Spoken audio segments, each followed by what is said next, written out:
Thank you for tuning into the live show. You know what time it is. It is your boy Genesis. It is currently 4:33 a.m. and today's date is the 28th of February 2025. Yes, it is that time of the morning when you have to get up and go to work. So it is what it is. We got to do what we got to do to feed our family. But God is great. God is awesome. Okay. Stay strong. Life is hard, but never give up. Keep going. Keep on moving forward. Okay. All right. With that being said, we're going to listen to um, the Senate come together, convene together to have a hearing about the budget, the 2025 fiscal year budget. Okay. Let's see what the resolution amounted to. All right.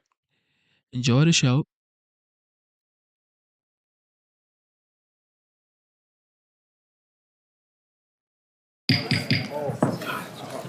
Yes, sir.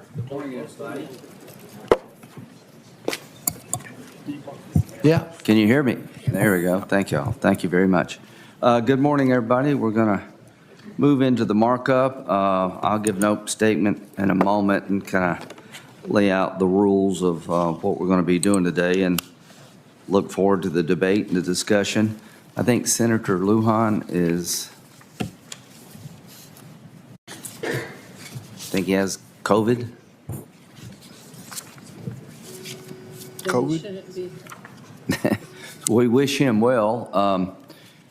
Under the rules, he can vote by proxy. So I'll let you do that. I know he has some amendments he wants to offer. You can also offer amendments on his behalf. I don't think he can vote on final passage is what they tell me, but we wish him well and want to make sure that he can participate by proxy. Members will be recognized in accordance with committee practice with recognition granted for the members present at the beginning of the markup in order of seniority. On the committee, members arriving after the start of the markup will be recognized in order they arrived. Following opening statements, we'll begin the consideration of amendments to the chairman's mark. Only timely filed amendments will be considered in order. When debate on amendments is concluded, we'll vote to report the resolution. It has been the practice of prior chairs, all amendments other than complete substitutes must be fully offset over the total of years covered by the resolution. Amendments that have no force or effect are not in order under the rules, so sense of the Senate amendments are not permitted. As the budget resolution is considered to be a privileged matter, amendments that risk or endanger the privileged status of the resolution, I will rule out of order. With respect to voting, our committee rules do not allow proxies, but I've covered that before about Senator Lujan. Otherwise, you must be present when the votes take place in order for their vote to be tallied. Has been done in prior markups. I will recognize members to offer and debate amendments in certain blocks of time and then stack the votes on amendments throughout the day. Our committee rules require that we have 11 members present to vote on the reporting budget resolution and 7 members to conduct committee business. In prior years, agreement has been reached to keep the markup moving forward, even if there were at times fewer than 7 members. This has worked well in the past, so I ask unanimous consent that for the purpose of opening statement, the offering of amendments and debate on the amendments during markup, the quorum requirement be considered met for the duration of the markup. Hearing no objection, it is so ordered. I asked members to limit their opening statements to 6 minutes. Just do the best you can. And I will lead by example. So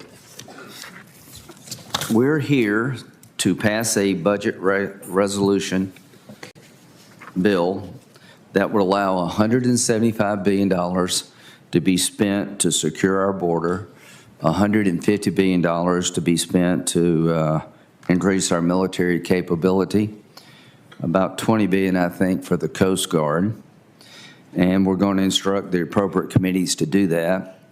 And we're going to instruct other committees to find offsets that are reconciliation compliant, mandatory spending that's not Social Security. And the reason we're doing that is there's been a bit of debate between the House and the Senate about what to do and why.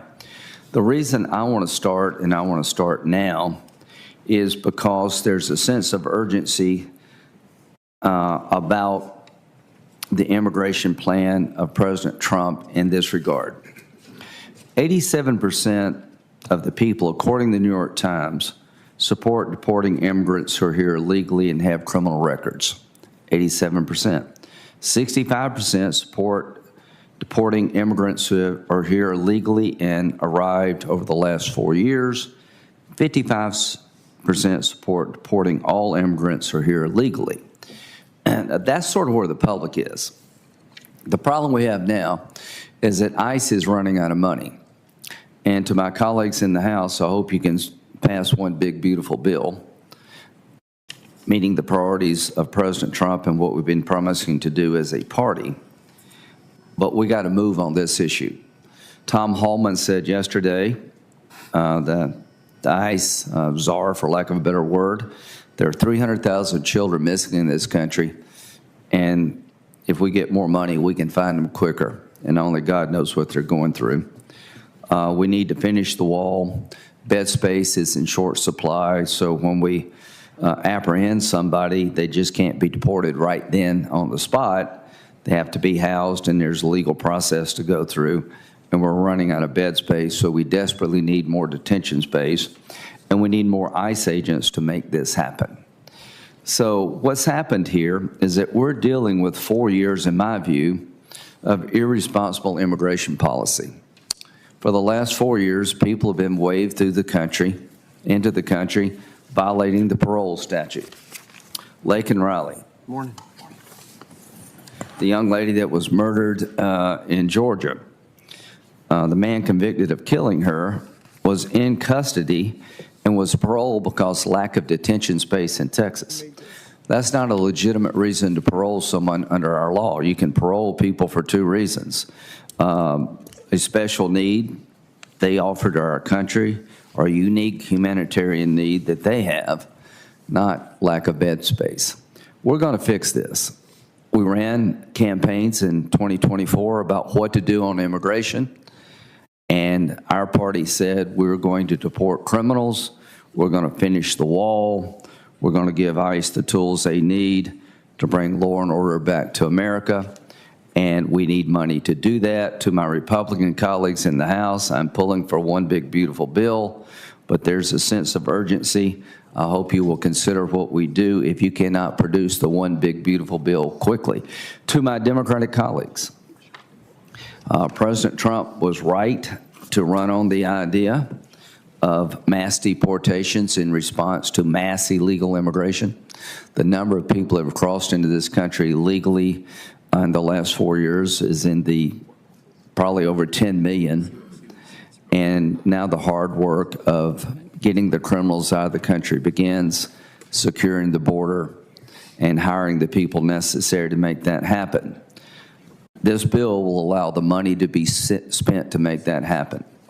If we get this bill through the Senate and the House, ICE will have the money they need to finish the job we promised they would do. If we get this bill through the Senate and the House on the president's desk, the military will have $150 billion to upgrade their ability to defend this nation, and the Coast Guard will be better off. And to my Republican colleagues, we're going to pay for every penny of this. We're going to spend it in 4 years, and we're going to pay for it in 4 years. So I am ready to get started. The campaign is behind us. It's now time to govern. We made promises. We're going to keep those promises, and it starts today. And the next thing we'll do is deal with taxes and spending. And Senator Johnson, I am committed to making sure we spend consistent with the values that we have as Republicans. And I am dying to work with my Democratic colleagues to fix a broken immigration system, but that only happens after you regain control of your border and you deport the people that should have never been here to begin with. The idea of comprehensive immigration reform is going to be put on hold until we get control of our border. I've been involved in every effort to produce a comprehensive immigration bill, and the problem we have now is 4 years of just open borders has done a lot of damage to that idea. It'd be very hard to convince a Republican, let's legalize anybody, no matter how worthy the case may be for legalization, until you first control your border. And we're never going to do that again. I'm never going to be put in that position. We're going to control the border first. We're going to get control over the gangs that roam the streets in America first. Then we'll talk about what to do next. So with that, I look forward to the markup. Well, thank you very much, Mr. Chairman, for holding this markup so that we can have a public discussion of the values and ideas that are behind this particular budget resolution.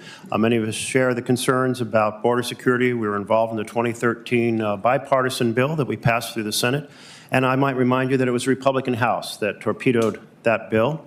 And there was a bipartisan plan last year worked out. And again, it was the Republican candidate for president, then Mr. Trump, who torpedoed that bill. So working together in a cooperative fashion on border security and national security, we're all for. But we are not for this budget resolution. And I'm going to explain why. This budget resolution contains $9 trillion in cuts to programs for working families. This budget resolution has a simple vision. Families lose and billionaires win. It mirrors the last budget presented by Donald Trump and his former OMB director, Russell Vought, the architect of Project 2025. And of course, we now have, again, Russell Vought as OMB director. If you consult the budget tables for the chair's mark, you'll find that in just 2025, it proposes $1 trillion cuts to programs. Well, we also saw reflected that that's an amplification of what was in Trump's and Vought's last budget for 2021, which had $1 trillion spread over a decade. That previous budget slashed programs, slashed them for health care and housing, for seniors and veterans, slashed the funding for hospitals and community health centers, slashed the school meal programs and food pantries, slashed the Head Start programs, the police and firefighter funding.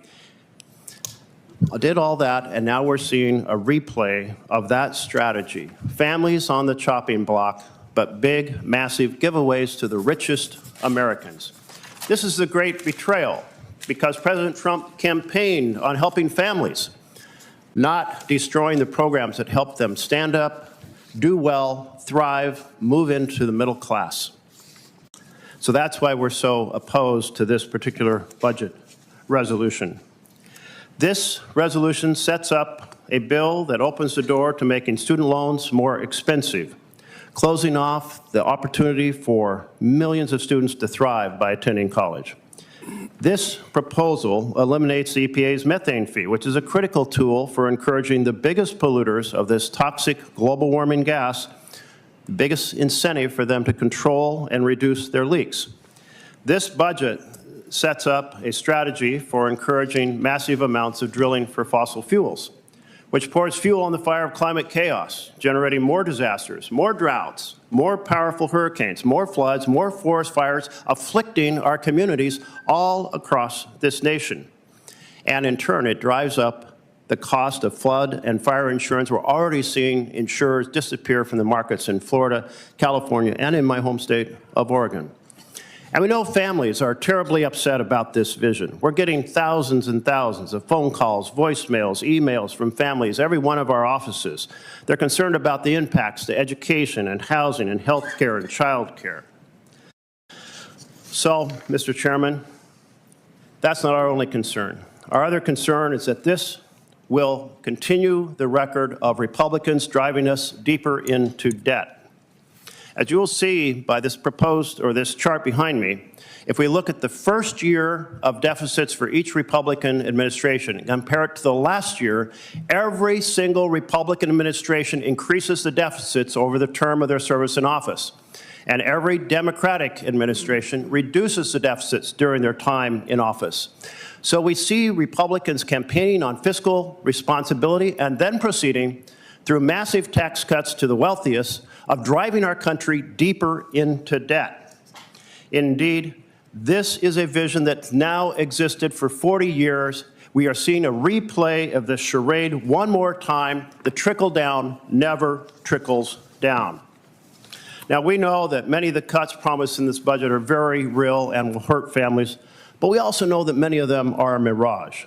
If you take the chairman's mark for just the first year that calls for $1 trillion cuts in just FY25, well, we're halfway through FY25. Our colleague, Senator Johnson, laid out a vision of what those $1 trillion cuts would look like. And what they would look like is virtually wiping out all funding in the balance of FY25 for energy, for natural resources, for agriculture, for community and regional development, for education, training, employment, and social services, and about half of the funding for healthcare, transportation, veterans benefits, unemployment benefits, international aid, commerce, and housing. Now, those cuts are designed to offset the giveaway, the $3.7 trillion of giveaways to the richest Americans. But that magic asterisk, these unallocated program cuts, means when they don't happen, we run the country deeper into debt, repeating the model we have seen time after time after time. I tell you, if you're fooled once, shame on you. But if you're fooled twice, shame on me. Or if I'm fooled twice, shame on me. I mean, now we're talking about the fourth or fifth time we're being fooled with this presentation of fiscal responsibility that, in fact, is designed to give tax cuts to the richest Americans and drive up the national debt while cutting programs for families. This is not government of, by, and for the people. This is government of, by, and for the billionaires. I propose instead we write a budget together that lowers the cost of health care, that builds more affordable housing, that improves education, that creates good-paying jobs, and that tackles climate chaos. Thank you, Mr. Chairman. That was close to 6 minutes. That was good. Senator Crapo. Thank you very much, Mr. Chairman. As a part of its regular duties to execute the mandate given to Republicans by the American voters in this last election, the Senate Budget Committee will mark up a budget resolution for fiscal year 2025 today. This is not the end, it is the beginning. Your mic on. Testing, should I pull it closer? Is it on? Okay, go ahead. On his first day in office in January of 2021, President Joe Biden blew open the southern border by using executive authority to rescind a number of successful Trump administration policies. His open border policies brought more than 10 million illegal immigrants into our country. President Biden failed to uphold the law with regard to border security. While President Trump has reinstated many of these important policies through executive order, the fiscal year 2025 budget resolution implements lasting security for American citizens. Additionally, this resolution restores America's military power to counteract Russia, China, and other adversaries around the world. This work, combined with President Trump's America First foreign policy, will keep America the preeminent global power and shore up our national defense. To begin the process of returning to fiscal sensibility, the Finance Committee's instruction in this budget unlocks our ability to reverse a specific costly rule from the prior administration that threatens patients' access to long-term care in rural communities. Not only will this effort provide savings for our shared priorities in this legislation, but it will also serve as a commitment to reform our broken healthcare system, which too often relies on ineffective structures that fail patients, providers, and taxpayers. I want to make it clear that if we receive this instruction in this budget, and I've confirmed this with our Budget Committee Chairman, the Finance Committee's focus will be on this single provision, not on opening up the tax bill or other issues or other efforts to try to reform other parts of our healthcare system. I'll do my best to keep us focused on this provision with this instruction. Finally, by committing to paying for this ambitious agenda, the Senate Republicans have said enough is enough with reckless fiscal policy. It is past time to get our fiscal house in order. While more will be necessary to bring America back to living within its means, this resolution is a superb first step.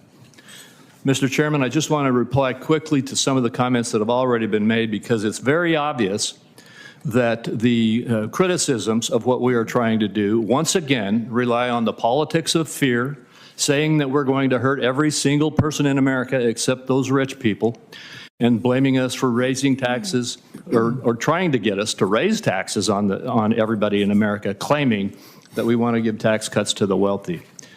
The TCJA that was referenced already has a $2.6 trillion impact on people making less than $400,000 a year, and that's $400,000 is reached by $200,000 per couple in a married joint return.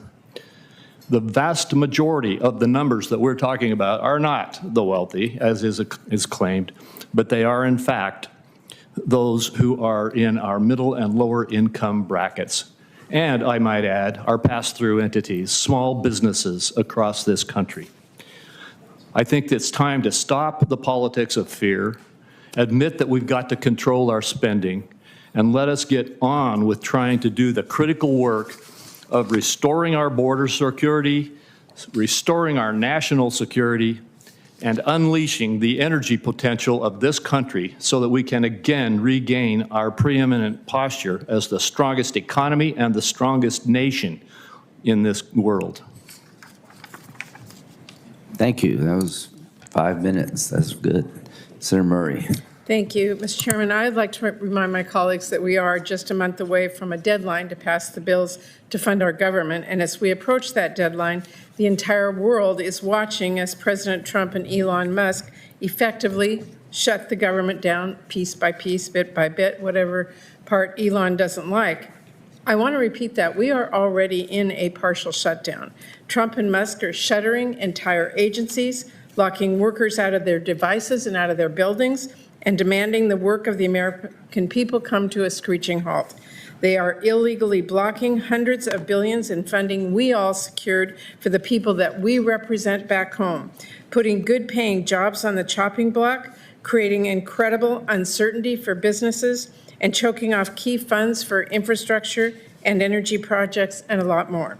Remember, this is the richest man on earth with deep ties to China and a direct line to Putin, unilaterally, clandestinely, and illegally deciding if our constituents will see the taxpayer dollars they are owed.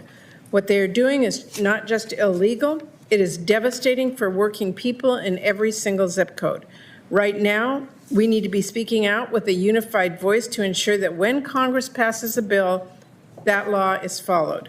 And we need to focus on negotiating serious funding bills on a bipartisan basis ahead of the fast approaching March 14 deadline. That is what I am trying to do right now. But, and this is really critical, we've got to know that once those bills become law, Trump will actually follow them. We cannot just reach an agreement, pass a bill, and stand by while President Trump rips our laws in half. There is a serious bipartisan path forward for our country, but it is one where Congress works together to avoid a shutdown, stops the de facto shutdown that is already happening, and reasserts its authority to protect the funding that our communities need. Unfortunately, that is a far cry from the path Republicans are setting out today with this pro-billionaire, anti-middle class budget resolution. Let's be clear, the chairman's march doesn't just accept but doubles down on what Trump and Musk are doing, adding both another distraction from the urgent bipartisan work that needs to happen to fund our government and a roadmap for partisan policies and absolutely painful cuts to programs families count on each and every day. Republicans are going down this partisan path because they know Democrats are not going to join them in throwing Medicaid, nutrition assistance, and veterans benefits into the wood chopper so they can throw more tax cuts to billionaires. Make no mistake, this budget resolution is the Doge resolution, as it assumes the staggering amount of $1 trillion in unspecified cuts in 2025 alone and $9 trillion over 10 years. Where do we think that those sorts of dramatic cuts are going to come from? SNAP benefits that keep kids from going hungry, public schools, community health centers, life-saving medical research. Make no mistake, if you are cutting that deeply and that painfully, you will have to start cutting things like veterans health care, assistance to our farmers, Medicare, and Medicaid, which, for the information of all senators, 30 million children rely on. There's just no other way to make these numbers work, especially when we know that this is just step one in the plan, and step two is more tax breaks for billionaires and massive corporations. So first, they are handing Elon Musk a chainsaw to cut programs families rely on with no accountability, and then they're rewarding him with enormous tax breaks, and that is completely unacceptable to me. We should not be cutting health care for working families to deliver massive tax breaks for the wealthiest billionaires. So I urge all of my colleagues, hit the brakes, and not just on this devastating partisan budget resolution. Hit the brakes on what Trump and Musk are doing right now. Let's come together and work on a serious bipartisan bill to fund the government and get investments that are sorely needed out to the people we represent. And let's come together to demand real accountability for the shutdown they're conducting right now. Instead of a markup to hand Elon Musk more power, we need a hearing to hold him more accountable. This billionaire is operating completely in the dark, hoping his lies about corruption are loud enough to drown out any calls for truth. When he tweeted out the names of government employees months ago, that was accountability. But when reporters name people gaining illegal access to Treasury's payment system, that's a crime. He gets to look at all of our most sensitive data, but no one gets to look at what he is actually doing. That cannot be the standard. So when are we going to have a hearing with the people who are illegally firing workers who protect families from scams, illegally canceling grants to community health centers, illegally freezing funds to rebuild your local highway, illegally shutting entire agencies that keep our country safe, and now this plan outsourcing $1 trillion in cuts for this year alone? That's not rhetorical. I hope the chair will answer. When will we have a hearing with Elon Musk? He seems to be central to this budget plan, but no one, at least no one on our side of the aisle, has heard from him. No one. And he's making big decisions about our country's spending, and he's not just doing it without Congress, he is doing it in spite of what Congress has already decided. We should not be giving up our power of the purse. We should be getting answers. If Elon Musk really has nothing to hide, then he should try to leave his safe place on X and Trump rallies and come before this committee, Mr. Chairman, to be accountable to the public. Thank you. I yield the floor. Thank you, Mr. Chairman. As you're well aware, this budget does none of the things, virtually none of the things that Democrats are accusing you of doing in the markup. We're not slashing. There aren't draconian cuts. We're not giving things away to the ultra-wealthy. What we're hearing is the same old tax and spend rhetoric, the scare tactics that our colleagues on the other side have used for decades now to mortgage our children's future. What this budget is all about is starting to clean up, take the first steps in cleaning up the enormous messes left behind by the Biden administration and his allies, Democrat allies here in Congress. I want to talk about two of them. We're $36.4 trillion in debt. No family, if they were faced with a serious illness and had to borrow $50,000 to pay for medical bills, if that family member got well, would keep borrowing $50,000 and keep spending at that level. That is an insane approach. Nobody would do that. But that's exactly what the federal government has done. Let me take a look at the first chart. In 2019, the fiscal year before the pandemic, the federal government spent $4.4 trillion. Year of the pandemic, we had to do something fast and massive so markets wouldn't collapse, so we went on a massive spending spree, spent almost $6.6 trillion, 6.5. Now again, when the pandemic wound down, you would think we would return to some reasonable baseline spending level. We didn't do that. For the next 5 years, we averaged $6.5 trillion. Last year, we spent $6.9. The Wall Street Journal just reported the first 4 months, we spent $2.43 trillion. Multiply times 3, that's $7.3 trillion, 61% ahead above $4.4 trillion. Our population grew at 2.6. This is completely unjustified. No family, no business would do this. That's what the federal government has done. So the question is, how do we return to a reasonable pre-pandemic spending level? Now, I'm sure, I know Republicans do, maybe even Democrats too, talk about zero-based budgeting. Now, unfortunately, I don't think we'll ever return to that, but here's the next best thing. over the Christmas break, I went back to look at other budgets that we could use as a baseline. And don't accept them all, but I mean, use them as a reasonable baseline. So I look back in 1998, where we actually had a surplus of $69 billion under Bill Clinton. Now, if you take that $1.7 trillion of total outlays from 1998, increase it to account for population growth and inflation, use today's Social Security, Medicare, and interest payments. So you exempt those programs, but inflate Bill Clinton's total outlays, you'd end up spending $5.5 trillion this year. Now, what's interesting about that is President Biden is projecting $5.5 trillion of revenue. Using Bill Clinton's budget from 1998, his total outlays, by the way, that was supported by Senators Grassley, McConnell, Murray, Wyden, Durbin, Collins, Schumer, Graham, Thune, Wicker, Moran back in 1998. Very bipartisan budget. We'd have a balanced budget. Now, if that's too reasonable for you, I took a look at President Obama's 2014 budget. Again, used this year's Social Security, Medicare, and interest, but grew those total outlays by population growth and inflation. You'd end up with $6.2 trillion and about a $700 billion deficit. Again, too reasonable for you? Not reasonable enough? Go to 2019 actual spending. Grow that by population and inflation, you'd be at $6.5 trillion. No matter how you cut it, the worst case scenario, using those very reasonable baselines, you'd save $800 billion by basically spending what we did only 5 years ago. There's nothing draconian about that. It's called reasonable. Now, what Chairman Graham has done, he's taken a fourth option.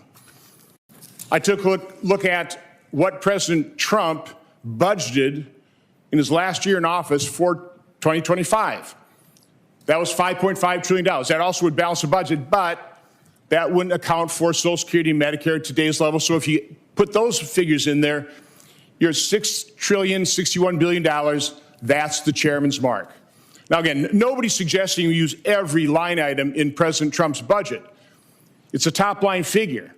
Personally, I'd go back to the Clinton budget. Take a look at that. You have about $500 billion to plus up things like defense, veterans benefits. Again, there's all kinds of reasonable ways to approach this. We're just not approaching it reasonably.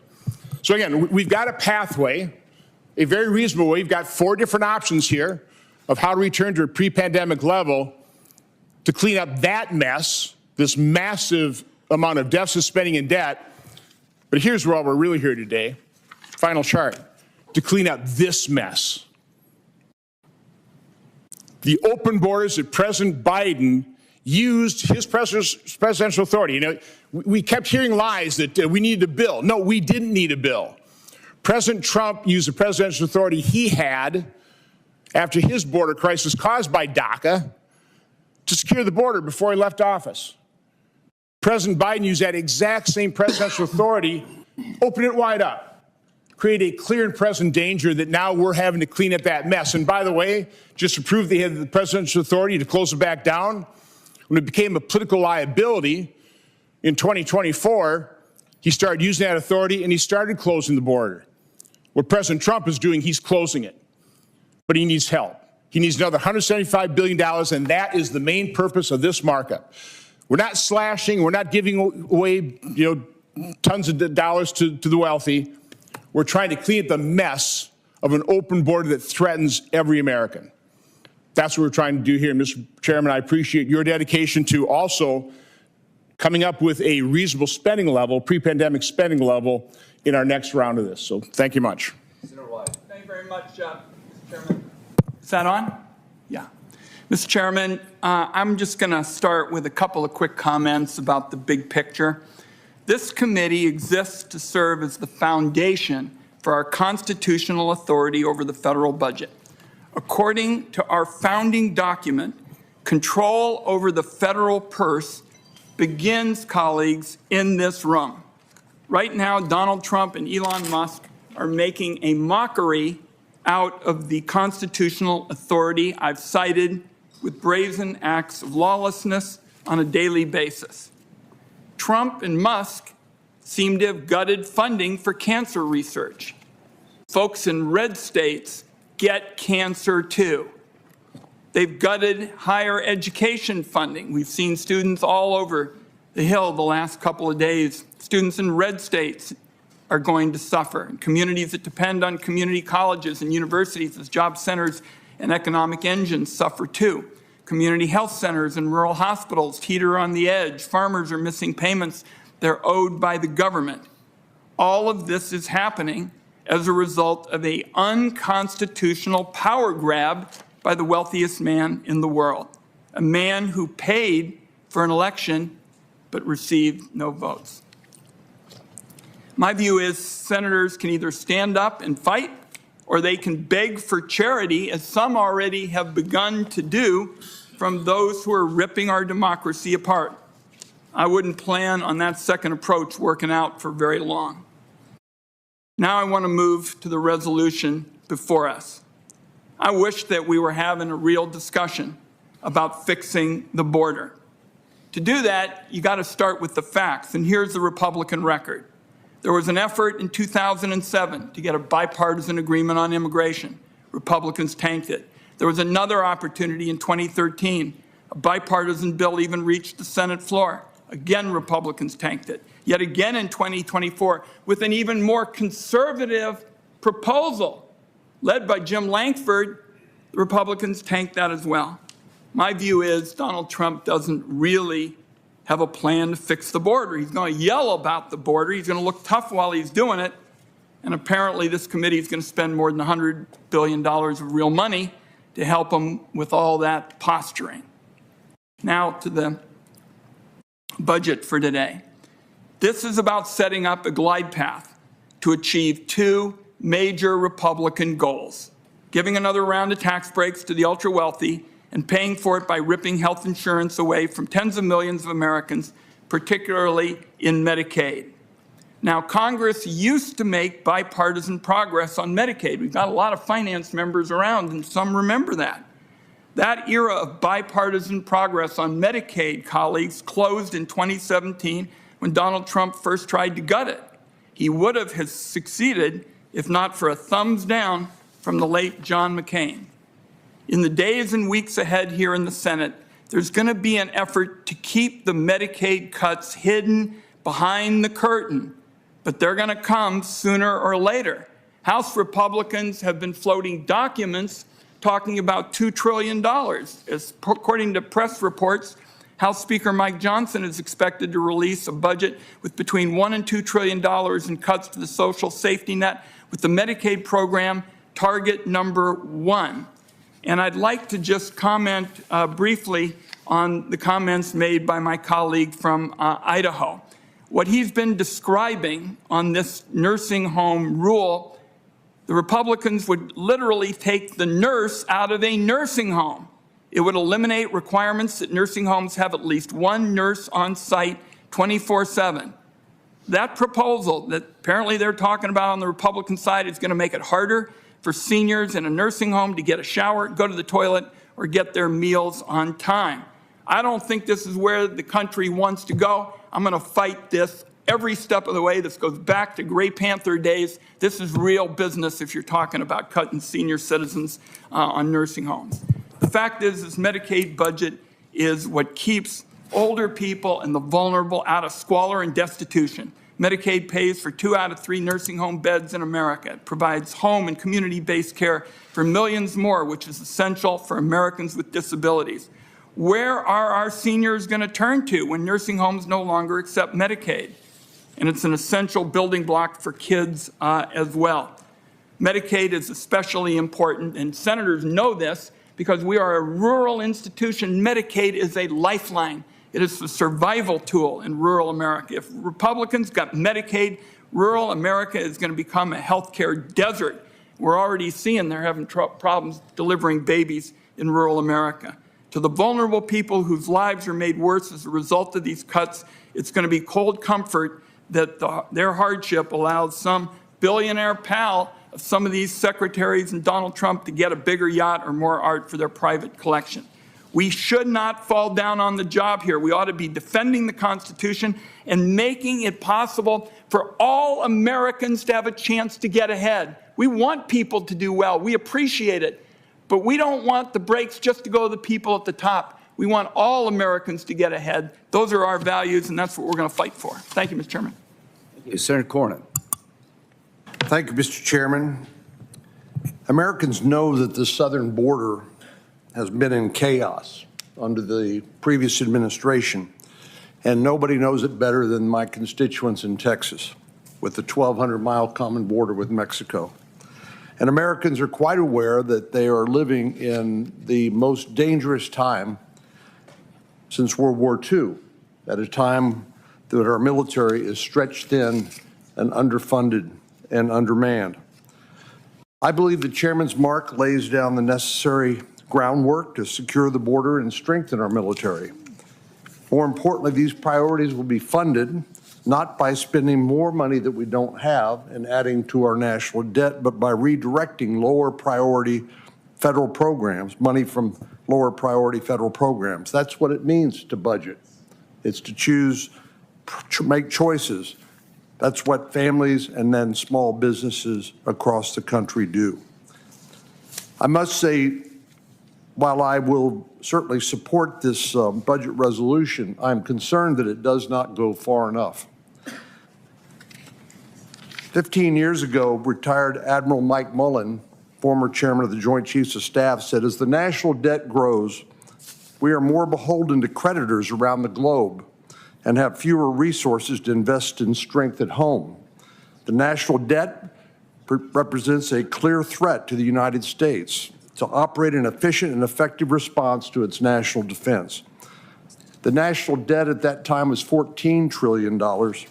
Today, according to Senator Johnson, is $36.4 trillion, more than double. What do we hear from our Democratic colleagues? Don't cut a thing, not a penny. With all of the outrageous expenditures that have been revealed as a result of the Department of Government efficiency efforts led by Elon Musk, our Democratic colleagues aren't saying, yeah, let's look at some of this spending, see what makes sense, what doesn't make sense. They're saying, don't cut a thing. There is not a penny of wasteful spending. Well, that just defies common sense. Just this past Monday, the Congressional Budget Office reported that federal spending rose 15% in the first 4 months of the current fiscal year. Even taking into account certain timing shifts, spending still rose by 7%. That's what it means to be on autopilot. And I doubt the budgets of American families have risen by 7% during the same time. I appreciate the fact the Trump administration has shown a commitment to bringing fiscal sanity to Washington by eliminating wasteful Washington spending. And as expected, big government advocates are expressing shock and horror that anyone would even consider such a thing.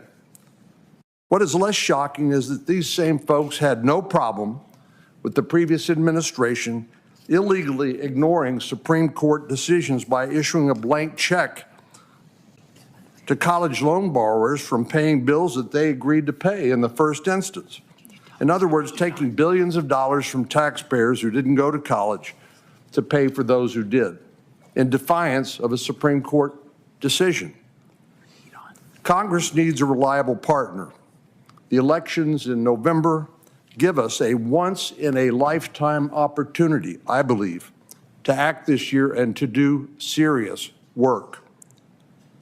That requires us to reform mandatory spending. Only 28% of the spending that the Congress does is addressed on an annual basis through the appropriations process. 28%. The rest of it's on autopilot. Mandatory spending, tax expenditures out of the $6.5+ trillion that the federal government spends each year. It defies any reason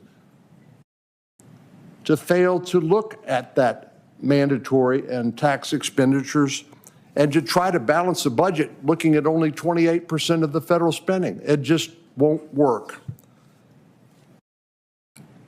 And I cannot imagine anyone who would seriously argue that continuing to spend more on paying interest on the debt than our military is a positive development or sustainable, but that's where we are today. Today's markup, I think, is an inflection point. It is good progress on two important priorities, but it is only a start. I worry that despite all the rhetoric we hear on both sides of the aisle about dealing with the debt, we will never do the hard work that requires us to address it. And I applaud the House of Representatives' efforts, as difficult as it is to begin that process. But more work remains in this body as well. And I hope that we don't find ourselves down the road expecting to pass a bill that will alleviate a multi-trillion-dollar tax increase on the American people, which I believe it's imperative we do, and we ignore our spending addiction. And people say, well, you got to vote for this tax bill because otherwise we're going to have a multi-trillion-dollar tax increase, and ignore dealing with our fundamental mandatory spending problems. So I think if that happens, we will have once again failed the American people and future generations. So I will vote for this budget resolution. I think the priorities the chairman has laid out are very important, but I do believe it's only a start. And I think we should be incredibly cautious when we in the Senate assume that the House of Representatives can pass anything, given the slender margins that the Speaker is working with. And that's what we're betting on with this budget resolution, that we'll come back and deal with the other parts of our spending addiction later on, along with the tax bill. But that's where we are. Thank you, Mr. Chairman. Thank you. Just want to echo what you said. You can't grow your way out of debt. And I believe that tax cuts will help the economy grow. But if you don't deal with the mandatory spending problem, you just can't get there. Senator Cornyn is absolutely right, and I'm dedicated to the idea that we will do that, because if we don't, we'll all fail together. Senator Kaine. Thank you, Mr. Chair, and to my colleagues. I view this exercise and this resolution as a Trojan horse. If the Republican majorities really cared about the budget, we'd have an appropriations deal. We would have had an appropriations deal before the end of the last calendar year, or we would have an appropriations deal by March 14, especially since now both houses are in Republican majority. That's the way you show you care about a budget. And yet, while I hope this is not true, all signs suggest that the two Republican houses do not want to reach an omnibus appropriations bill. If you cared about the budget, you would. If my colleagues cared about the budget, they would complain at Elon Musk and Donald Trump unilaterally violating past appropriations deals that we all voted for and that the president signed. If you cared about the budget, that would matter to you. A deal should be a deal.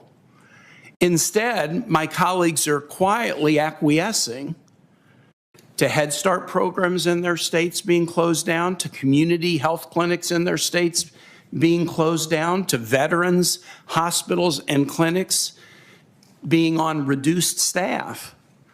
Why would you quietly acquiesce to those kinds of violations of appropriations bills you voted for if you care about the budget? This is a Trojan horse. The advertised purposes of this resolution are twofold: border security and defense. Let me take defense first. I'm on the Armed Services Committee. Do you need to use reconciliation to do defense spending? We not only spend hundreds of billions of dollars on defense in a bipartisan agreement, just last year we twice added to that. In an April supplemental bill, we added money to defense. And at the end of the year on an emergency bill, we added more money to defense, and we did it with bipartisan votes.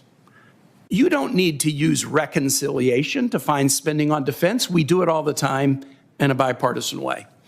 How about border security? I've been here since 2013. We did a border security bill that was bipartisan in this body then. The House Republicans killed it. We had a bipartisan deal in this body in 2018. President Trump said vote against it. We had a bipartisan deal in 2024. President Trump said vote against it.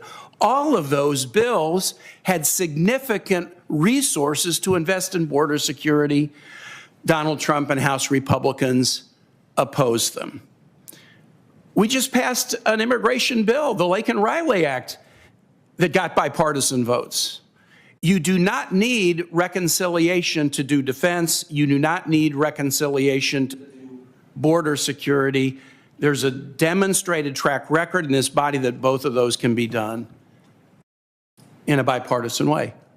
So what's this bill about? If you don't need reconciliation for defense and you don't need reconciliation for border security, what's it about? And that's what my colleagues have discussed. The effort that has begun today is an effort to dramatically cut spending on programs that affect everyday Virginians and everyday Americans. Those dollars, combined with the tariffs that Donald Trump is laying on American families that will make everything more expensive, then go into a big pot that gets used to fund tax cuts for the wealthy. This tax cuts for the wealthy is not part of this bill, but it's part of the big, beautiful bill that the House is rolling out today. They're suggesting there need to be $4.5 trillion of tax cuts, and we know they will go to the wealthiest. That is the end result of this. So I would just say, let's just be candid about what's going on here. Let's not. We really can't trick people. They're the ones out in the communities that are complaining about Head Start programs being closed or health clinics being shuttered or workers being laid off or agencies being shut down unilaterally. 30% of federal workers are veterans, for God's sake. It's about 1 to 3% of the civilian workforce. 30% of the federal workforce is veterans. They're the people that are being laid off unilaterally by this president. So I do view this, we will fight today. We'll offer amendments to try to clarify what's going on, to try to protect Medicaid and other safety net programs. But let's just be clear about what this is about. This is an effort to amass savings off the backs of everyday people whose programs are cut, plus tariff revenue, and to direct all of that towards tax cuts to the wealthiest. That's where this is going, and we need to fight against it. I yield back. Thank you. Senator Kennedy.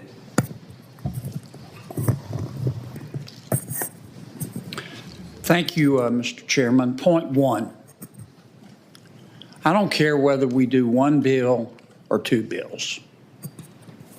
I can teach it round or flat. I just want to see us pass something. I don't view this as a competition. I know Mike Johnson. I have complete confidence in Mike Johnson. And we should too. Point two, I don't know how many foreign nationals came into our country illegally under President Biden. 8 million, 10 million, 12 million. I do know that it was a lot.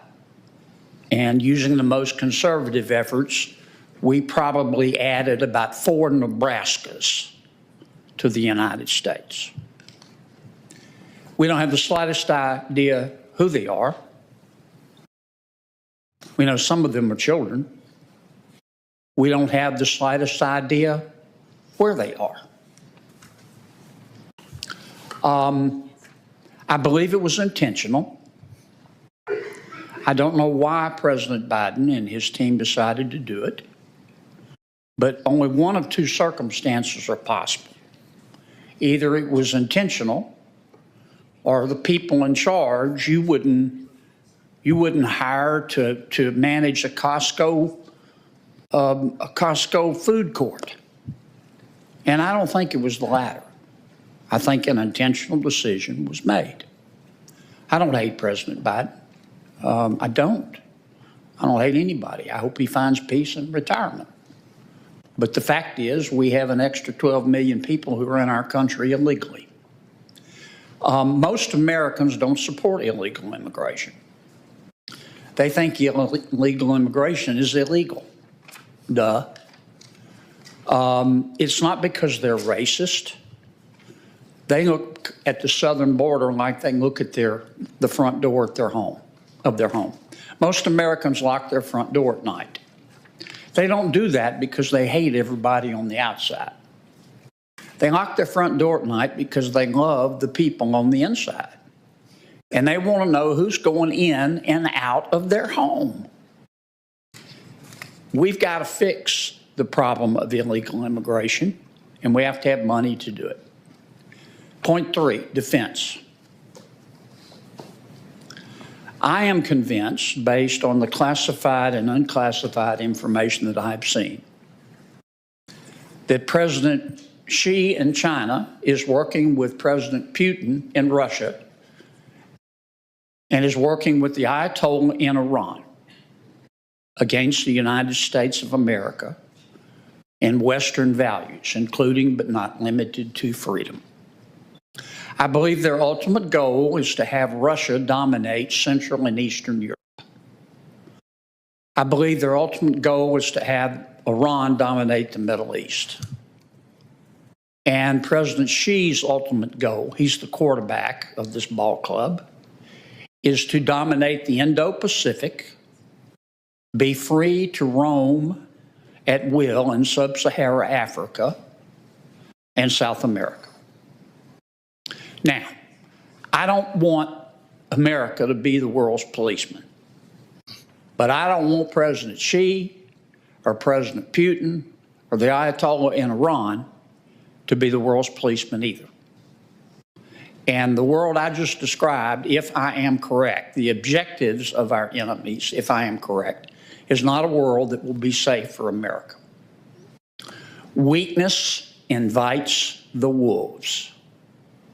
We have to spend more money on defense. Final point. Having said all of that, it's being proposed that we spend $300 billion for a good cause, in my judgment. But $300 billion. There's been a lot of rhetoric, I don't mean that in a pejorative way, about we're going to pay for this. We need to pay for this. That's just as important as the immigration money and the defense money. We need to have real pay-fors. We cannot sustain our spending. I understand a lot of it is for a good cause, but if we're honest with ourselves, nobody around this place ever stands up and says, I've got a bad idea and I need money for it. It's always a good cause. But this kind of spending is going to destroy America. It won't be a fiscal cliff. It won't be. One day we won't be fine and the next day falling off. That's not how this works. This kind of spending destroys you like termites. If you get termites, your house doesn't fall on a Tuesday, your house doesn't fall apart on a Wednesday, but those termites eat away and they eat away and they eat away and they, you know what I'm saying. I hope we do this right. I'd like to see us do it together. I don't live in La La Land. I know that's unlikely, but I'm going to try to be here as much as I can and listen to my colleagues' ideas. And I think they're smart people, and I would invite them to make their suggestions. I for one, will take them seriously. Thank you, Mr. Chairman. Thank you. Senator Van Hollen. Thank you, Mr. Chairman and colleagues. It was just a few weeks ago, I think, that in the regular Senate Budget Committee room, we had a hearing for Russ Vought, his nomination to be the head of OMB. And at that time, Senator Murray and I both asked him a direct question, whether he would commit to complying with the law, including the Impoundment Control Act. And he refused to say yes.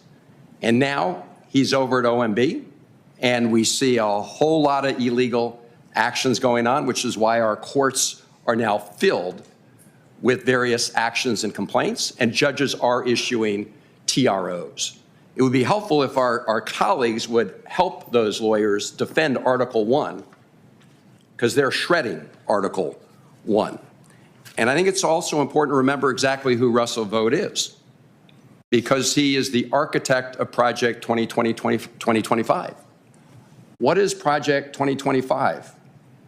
It's the plan, the blueprint that candidate Trump, when asked about it, said, I don't know anything about it. I don't know who those people are.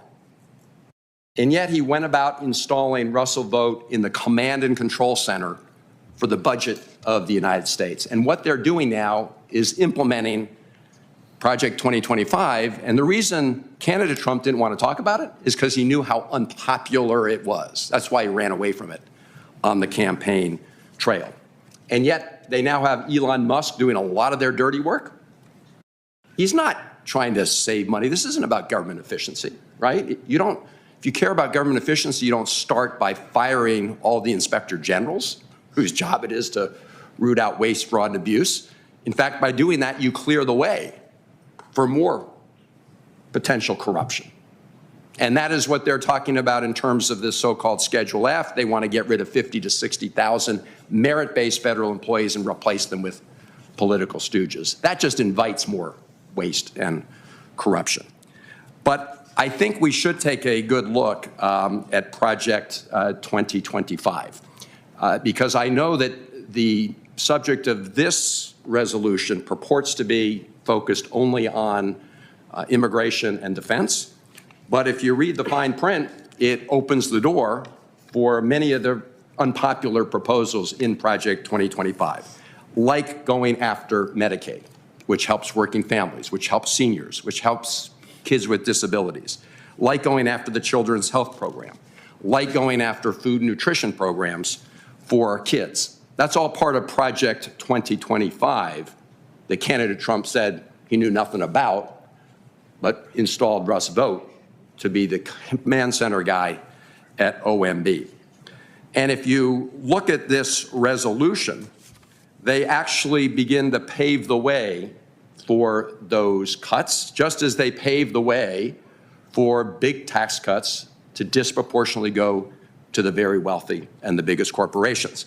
Because the resolution notes a $3.7 trillion cut to revenue over 10 years. Now, I support continuing the tax breaks that go to people under $400,000. I support it for the middle class, but the great bulk of those tax cuts are going to very wealthy people and big corporations.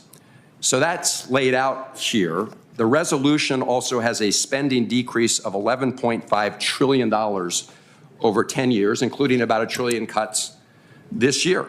So it doesn't say where the $11.5 trillion are coming from. I don't know if Elon Musk is trying to dismantle big parts of the federal government to make way for those big tax cuts for very wealthy people. We've seen their actions already at a number of federal agencies. But let me tell you this, if you fired every single civilian federal employee, including the 60% of them who work at DOD, the VA, and the Department of Homeland Security, you'd save $271 billion. That's not a lot of money, but that would shut down Social Security, it would shut down Medicare. And you're talking about $1 trillion. So this year. So I am going to be really interested to see where our colleagues are going to come up with that. And I suspect Project 2025 is going to be the blueprint. Yes, that blueprint that Trump said he knew nothing about. Cuts, as I said, to the Affordable Care Act, to Medicaid, to nutrition programs. And I will also point out that those who say they want to reduce the deficit and debt, as I have, having another tax break for very wealthy people adds to the deficit and debt. And this bill actually includes a little escape hatch. I just heard Senator Kennedy talk about it wanting to be real cuts. Well, if that's true, why is there a provision in here that says there's a Senate point, because there's a Senate point of order right now that prevents us from increasing the deficit by more than $10 billion in any fiscal year in the budget window without being fully offset. But this resolution includes language that turns off that point of order. So if Senator Kennedy or I want to get up and say, this actually, your plan is going to increase the deficit, this resolution turns off that point of order on the Senate floor. So I'm going to be very interested to see what happens here, because what it is a big open door for tax cuts for the very wealthy, for the people who are actually sitting behind Donald Trump when he gave that inaugural address, when he talked about the golden age with Elon Musk and the tech titans behind him. Those aren't the forgotten people that he talked about on the campaign trail, but that's who he wants to deliver tax cuts for. So I'm looking forward to the debate, Mr. Chairman, because we have a president who said he was going to help bring down prices. Eggs are going through the roof. Waffle House just added a 50-cent surcharge for eggs. And yet he's talking about undermining these very important programs for the American people while giving a big tax break to the super wealthy. I look forward to our discussion. Thank you. Senator Ricketts. Thank you, Chairman Graham, and thank you, Ranking Member Merkley, for holding today's markup. Chairman Graham, thank you for your leadership in getting this budget resolution done quickly. I'm glad that we're acting fast to reverse the bad policies of the last administration. The last 4 years of the Biden administration failed the American people. Under President Biden's watch, millions of illegal aliens flooded across our border. President Biden's open border policies created a national security, humanitarian, and drug catastrophe at our southern border.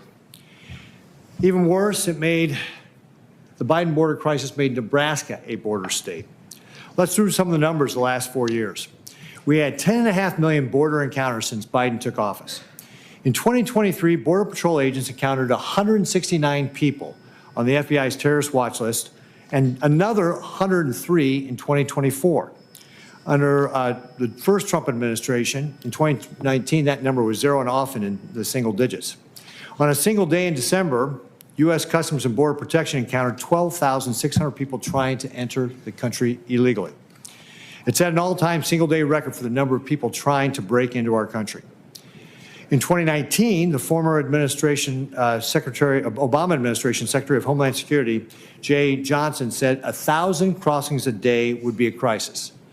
12,600 is a catastrophe.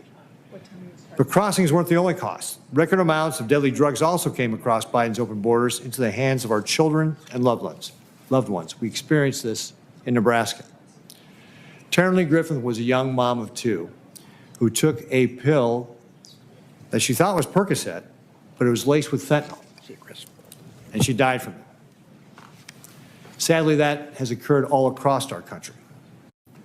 In 2019, when I was governor in Nebraska, law enforcement took 46 pills off of our streets. 46 pills, just 46, 2019. Then Joe Biden came into office as president, and just the first 6 months of his administration in 2021, Nebraska law enforcement took 151,000 pills. 151,000, from 46 to 151,000 in just 6 months of Joe Biden's administration. We see this annually across the country, where the leading cause of death of young Americans age 18 to 45 is fentanyl. 100,000 people a year, 70,000 from fentanyl are dying. If any country had attacked us and killed 100,000 of our citizens, we'd be up in arms. We'd be declaring war. And while Americans continue to die, the cartels and Chinese drug manufacturers continue to smuggle the precursors of fentanyl across our borders. While I was governor, after Biden became president, law enforcement started confiscating twice as much methamphetamine, 3 times as much fentanyl, and 10 times as much cocaine because of our open borders policies and the southern border being wide open. The cartels took advantage of it. You see that point I'm trying to illustrate, Chairman Graham? The border is not a crisis, it's a catastrophe. President Trump ran on securing the border. The American people voted for Trump to secure our borders. President Trump promised basic security. He knows better than anyone how to get border crossings down. During his first administration, he brought those down to a 40-year low. And that's why we're here today. We're here to support our Border Patrol agents, fund the border wall, complete that wall, and improve CBP port facilities. We'll also support our Immigration and Customs Enforcement officers in the process, too. They are dealing with unprecedented circumstances. As you mentioned in your opening remarks, there are 300,000 missing children who have crossed the southern border under the Biden administration, but the Biden administration has no idea where they are. Additionally, we have 1.4 million illegal immigrants who came to this country asking for an asylum and have been refused and now are set to be deported. All the more concerning of the 10.5 million crossings under the Biden administration, those who have committed crimes and were convicted and are pending charges, 350,000 of those. Over 35,000 were for homicides and sexual assault. We must secure the border for Americans like Laken Riley, who was murdered by an illegal immigrant, Jose Ibarra, who came here again, claiming asylum. We also must do it for Nebraskans people like Sarah Root, who was killed in Nebraska by an illegal alien drunk driver who was never held accountable. We can secure the border without adding to the national debt, which has already been rising rapidly due to the reckless federal spending under the Biden administration. This reconciliation package will be fully paid for. I look forward to passing this budget resolution package quickly. This is a very important first step in moving forward on the reconciliation bill so we can deliver results for the American people and the President's agenda. So thank you very much, Chairman Graham, for holding this markup. With that, I yield back. Senator Warner. Thank you, Mr. Chairman. This budget resolution and reconciliation bill that will spring from it has been billed as legislation that will secure the border, promote energy independence, and bolster military readiness. These are the three principles. I got to tell you, can't imagine any on this side of the aisle that wouldn't be proud to support. I just hope we'll get a chance to participate in that process. For example, I want to secure the border. That's why I supported the bipartisan Sinema-Langford agreement to invest $20 billion to strengthen the security of the U.S.-Mexico border. It's why I pushed the last administration to prioritize additional resources to stop the flow of illicit drugs like fentanyl from coming through ports of entry.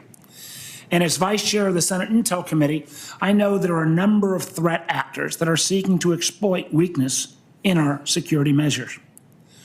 I believe we should do more to protect the homeland and bolster our military readiness.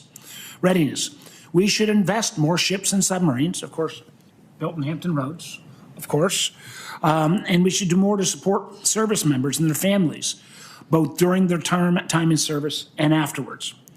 And of course, a strong national defense is not only about who has the most tanks and guns, but who is making strategic investments and harnessing emerging technologies like AI. And if this is about energy independence, we should use every tool at our disposal to lower the cost for working families, while also working to make sure the new energy sources are affordable, sustainable, and efficient. For example, last year I started the Senate Advanced Nuclear Caucus with Senator Risch.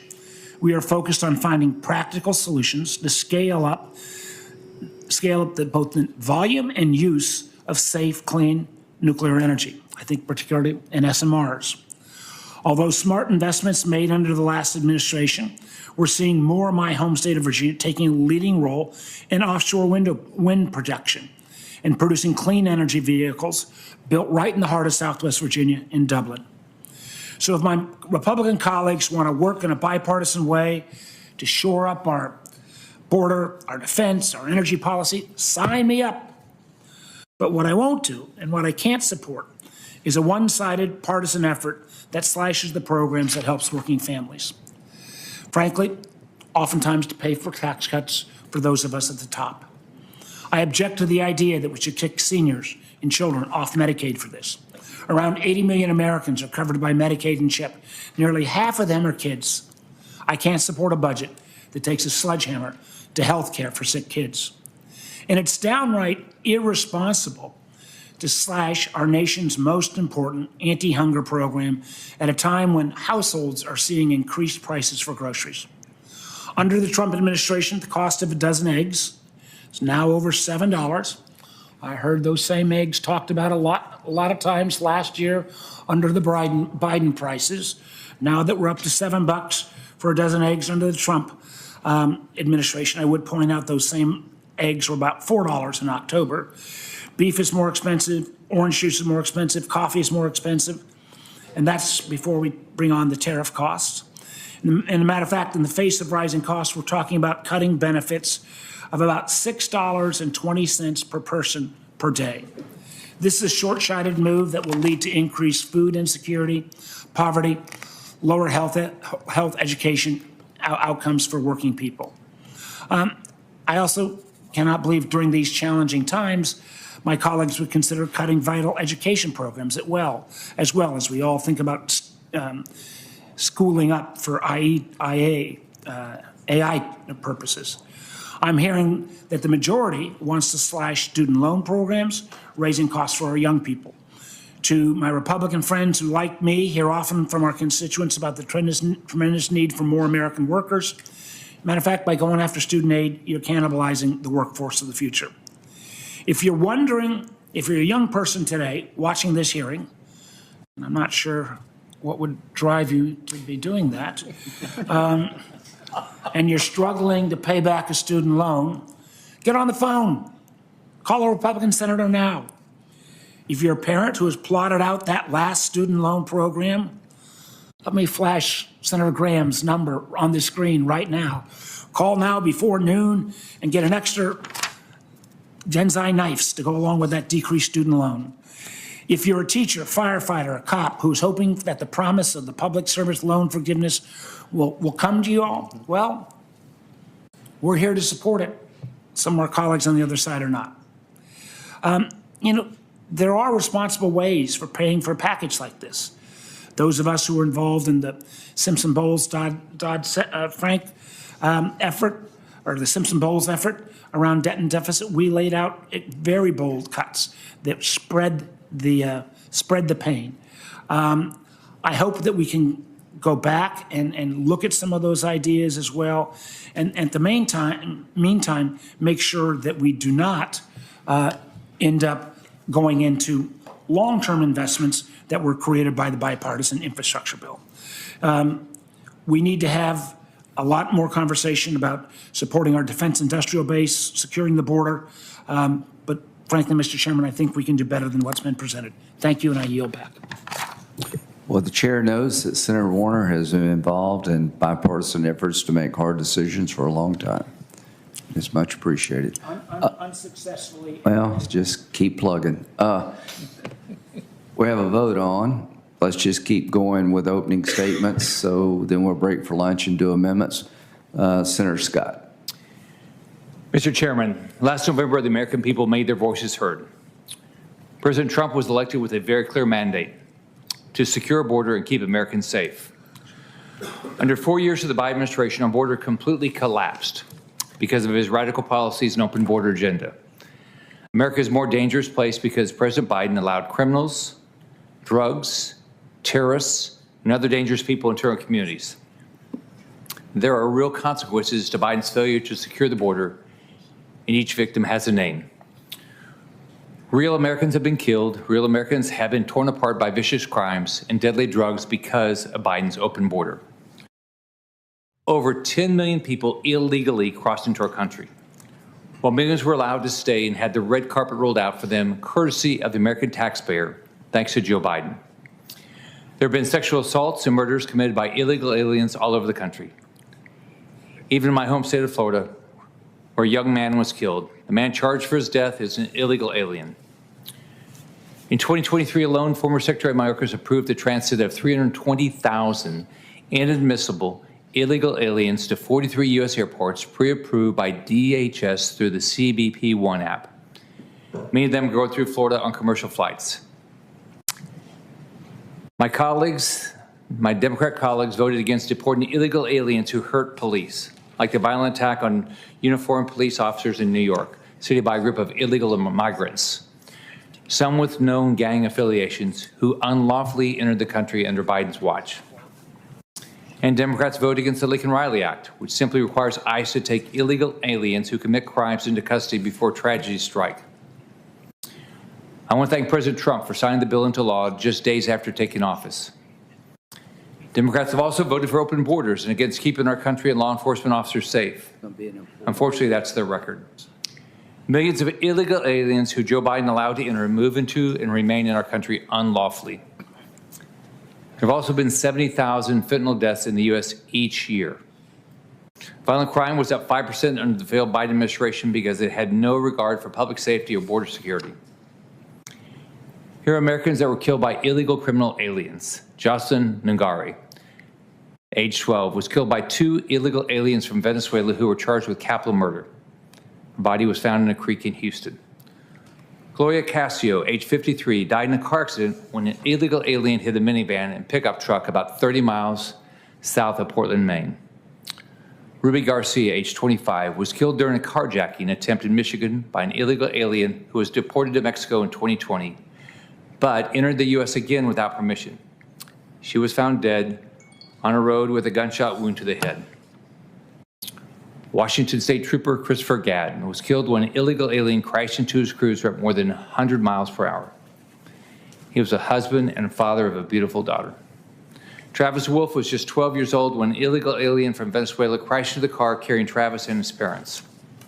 Alex Wise, age 10, was walking home from school when he was hit and killed by an illegal alien who had been deported 5 times. Elizabeth Medina, age 16, was reported stalked by an illegal alien who eventually killed her. She was found by a mother in their apartment's bathtub. Jeremy Hu Caceres was just 2 years old when he and his mother were caught in the crossfire of an illegal alien in Maryland.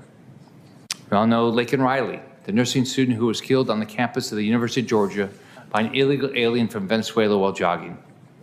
Melissa Powell, age 47, Jordan Powell, age 16, were killed by an illegal alien from El Salvador, reportedly driving under the influence going about 100 miles an hour, who had been deported 4 times. Aiden Clark, age 11, was killed when an illegal alien from Haiti struck a school bus full of children in Ohio. Rachel Moran, age 37 and mother of 5, was attacked, raped, and killed by an illegal alien while she was exercising on a trail in Maryland. All of these innocent Americans should be alive, but their lives were cut short because of Joe Biden's failures and refusal to enforce our laws. Last July, data released by ICE showed that nearly 650,000 criminal illegal aliens were currently on ICE's non-detained docket and roaming free in our country within the interior of the United States. This figure includes roughly 15,000 illegal aliens convicted or charged with murder, more than 20,000 illegal aliens convicted or charged with sexual assault, and more than 105,000 illegal aliens convicted or charged with assault. Last year, NBC reported nearly 1.5 million immigrants in the United States have final orders of deportation, according to ICE. By contrast, ICE deportations of criminal illegal aliens plummeted. Since February of 2021, ICE, under the Biden administration, has deported less than 115,000 illegal aliens. Not to mention, since 2021, there are estimated to be 2 million known gotaways, evading Border Patrol agents. President Trump's agenda is to fix the problem Biden created, and Biden clearly created. To save lives, save the lives like the ones I mentioned that were lost, we have to deliver on that agenda. Senator Padilla.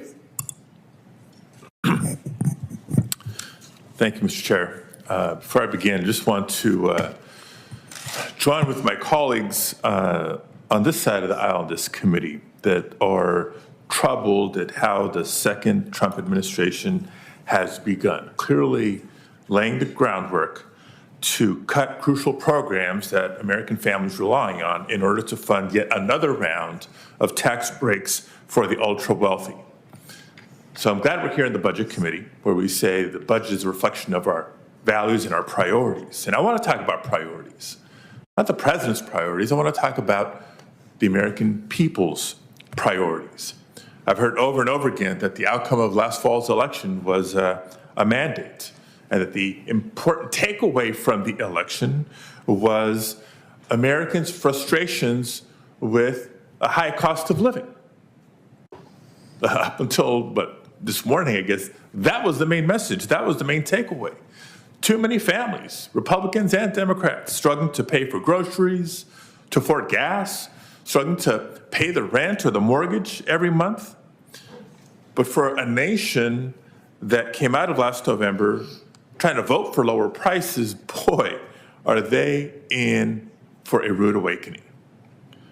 President Trump has already moved to impose tariffs on steel and aluminum, taxing everything in effect, from utensils, the utensils used to cook your meals, to the aluminum foil you wrap your leftovers in, to the very car you use to go pick up your food and groceries.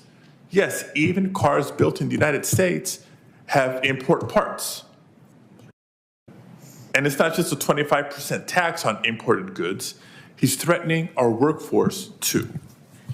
On the campaign trail, President Trump promised to only go after violent criminals as part of the largest deportation program in American history. Yet sure enough, the first Sunday of the administration, less than a week into office, NBC reported that nearly half of the 1,200 arrests made as part of immigration enforcement actions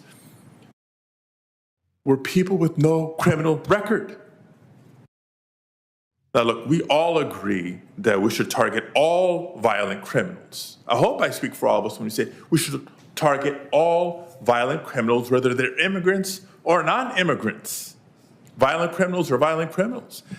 And Senator Scott, others of my Republican colleagues who have showcased some of the victims of crime in your respective states, my heart goes out to you, to the victims, to their families. Absolutely. But here's an inconvenient truth for many. And that's the fact that immigrants, both documented and undocumented, are also critical to the success of our economy, because the percentage of immigrants, documented and undocumented, who are violent criminals is a very, very small percentage. A big percentage are, for example, undocumented workers who make up nearly 14% of construction workers, or about 42% of our agricultural workforce. And so often over the last several years, I've heard from Republican colleagues and Democratic colleagues alike expressing frustration about the workforce shortage that we hear from employers in our states. That is a real issue. But if President Trump gets his way with the mass deportations that are not focused just on violent criminals, here's what American families can expect. Get ready also for more expensive fruit, more expensive vegetables, and that's if grocery stores can successfully keep up with stocking the shelves. If you've been saving up for years to buy a home, get ready to pay more and wait longer. Why? Because construction will slow down and prices will go up. And on energy prices, we're hearing a lot about the need for American energy independence, or even dominance is part of the lingo.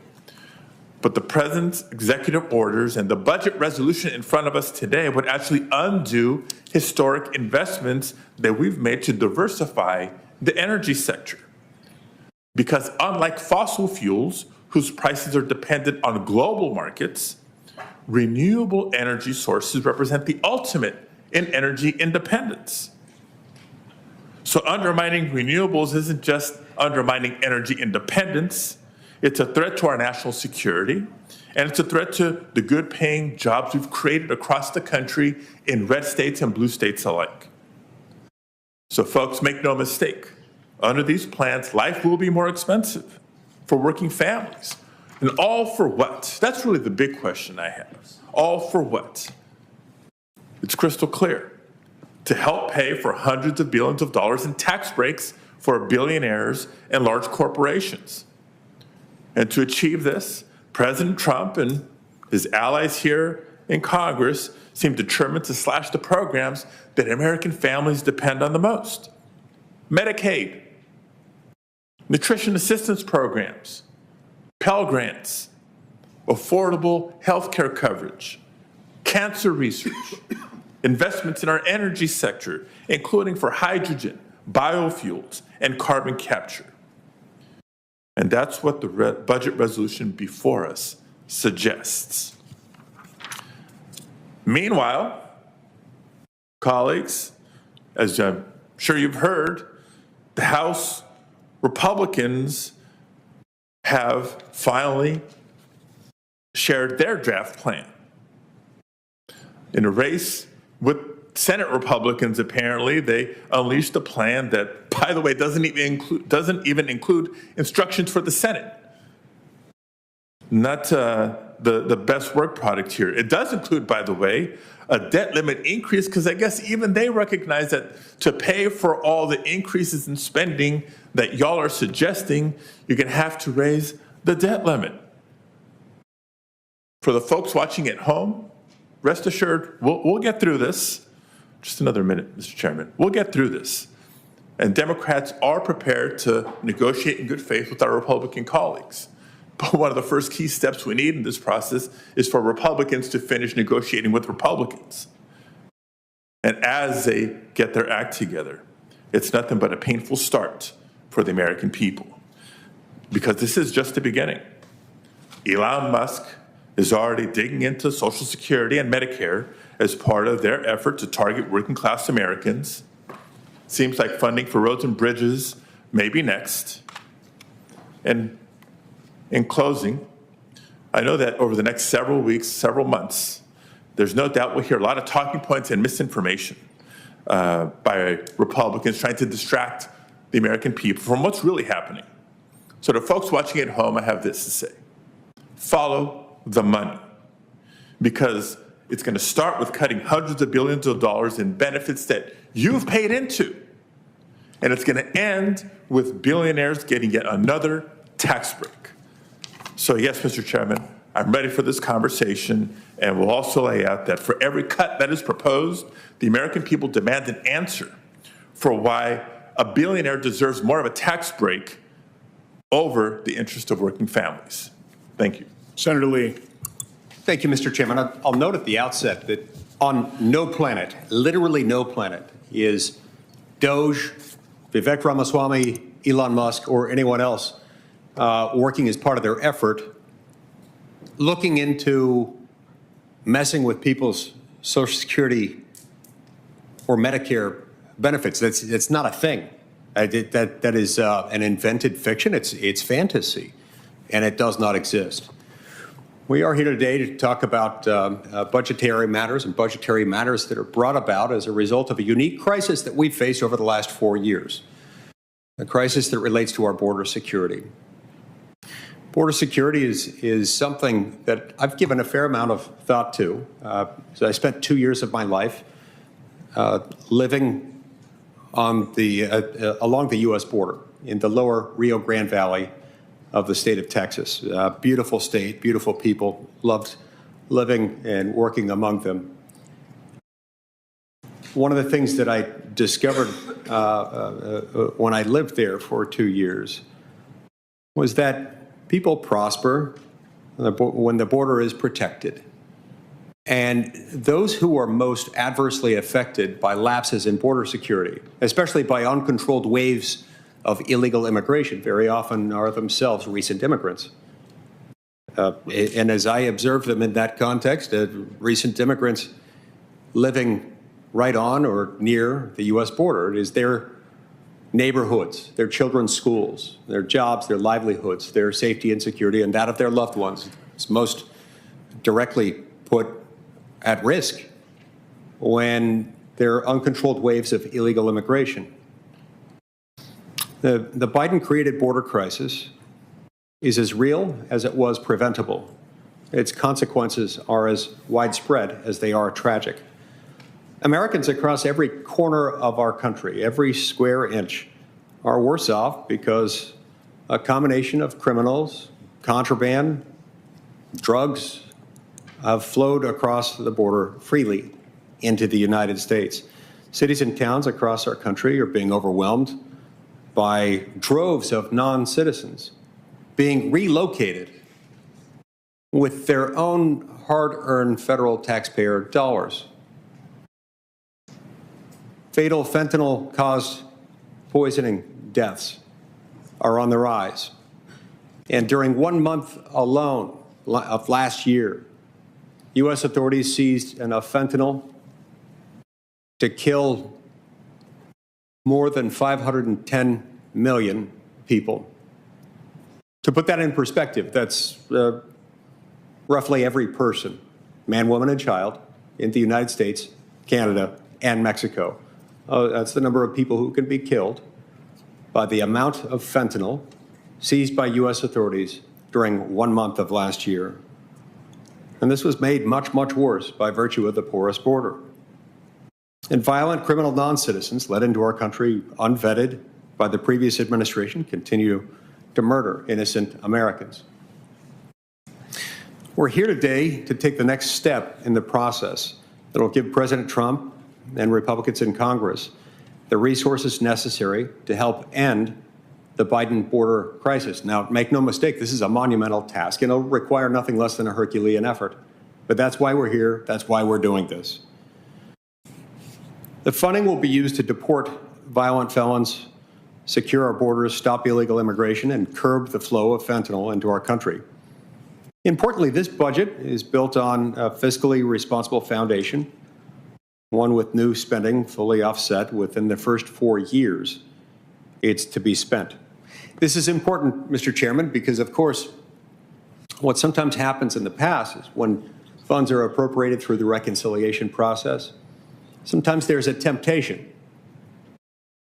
to take the candy up front and agree to eat the vegetables later, to get the spending now with an agreement to offset it over a 10-year period of time. So if you spend in the first 4 years and plan to pay for it throughout the duration of the 10 years, very often the savings don't materialize. That's not what we're doing here. We're doing it right this time.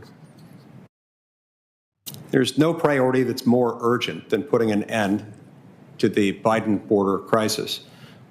I strongly support this budget as a means to instruct the relevant committees to fund agencies and programs that will enforce our immigration laws, secure our border, stop this deadly, poisonous, toxic flow of fentanyl into the United States, and help make America great again. Thank you, Mr. Chairman. Senator Grassley. Thank you, Mr. Chairman. I appreciate your calling today's markup. It's a process to jumpstart the process for moving forward with the Trump agenda. President Biden used a pandemic as an excuse to ram through his budget-busting far-left agenda. While wasting billions on leftist causes, he neglected core government responsibilities. As we all know, the number one responsibility of the federal government, national security. But Biden allowed our military to deteriorate, and in fact, as a result of not enforcing the immigration laws, we had opened our borders. This budget resolution represents a very first step towards correcting the Biden-Harris administration spending excesses and its disregard of security threats at our border and around the world. The previous administration's open border policies resulted in an unprecedented surge of illegal immigration. Approximately 3 times the population of Iowa entered into the U.S. in just those 4 years, and everybody saw it nightly on our television. This left our nation vulnerable to gang members, criminals, terrorists, national security threats, and drug smugglers crossing our border with impunity. President Trump was elected with a mandate to remove these folks and secure our borders once again. This resolution green lights the resources necessary to make that important step be taken. The resolution also provides for funding to bolster our national military.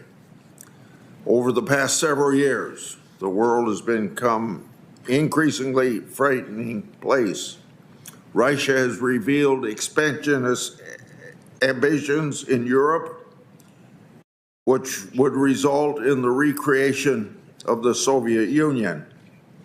China has shown increased aggression of the South China Sea and its threats to Taiwan, and Iran's network of terrorist proxies threaten Israel and even Arab neighbors.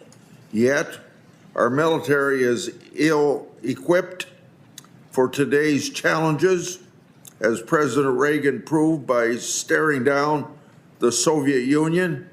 Peace is best maintained through strength. The resolution also lays groundwork for unleashing America's energy production. A coherent energy policy is vital to both national security and the economy. Where I favor an all-of-the-above approach to energy policy, the Biden administration's policy favored all of the above, but none from below the ground. It's time that we had a true all-of-the-above approach to achieve American energy independence. That's fossil fuels, alternative energy, conservation, and nuclear. Importantly, this budget represents a return to fiscal sanity. Any spending increases will be accompanied by corresponding spending decreases.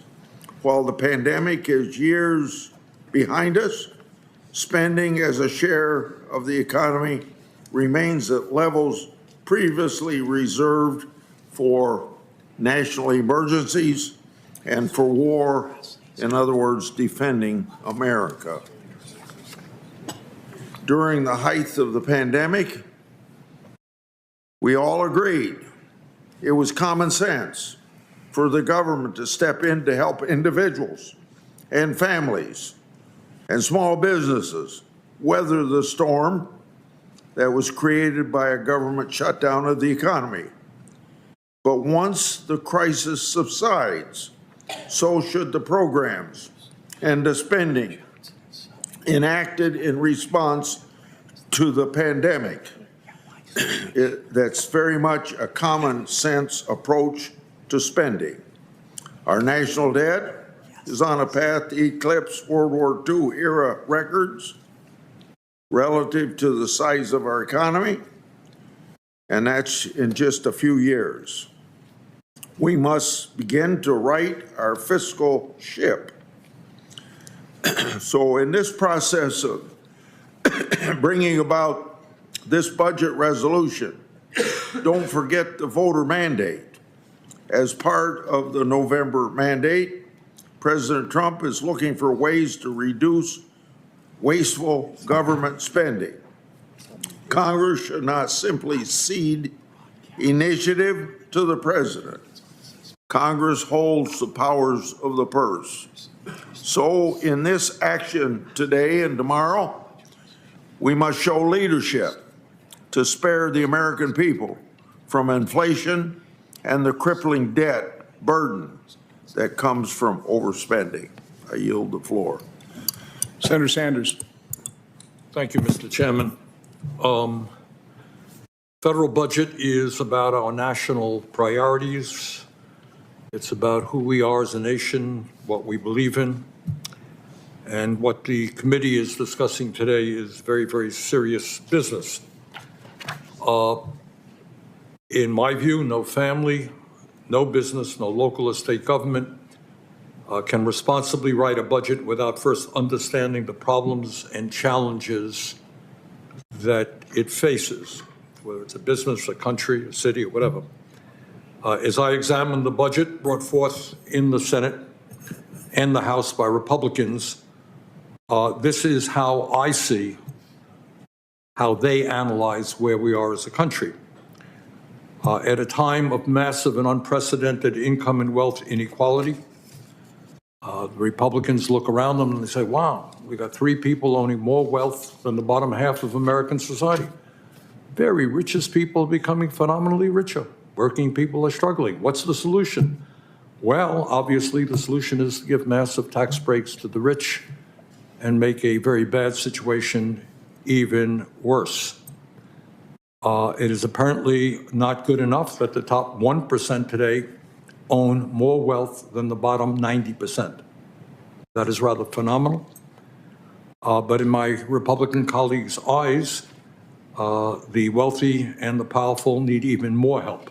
1% owning more wealth than the bottom 90%, just not good enough. We could do better than that. So not only should the very wealthy be asked to pay their fair share of taxes, the Republicans believe that we should give huge tax breaks to millionaires and billionaires. It is apparently, from my Republican colleagues, not good enough that corporate America is now, in many cases, enjoying record-breaking profits, and the CEOs of large corporations now earn 300 times more than what their average employees make, 300 times more.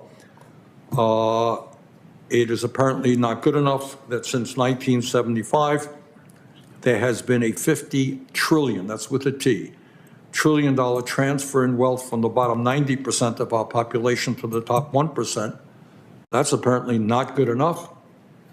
So what we are looking at right now is a situation where Republicans want to give massive tax breaks to the rich and come up with programs to hurt our kids, our elderly, and working families.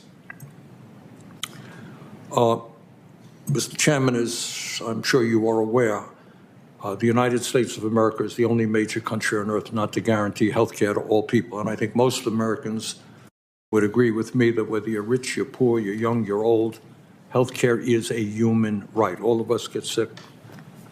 All of us are going to need health care. We're the only major country not to provide health care to all.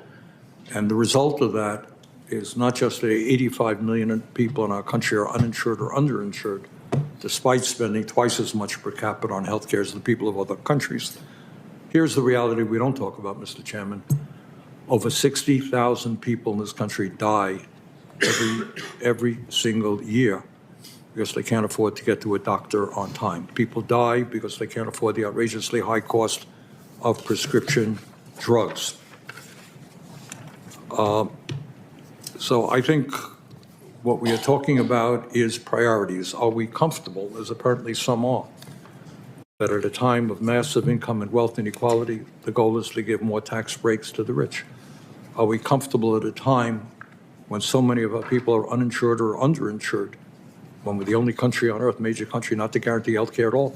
Solution is to throw millions more children and elderly people. When we cut Medicaid, let us not forget that it's not just low-income kids or low-income people. It is a lot of folks who are in nursing homes. I don't quite think that that is an appropriate way to treat our elderly people in this country. So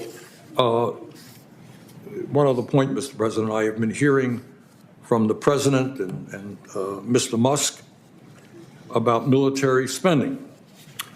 And what they have pointed out is that over the last, I think it's 7 years, every independent audit that the Pentagon has not been able to make an independent, succeed in doing an independent audit of the Pentagon. And I think, according to Mr. Musk, according to President Trump, there are waste and fraud within the Defense Department of hundreds and hundreds of billions of dollars. So it's kind of hard for me to understand that, given that reality, why anybody here would want to give the Pentagon and defense contractors another $150 billion. So I will be offering an amendment to deal with that and many other amendments to try to create a budget that works for working families and not just for the very wealthy. Thank you very much, Mr. Chairman. Senator Whitehouse. Thank you, Chairman. Republicans clearly do not want to talk about a looming crisis headed for our economy and our budget, but it's not hard to see how the dominoes fall. Fossil fuel emissions, methane one of the worst, are making the weather worse and harder to predict. This makes risk worse and harder to predict for insurance companies. This means insurance companies have to raise their rates, or if they can't figure it out, back away entirely. As insurance gets more expensive and harder to find, property values begin to fall. Each member of this committee is likely experiencing this in your states. In fact, I bet you're even hearing about it from your constituents. Let me start with Florida, which is the preview of coming attractions for other coastal states. It's the first and it's the worst. In Florida, Glades and Monroe counties have seen homeowners' insurance non-renewals increase by more than 3,000%. In Glades County, 1 in 6 homeowners was dropped from their insurance in 2023. In Miami-Dade County, average premiums have spiraled up to $17,000 per year. Premiums are expected to triple in coastal Florida counties in the years to come, with home values consequently declining between 40 and 60% in many coastal counties. In some states, major national insurers are already pulling out. In California, Allstate and State Farm will not issue new policies. In Texas, Progressive is leaving. In Florida, most national companies have left the state. Florida homeowners' insurance rates are almost quadruple the national average. Many Floridians can't get or can't afford homeowners insurance, and many more have rickety insurance that may well not pay claims. What happens if your homeowner's insurance goes up? Quadruples, for instance. It's a carrying cost on owning your home, so your home's value declines. Or if you can't even get insurance, then your home can't get a mortgage. So when you try to sell, no one can get a mortgage to buy your home. And again, your home's value crashes. That's what Freddie Mac's chief economist warned this committee about 2 years ago. Coastal flood risk makes homes uninsurable, which makes them unmortgageable, which causes, his words, a coastal property values crash, which then cascades through the economy like the 2008 mortgage meltdown. Except now, the coastal homeowners insurance crisis he discussed has a new evil sibling, wildfire risk for homeowners nowhere near the coast. Same problem. Insurance to mortgage to property values to broad economic collapse. Here are counties where climate-related risks are expected to quadruple or more present insurance rates by 2055. Already high insurance rates expected to as much as quadruple further by 2055, with obviously predictable effects on property values. Here are counties where property values are predicted to decline by as much as 100%. A decline of 100% is a total wipeout, again by 2055. Well, you may say, well, that's not till 2055, so that won't affect me, that doesn't matter. Except, who looks forward 30 years? Mortgage companies do, who want to make sure their collateral is sound and the homeowner is able to pay the mortgage, which is why in high-risk areas they're dumping more and more mortgages into federal, Fannie and Freddie, grabbing the fees and passing the risk to taxpayers. And I commend on that the report, Mortgage Securitization Dynamics in the Aftermath of Natural Disasters. Insurance companies have to be rated for that mortgage to get into Freddie and Fannie. There's a rating agency called Demotech, which has leapt from being a negligible presence in Florida's homeowners insurance market when they started in the 1990s to now over 50% by 2018. For that, I commend the report, When Insurers Exit, Climate Losses, Fragile Insurers, and Mortgage Markets. Demotech's ratings are so slippery that almost 20% of Florida insurance companies it rated have already gone bust. Remember 2008 and rating agencies?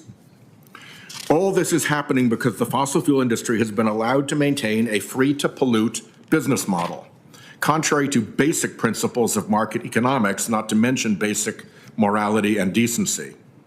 When it's free to pollute, when those negative externalities are not baked into the price of the product, it's called a subsidy. And this is a big one, $700 billion every year in the U.S. alone. When Trump was soliciting $1 billion in political money from the fossil fuel industry, and by the way, he got $100 million that we know of, this was a pretty sweet deal. $1 billion once to Trump and $700 billion to lock in that subsidy every single year. And who pays? We do. One of the ways we pay is in this looming homeowners insurance crisis and its cascade into a property values crash and national economic recession like 2008. And it's not just national.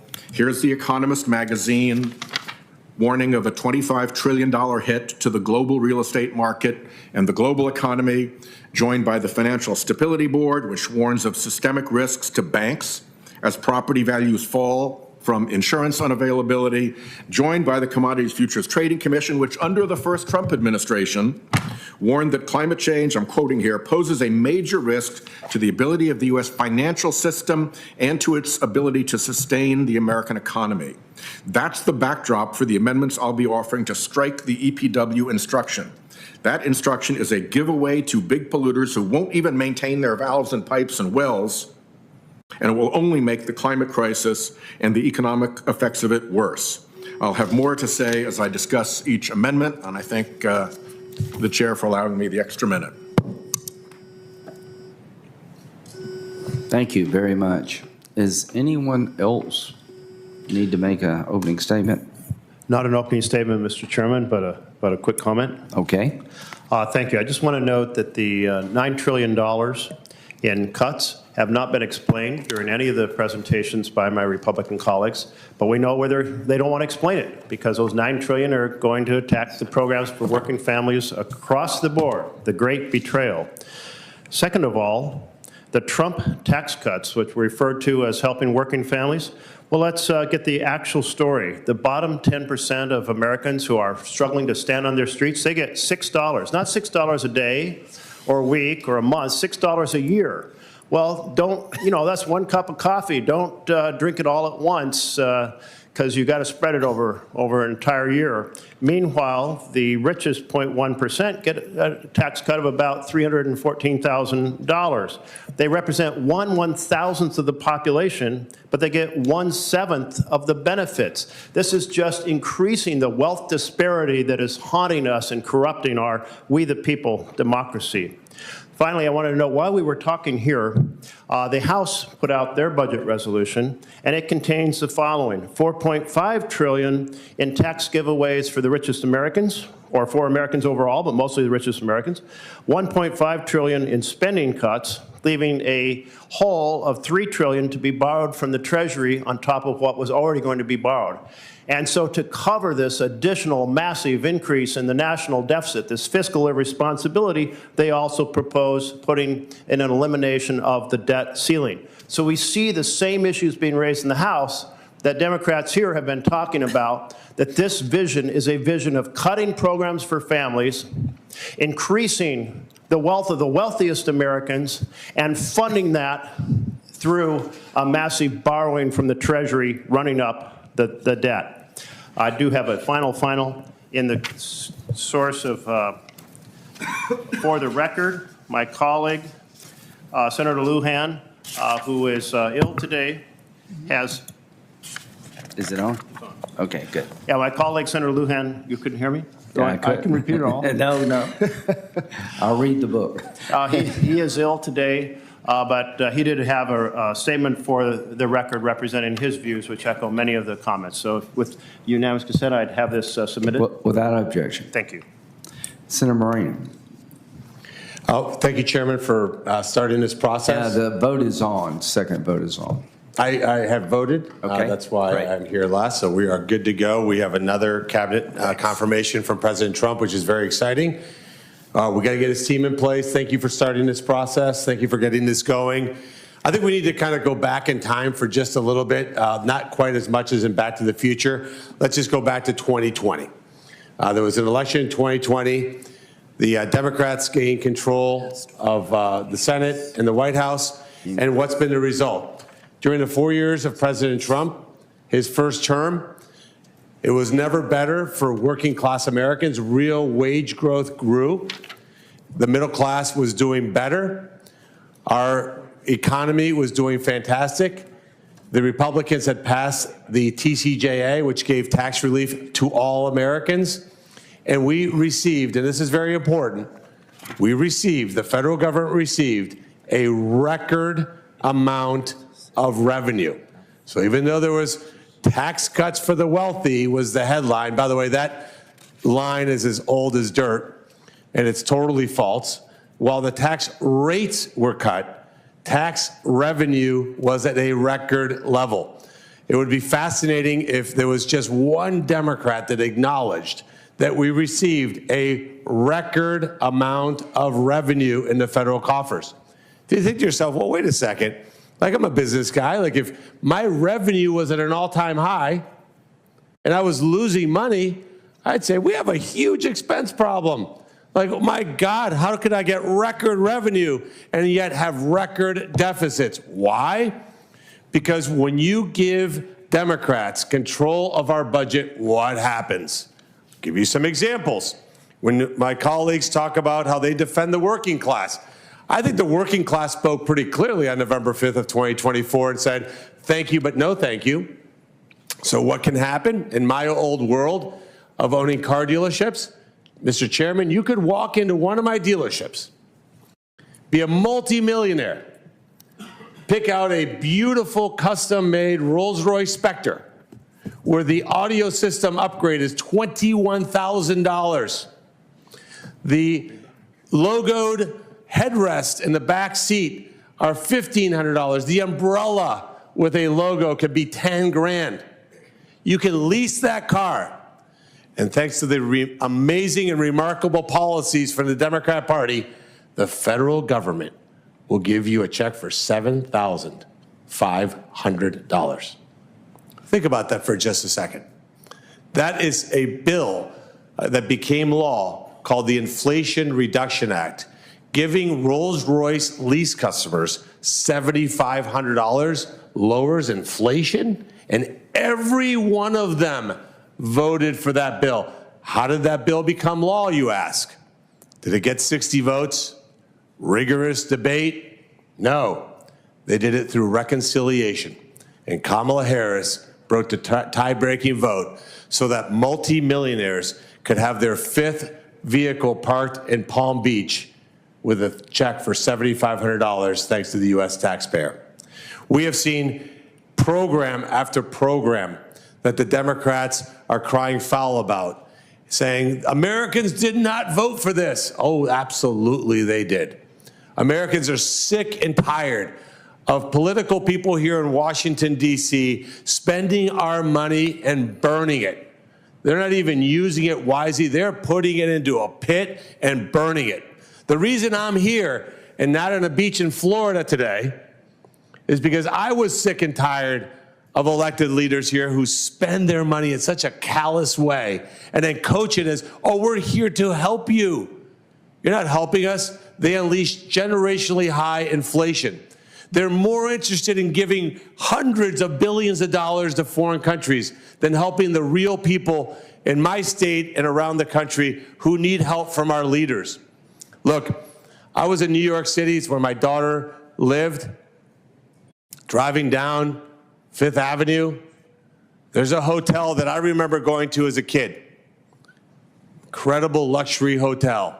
We never stayed there.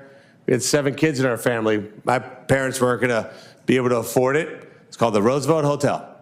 And I remember my mom and dad looking at me going, that's where the rich people stay. Who stays in that hotel today?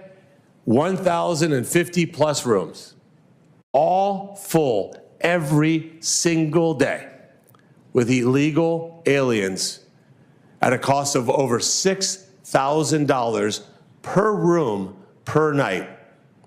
Who owns the hotel, you ask yourself? The government of Pakistan. The same government that housed Osama bin Laden is getting upwards of $100 million a year for the U.S. taxpayer. My Democrat colleagues, God bless you if you're good enough to sell that crap to the American people. But on behalf of the people of Ohio and writ large, the people of the United States of America, it's time for the United States government to do what every household has to do and balance their damn budget. We're sick and tired of wasteful spending. We're not going to put up with it anymore. And Chairman, let's get started. Thank you, and we'll get started after lunch. 1:45, we're coming back. Thank you very much. Committee is adjourned to 1:45.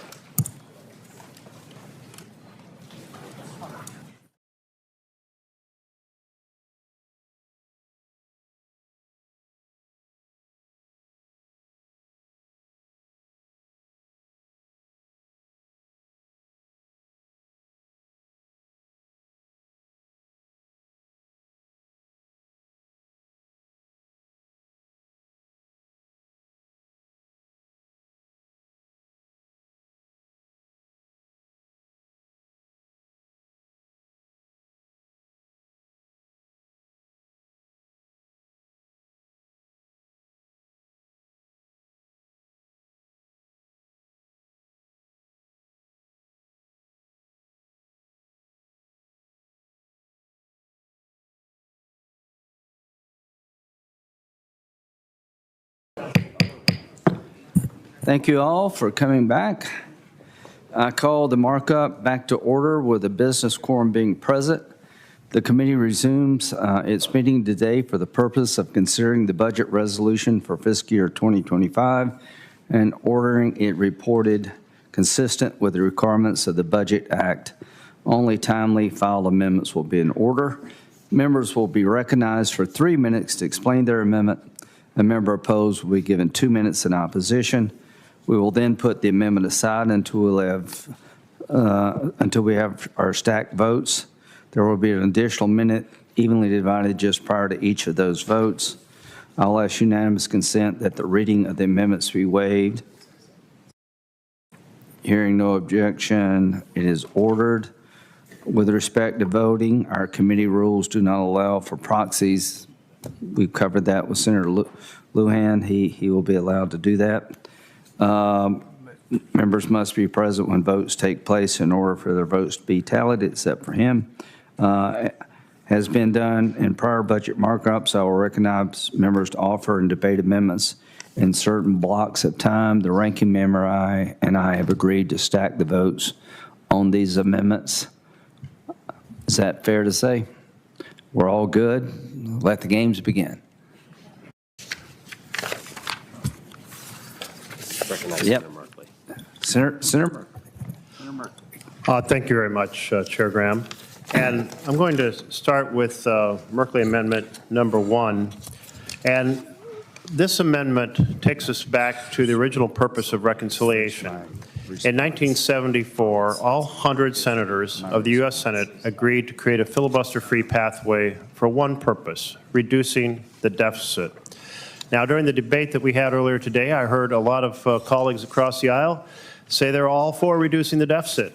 I put up a chart that showed under every single Republican administration, the deficits increase year after year, and under every Democratic administration, they decreased every year. So let's match the rhetoric with the act.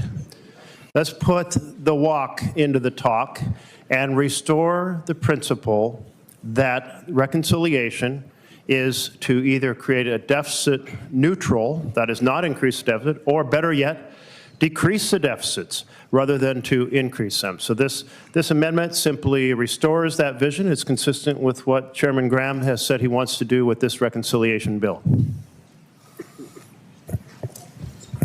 Senator Kennedy? Senator Kennedy? I have a question. Okay. And I ask this gently and with great respect. If this is such a swell idea, why didn't you propose it under the Biden administration when my Democratic colleagues used reconciliation? Yes. So the history of this is that it was changed in 1996. The principle of all 100 senators voting for reconciliation to only decrease the deficit was in 1974, and then it held for 22 years. But in 1996, the Bush administration wanted to do a significant set of tax reductions and decided they couldn't get them passed with Democratic support, so they would do it by themselves. And so the majority leader at that time, Robert Dole, put into the parliamentary position Robert Dove, who had worked for Dole, and the parliamentarian delivered a ruling completely out of sync with the history of reconciliation and said, oh, you know what? Even though it's not in the law, even though it was all about deficit reduction, we're going to allow deficit increases if they're for taxes. And the Republican majority proceeded to affirm that. This was called a nuclear option, exercised in 1996. Now, Kent Conrad, when he was chair of this committee, repeatedly, every single time he was able, he put the Conrad rule back in place.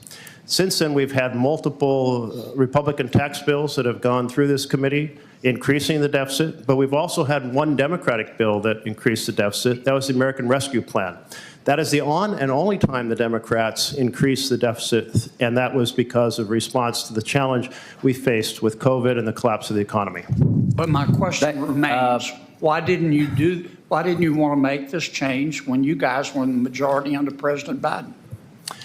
And to my colleague, I can't be in, I wasn't in charge of this committee, so I can't speak to the details. I don't know the answer. I do know the only time the Democrats used reconciliation that increased deficit was the American Rescue Plan, and that was because the economy was in dire condition due to the collapse caused by COVID.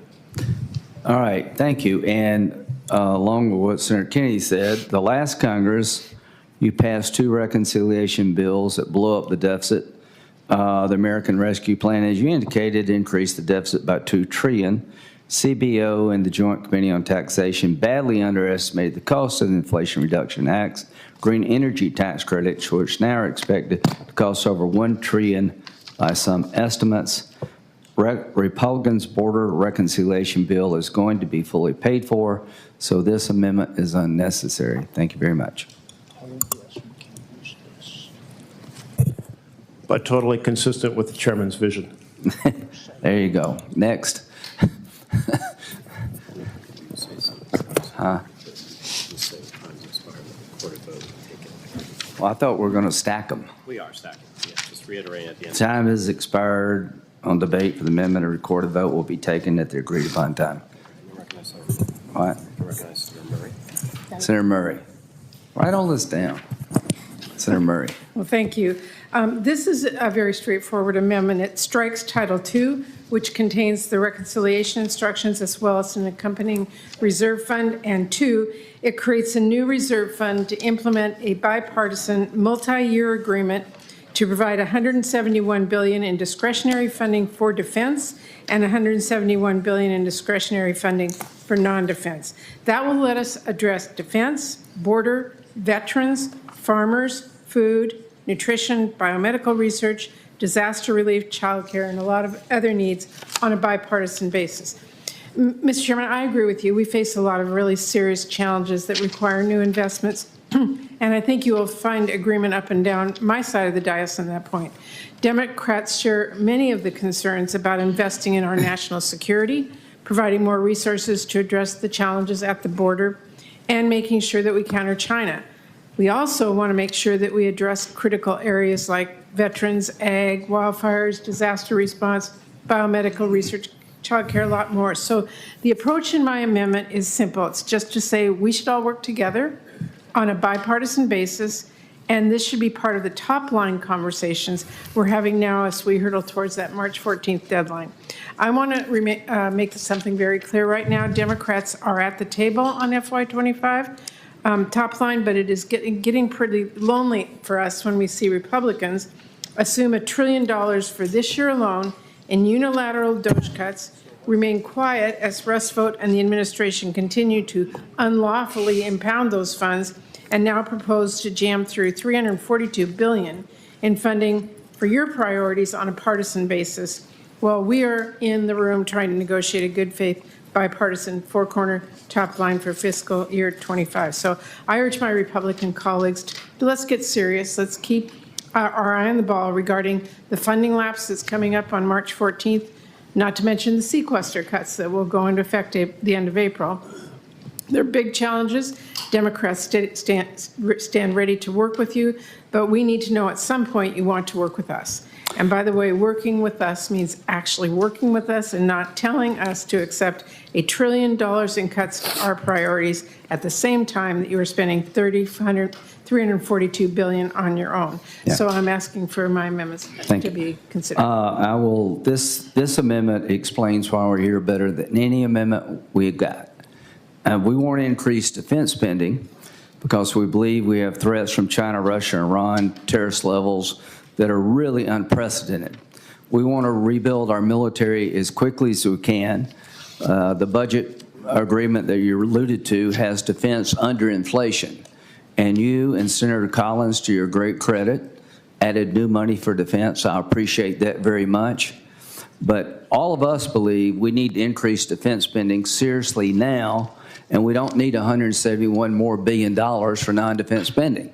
Why are we doing reconciliation? So we don't have to do that. We can actually help the Defense Department that is underfunded, and we don't have to come up with $171 billion for non-defense spending. That's why we're doing reconciliation, to break that cycle to the extent we can. So I oppose your amendment. All right, and that will be, time has expired. We'll vote at the appropriate time. Who's next? Senator Wyden. Thank you very much, Mr. Chairman.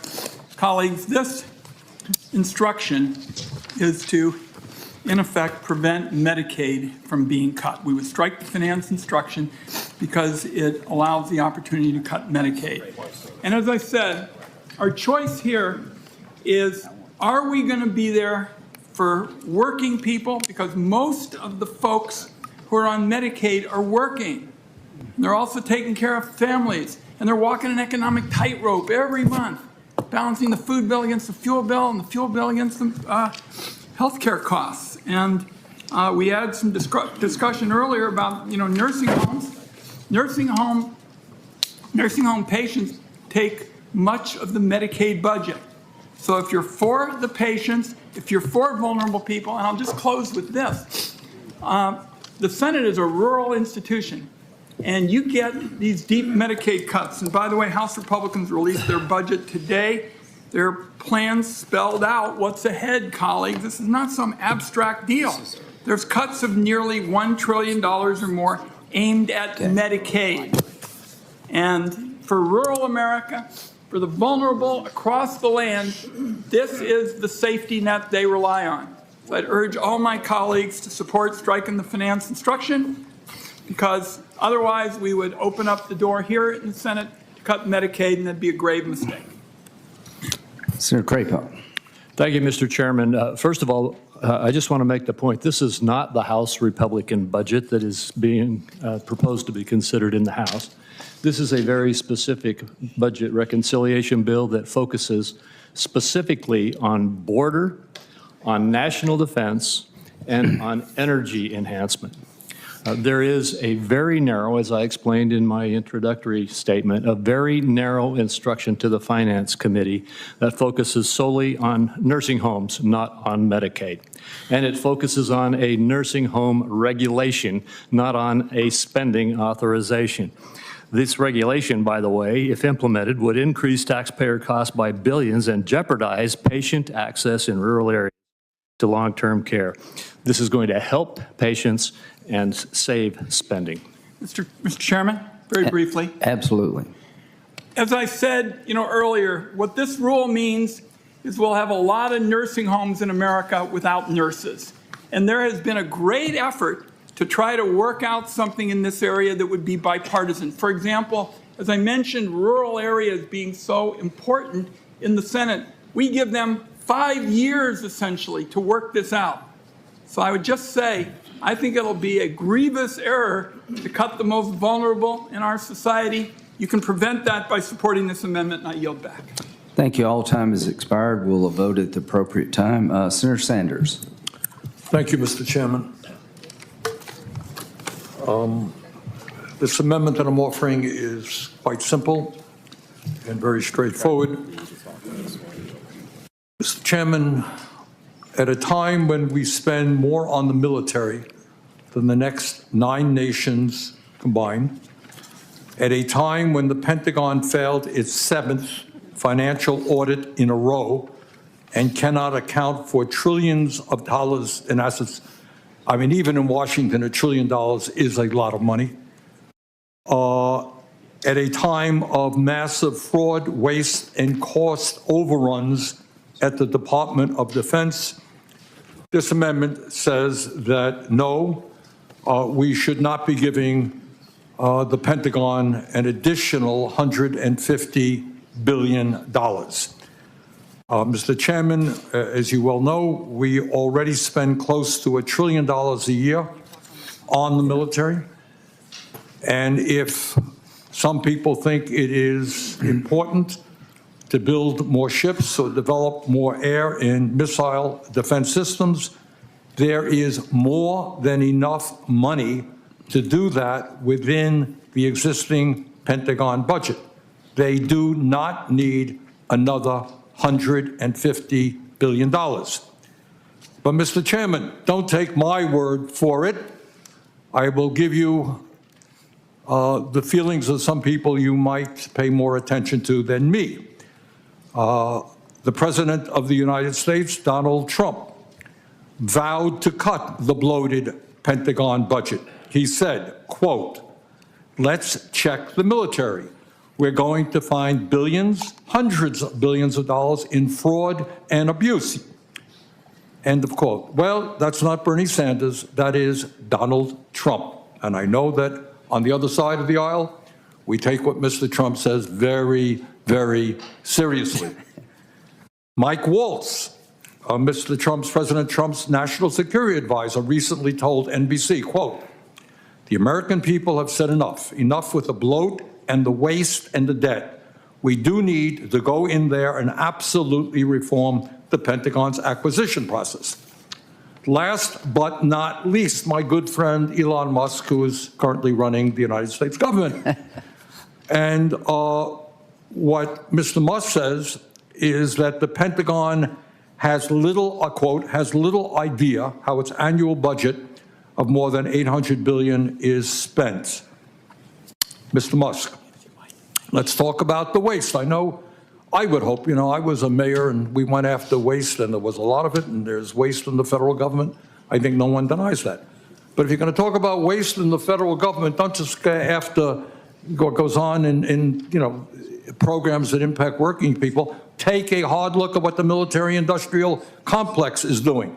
Fiscal year 2022, Navy auditors found $4.4 billion in untracked inventory. Well, they simply lost $4 billion. Let's talk about fraud. In recent years, major defense contractors have paid many billions of dollars in fines or related settlements for fraud or misconduct. In October, Raytheon was fined $950 million for inflating bills, lying about costs, and paying bribes to secure foreign business. In June, Lockheed Martin was fined $70 million for overcharging the Navy for aircraft parts. Let's talk about cost overruns. No, I trust that you're sincere. We want a cost-effective government. I trust nobody here wants to see waste. But how can you talk about spending another $150 billion when you got the largest agency in the country full of waste and fraud? Cost overruns. The F-35, the most expensive weapon system in history, has run up hundreds of billions of dollars in cost overruns, et cetera, et cetera. So, you know, my friends, and I say this very sincerely because I trust that all of us want to deal with waste and fraud and a bloated bureaucracy. But if you're going to do that, the first area you look at is a bloated defense budget, and the idea of adding $150 billion more makes 0 sense to me. Thank you, Mr. Chairman. Thank you, Senator Sanders. Very quickly, it makes a lot of sense to me in this regard. These wars in Ukraine and Russia, the Ukraine-Russian war, has been a wake-up call. We ran out of 155 rounds. What would happen if Taiwan went hot tomorrow? So we need to re-energize our military-industrial base. We've been shipping stuff to Israel. They're under siege on 7 fronts.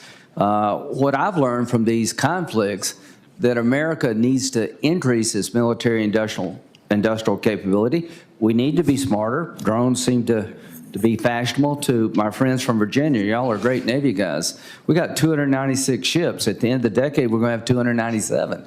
China's got 450. We need more ships. So that's going to take more money, but we will look at cutting waste in the Pentagon, I'm Mr. Chairman, sure. can I just briefly respond? Yeah, just a briefly. second. Look. I will. We can argue, and I'm not an expert on this, what the military needs, okay? But before you add more money, why don't you get rid of the waste and the fraud? Let them get rid of that. Because, right, if I may reclaim a time, because we're in multiple wars.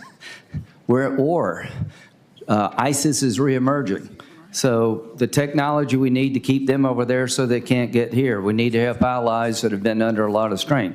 We're at 2.9% of GDP on defense in 2025. That's the lowest we've been in decades, at a time when I think the threats would justify more spending. I appreciate you. You're consistent. We have a different view of what it takes to defend America. You're right about waste. But I am telling you, half the budget is personnel cost. Does anybody here want to change the personnel? Do we want to pay people less, give them less benefits? So really half the budget is locked in with personnel costs. I think we need more capability. We need it now. That's why we're doing $150 billion. I oppose the amendment. Time has expired. Next will be Senator Warner. Well, Mr. Chairman, on behalf of Senator Kaine and I, one area we'd probably all agree we need more 155 millimeter shells. We make them almost exclusively in all of North America in Radford in a World War II facility, and would welcome any members of the committee that would ever like to come down. And I actually would like to do that. it's pretty wild. It's pretty, you can't believe how old and dystopian it looks. Okay, so I'm going to thank you, Mr. Chairman. I call it my first degree amendment, Warner Amendment 7, as modified by my second degree amendment, Warner 15, which establishes a deficit neutral reserve fund to protect sensitive and classified information from DOJ. This ought to be, I think, an easy one. I can tell you as chairman and vice chairman of the Intel Committee, the federal government's got to do all we can to safeguard national security information, obviously at the same time protect privacy. During the past few weeks, President Trump and his cabinet have given the DOJ operatives access to some of our nation's most sensitive information, including the ability to read and perhaps manipulate data on the 1.3 billion payments that Treasury makes each year. This includes one DOJ operative who formerly worked for a Russian hacker group and was fired for leaking sensitive secrets to a competitor. Another of the DOJ guys declared himself, quote, a racist, and said he would not mind if, quote, Gaza and Israel were both wiped off the face of the earth. Now, I don't think somebody that would give up information to a competitor, or somebody that says Israel and Gaza ought to be wiped off the face of the earth, is that the kind of young person we want to be giving access to our banking information, our social security information? Now, I don't think the vast majority of us, I wouldn't trust these kids looking at my checkbook, let alone looking at the overall payment systems of the United States of America. My fear is that this DOJ work is not going to stop with their legally dubious, and so far the courts have weighed in and said inappropriate. The truth is, Mr. Chairman, as you know, the president said last week it's time to send Musk to check out the Pentagon. Aside from the obvious conflict of interest, given the fact that Mr. Musk's SpaceX plays a major role in that defense environment, opening the Pentagon to DOJ presents a serious risk to the classified programs that keep our nation safe. My amendment provides a common sense solution that all members of the committee should support that allows for legislation that will protect classified and sensitive information on American programs from being accessed by DOJ who don't have the necessary training, experience, or in the case of some of these fellows mentioned, they didn't even have the clearances. You got somebody with a secret clearance looking at materials that are beyond TS, beyond SCI. Again, many of the colleagues on this committee know how important it is to keep our information secret and secure. I would urge you to back this amendment. Thank you, Mr. Chairman. Senator Crapo. Thank you, Mr. Chairman. And first of all, I would like to tell my colleague from Virginia that I welcome the invitation to come and tour your ammunition factory. That would be very interesting. You vote yes, I'll bring you next week. You mean I can only come if I vote yes? About this afternoon. Let me just say the Trump administration has been clear that it is focused on rooting out waste, fraud, and abuse across government agencies, and I applaud its efforts to maximize government efficiency and productivity. As a part of these efforts and expanding, frankly, upon efforts begun by the prior administration, the Treasury Department is conducting a review of its systems and processes using its own employees. The Treasury employees responsible for this process are following standard practices, as has very clearly been explained by the new Secretary of Treasury, to protect the integrity of the Treasury systems and processes. There is nothing unusual about auditing the Federal Reserve or auditing the Treasury or any other agency, and that's what's going on. Those involved are adhering to Treasury's customary security, safety, and privacy standards and are subject to the customary security obligations and ethical requirements. And by defending status quo bureaucratic inefficiencies, Democrats are opposing efforts to root out waste, fraud, and abuse. I encourage a no vote. Mr. Chairman, can I, listen, Absolutely. I love my friend from Idaho. We work together on a lot of things. I just ask you respectfully, the fella who quit, who got fired with the racist chants, had nothing but a secret clearance that was a temporary clearance.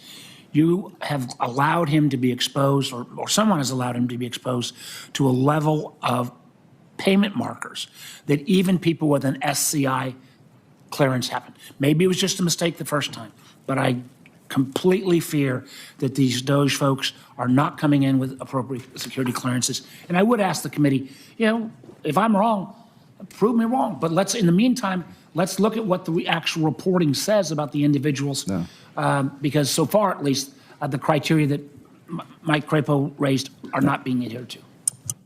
Well, Mr. Chairman, very briefly, I would just say the Secretary of Treasury has indicated that he's taken your challenge and request seriously. He's reviewed this and that they are complying with all of the appropriate privacy and other requirements. And if that's not being done, let's go talk to the Treasury Secretary again, but let's not try to stop the effort to audit our agencies and weed out waste, fraud, and abuse. Thank you. Time has expired. We'll vote on that amendment here soon. Senator Kaine. Thanks, colleagues. This is Kaine Amendment 1, and it's fairly straightforward. It's sort of a no before you cut amendment is how I would summarize it. It would create a point of order against considering any legislation that affects health insurance coverage without a CBO estimate that lays out what the effect on health insurance coverage would be. We've heard rumors and we've seen lists floating around, including material from the House earlier today, about potential cuts that our Republican colleagues are planning to use to pay for this additional border and defense spending, as well as for the tax cuts. And they're very heavy on cuts to programs that help Americans access health care, Medicare, Medicaid, the Affordable Care Act, and others. If that's the will of the majority, then that's going to be the will of the majority. But we should not be trying to reduce health care coverage in this country. We should be trying to increase it. And what my point of order would do, it would say that if the package, the legislation reaches the floor and there's provisions that affect these health programs, the CBO must come up with an estimate telling us how many millions of Americans will be affected in their health coverage before the vote. If that estimate is on the table and it's the will of the majority still to push forward with the proposal, so be it. But we should know what the effect on Americans' health care is before we vote on major legislation that affects these programs. So that's what my amendment would do. Thank you. This amendment creates a new point of order that prohibits passage of legislation that impacts health care until a CBO score is available for 72 hours. This amendment would unnecessarily slow down consideration of important legislation. CBA works as fast as it can to put together scores. This amendment is not appropriate for a budget resolution and would therefore jeopardize our ability to use reconciliation if adopted. I respectfully oppose the amendment. All times expired. Senator Van Hollen. Thank you, Mr. We're done. Senator Van Hollen. Thank you, Mr. Chairman, colleagues. My amendment is labeled Van Hollen number 4. It's pretty straightforward. It says it shall not be in order for the Senate to consider any legislation that cuts funding to Medicare or Medicaid benefits. So I'm all in with anybody who wants to have more efficiency in the program or anybody who wants to go after Medicare fraud. We should do that. But candidate Trump did not campaign on cutting Medicare. He did not campaign on cutting Medicaid. As I said this morning, when he was asked about Project 2025, he said, I don't know anything about that. Well, Project 2025 does call for changes to Medicaid. They want to cap Medicaid benefits, lifetime benefits, which would have a hugely disproportionate impact on people with disabilities. If you look at the House Republican proposals, they're talking about voucherizing, privatizing Medicare, and they're also talking about block granting Medicaid. So none of these were things that now President Trump ran on. This creates some guardrails against cutting these very important benefits, whether in Medicare or Medicaid, and I urge my colleagues to support it. Thank you, colleagues. This amendment is out of order because it's not in the Budget Committee's jurisdiction. If adopted, it would jeopardize the budget resolution and our ability to use reconciliation. The Democrats are the one who took money from Medicare to pay for green injury tax cuts in their Inflation Reduction Act. So this amendment is out of order at the, ruled to be out of order. Thank you. Senator Lujan, how about Senator Whitehouse? You're here. Thank you, Chairman. I'll call up Whitehouse 1, which repeals the effort to undo the proposed methane fee. Can I start with the proposition that this is leaks? This is oil and gas companies not maintaining their pipelines, not maintaining their valves, not maintaining their wells, and causing methane, which is explosive and poisonous, to be leaked. All they have to do is fix their damned equipment. We also know that they've been underreporting their methane leaks for years. For years. Now it turns out we can actually measure methane with satellites, and we know they were reporting about 1/4 of their leakage. So this is not an industry that comes to this with clean hands. 9 or 10. This is basic clean up your own mess principles. All they have to do is fix their equipment to stop it. And by the way, the way this developed through the IRA, because of Senator Manchin's role in the fossil fuel industry, was that they got front-loaded, I think, $1.8 billion to clean all this up. And in return, they got this fee on leakage, which they could avoid by fixing their damn leaks with the $1.8 million to keep the money in their pockets, and now come back and try to undo this so they can keep spilling and leaking methane. Now we can catch them at it. We see it. The satellites show the methane. This is, there's a lot that I disagree with about climate stuff and the direction we're going, and I spoke in my opening statement about the dangers which are hitting our home insurance markets, and which are going to translate into mortgage problems and property values problems and a whole economic cascade.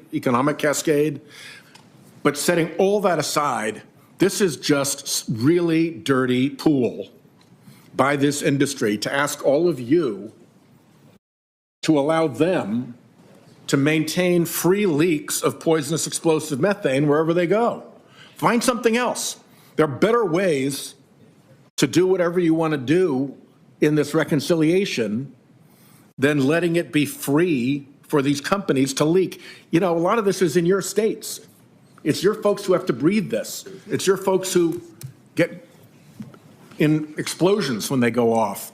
For God's sake, please, let's at least say no with respect to this one thing. Senator Lee, and I think Senator Kennedy also would like to make a comment, but Senator Lee first. This amendment would strike the instructions going to EPW. And by striking those instructions, we would foreclose the opportunity there to recover wasteful spending to the tune of $1 billion, wasteful spending that was brought about by a party line vote in the Inflation Reduction Act a few years ago. Now, this was too high. It's brought about awful inflation, along with so many other things in that and other pieces of legislation that were passed during that time period, making it more expensive to buy everything from gas to groceries, everything from housing to health care. One of the reasons we need to do it, as we've talked about in this bill, our border has been overrun. Public safety threats are imminent, ongoing, and have been for a long time, as the previous administration's open doors policies have enriched international drug cartels to the tune of tens of billions of dollars as they've accelerated their human and drug trafficking operations into this country. So, yeah, we've got to figure out ways to pay for that, and this is one of many ways. The measure in question includes grants for things like environmental and climate justice. And so when we think about, speaking of things that involve cleaning up your own mess, we are cleaning up a mess left to us by Democrats, a twofold mess. An open border that we have to deal with now, and a messy set of spending measures that have proven very costly to the American people. I oppose this. Senator Kennedy, would you like to say something very quick? I would. Okay. I don't know how quickly I can say it. Sheldon, I think, as I read your amendment, it's more than just about methane. And for what it's worth, I happen to agree with you about methane leaks, and I think we're doing a lot better. But what if we find a methane leak program that the Biden administration has funded that is bone deep stupid, and the money's being wasted? This, just because it's about methane doesn't mean it's either effective or efficient. And this would prevent us from making commonsensical changes. That's why I've got to oppose it. That was quick. Absolutely, yeah. This is very clearly targeting one particular thing, which is the methane fee, which is putting a price on leaking methane so that they don't. But how do you know that? They have a reason to do that. How do you know that? How are you reading our minds? It's pretty clear. No, it's not. It's pretty clear. When you look at the numbers, when you look at the instruction, and if I'm wrong, then I'll apologize to you, but let's just wait until this gets to EPW and I'll tell you this is where it's going to go. If you want right now to say, okay, we will lay off the methane fee, we will make these leakers fix their damned equipment so that 14 million homes worth of natural gas isn't just being vented into the air we breathe every single year because they're leaking and not maintaining their equipment. If you want to concede me that, if we'll take that off the table for EPW consideration, the chairman sits on EPW, he can help with that. I'm happy to pull this back. But I don't think that's the case. I think the case is that this is the target. Respond to that? Very quickly. No good deed goes unpunished around here. Go ahead. The document says so. I'll be stopping the methane emissions fee. Right there. I'll be brief, Mr. Chairman. Yes, go ahead. Look, Senator, you're putting words in our mouth and thoughts in our head. This is the chairman's press release. I understand that's the chairman. That's not me. That's not the other members of this committee. I mean, Sheldon, I love you like a taco, man, but you're assuming there's some communist plot to get rid of all of the mitigation of methane. And I think you're way overstating your position. I'm saying that the methane fee is specifically targeted by the chairman in the committee's description of what this is intended to do. That's Lindsay. Well, that's I not tell you me. what, we'll all get to vote here in a minute. Time has expired. Senator Padilla.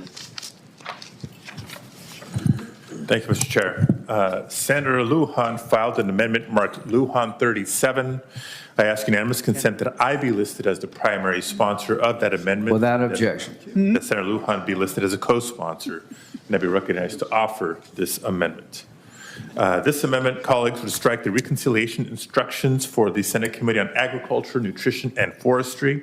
It would seek to prevent this instruction from being used to make steep cuts to critical nutrition assistance programs and important agricultural programs that our Republican colleagues have made it clear are on the chopping block.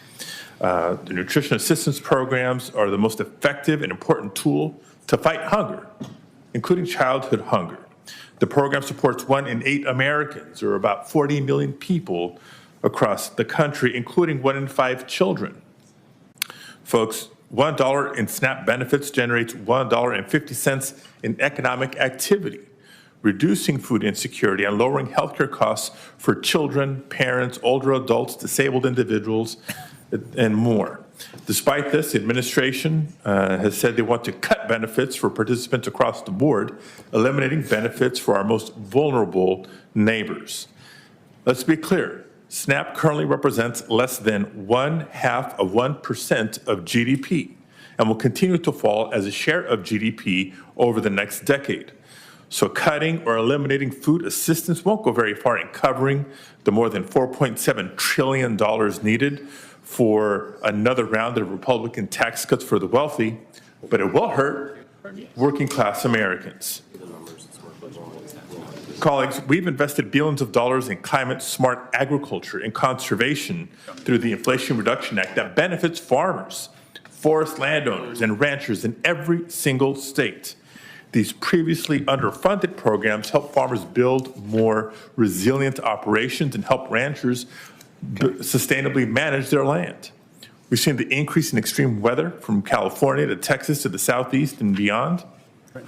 I'm surprised that you want to strip farmers of the tools that we just enacted to help protect them. Colleagues, I can go on and on, but I urge you to reject taking food away from children and making groceries more expensive for hardworking families by supporting this amendment. Thanks, Senator Lee.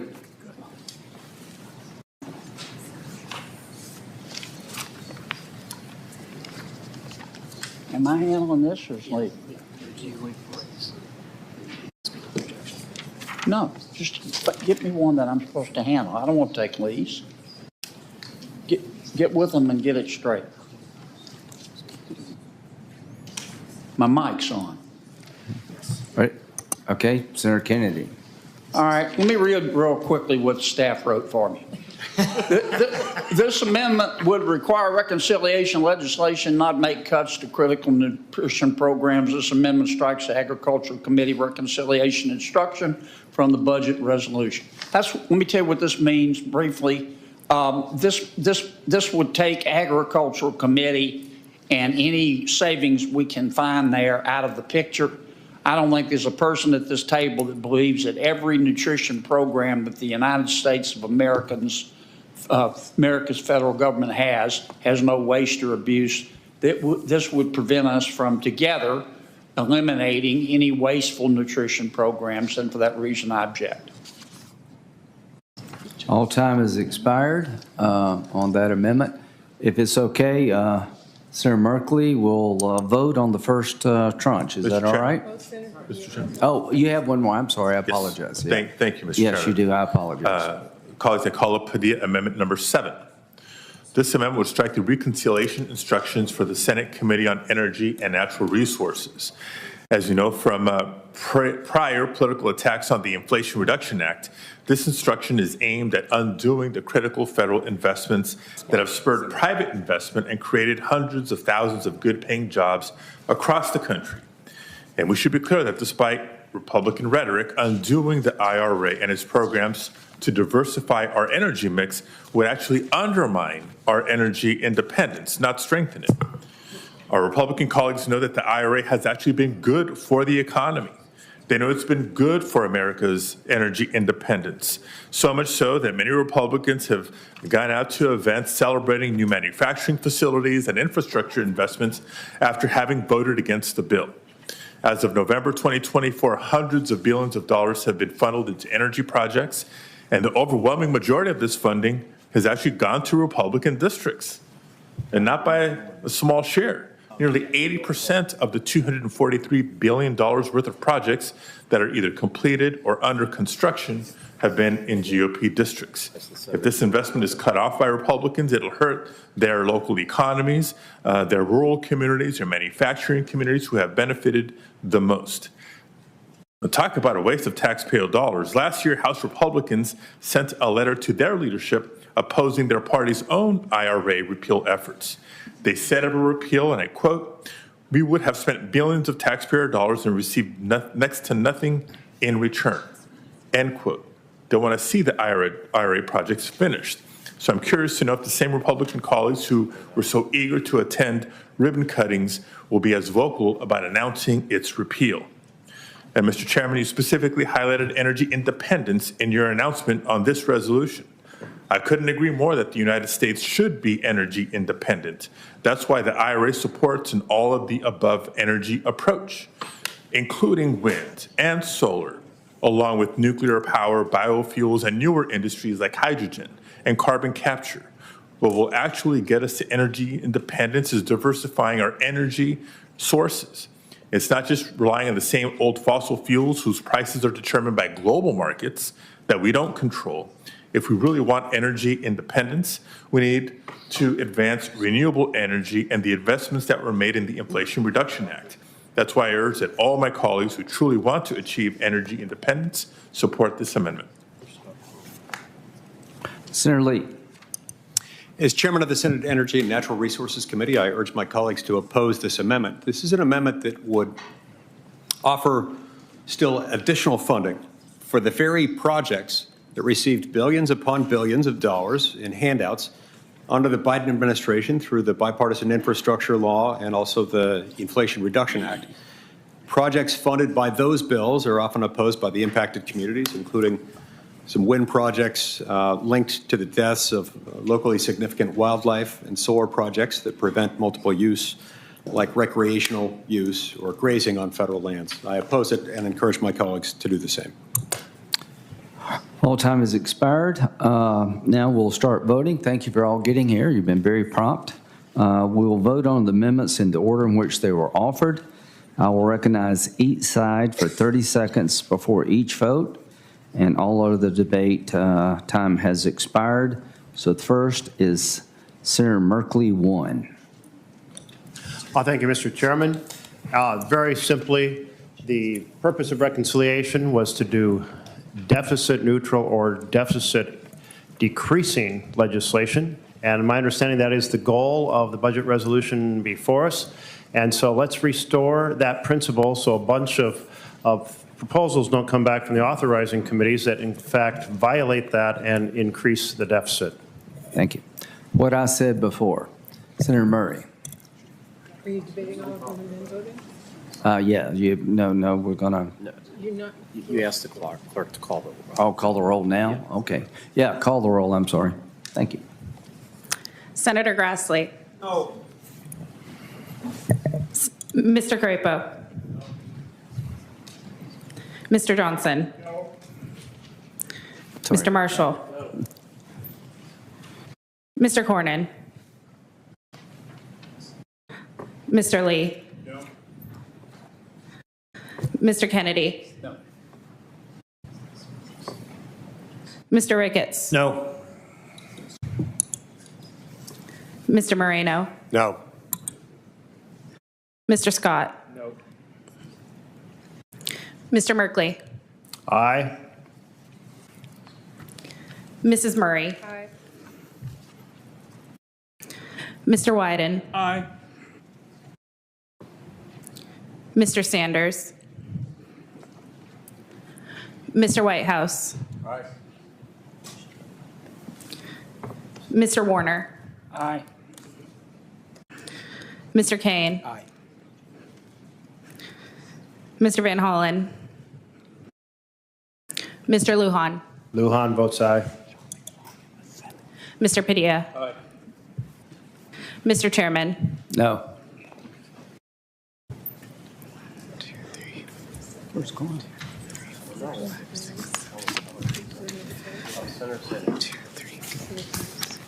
Yeah, we'll wait. Mr. Chairman, the ayes are 8 and the nays are 10. Yeah, Oh. Senator Sanders, go ahead and vote. Mr. Sanders. Whose amendment? My amendment. And we'll wait till Senator Cornyn, he's on the way. He is on the way, right? Patty, do you want to increase military spending by $171 billion? I'm voting what? Oh, I thought you did. Okay, I'm confused. Do you have a reserve fund We'll get there. in your We'll get there. amendment? But I brought to bribe people. No, it's the actual. They're very good. Hubs, Virginia peanuts. And Mike, you know. Don't do that. You're going to support That'll be Cliff, and it'll be everywhere. my amendment? Okay. That's the difference between Kaine and Warner. Peanuts, cold hard cash. Yeah, I think he's on the way. We just don't know where he started. I saw you smile.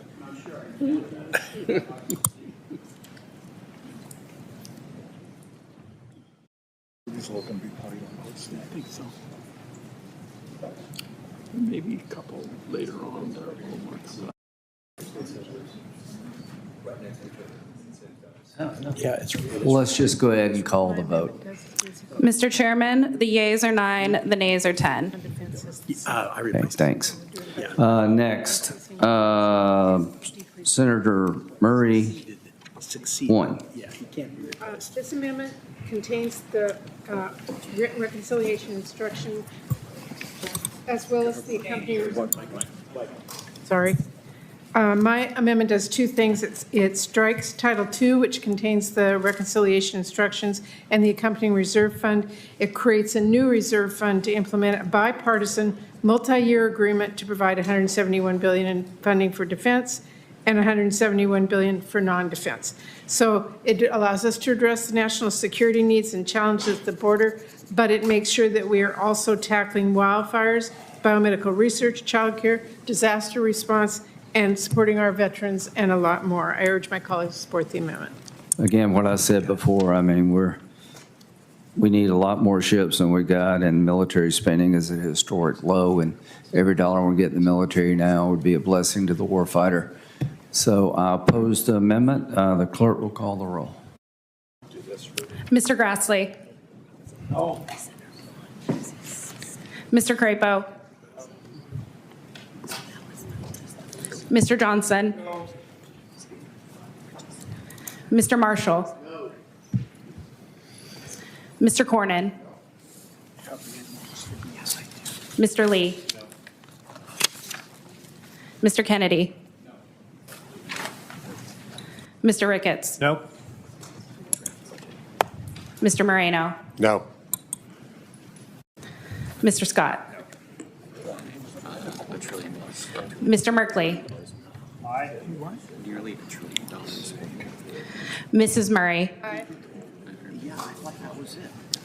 Mr. Wyden. Aye. Mr. Sanders. Aye. Mr. Whitehouse. Aye. Mr. Warner. Aye. Mr. Kaine. Aye. Mr. Van Hollen. Mr. Lujan. Aye by proxy. Is that okay?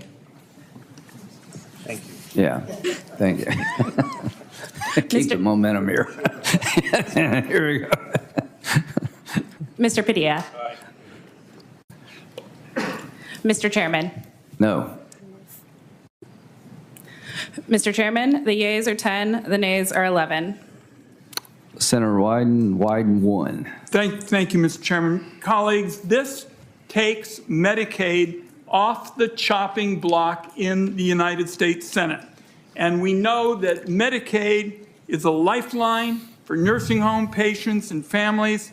We know it's so important in rural communities. We know it's so important for employees who work somewhere where the employer can't afford health care coverage. I urge my colleagues to support this amendment. I guess it's called Wyden 1. What Senator Crapo said before sounded good to me. So I'll oppose it. Clerk will call the roll. Mr. Grassley. No. Mr. Crapo. Mr. Johnson. No. Mr. Marshall. No. Mr. Cornyn. No. Mr. Lee. No. Mr. Kennedy. No. Mr. Ricketts. No. Mr. Moreno. Yeah, no. Mr. Scott. No. Mr. Merkley. Aye. Mrs. Murray. Aye. Mr. Wyden. Aye. Mr. Sanders. Aye. Mr. Whitehouse. Aye. Mr. Warner. Aye. Mr. Kaine. Aye. Mr. Van Hollen. Aye. Mr. Lujan. Lujan votes aye. No. Mr. Padilla. Mr. Chairman. Senator Lujan votes aye by proxy, is that right? Aye by proxy. I vote no. Mr. Chairman, the yeas are 10, the nays are 11. Okay. Next, Senator Sanders, 1. Thank you, Mr. Chairman. I think everybody at this table knows there is massive waste, fraud, and abuse at the Pentagon. Donald Trump knows that. He just said recently, the other day, quote, "Let's check the military. We're going to find billions, hundreds of billions of dollars in fraud and abuse," end quote. Mr. Musk basically has said the same thing. Everybody knows this. If the Pentagon needs more money to do A, B, and C, there is plenty of money available if you deal with the waste, fraud, and abuse. So what this amendment simply does is it cuts out, ends the extra $150 billion that is in the resolution. I ask for the yeas. Again, our military is historically GDP to defense low. If you want a bigger Navy, we need to invest now. President Trump said 2 weeks ago, we're going to go to 5% of GDP on defense. That's about $400 billion above what we're spending. So I would respectfully disagree and oppose the amendment. The clerk will call the roll. Mr. Grassley. Oh. Mr. Crapo. Mr. Johnson. No. Mr. Marshall. You get a Mr. Cornyn. Mr. Lee. Mr. Kennedy. No. Mr. Ricketts. No. Mr. Moreno. No. Mr. Scott. No. Mr. Merkley. Aye. Mrs. Murray. Votes aye. Oh, you're all right. Mr. Wyden. Aye. Mr. Sanders. Aye. You've been a good show. Mr. Whitehouse. Aye. Mr. Warner. No. Mr. Kaine. No. Mr. Van Hollen. Aye. Mr. Lujan. Are you sure about that? Yes. Okay, all right. I'm checking out I'm trying to get my man's back here. He votes no. Okay, all right, good. Mr. Padilla. No. Mr. Chairman. No.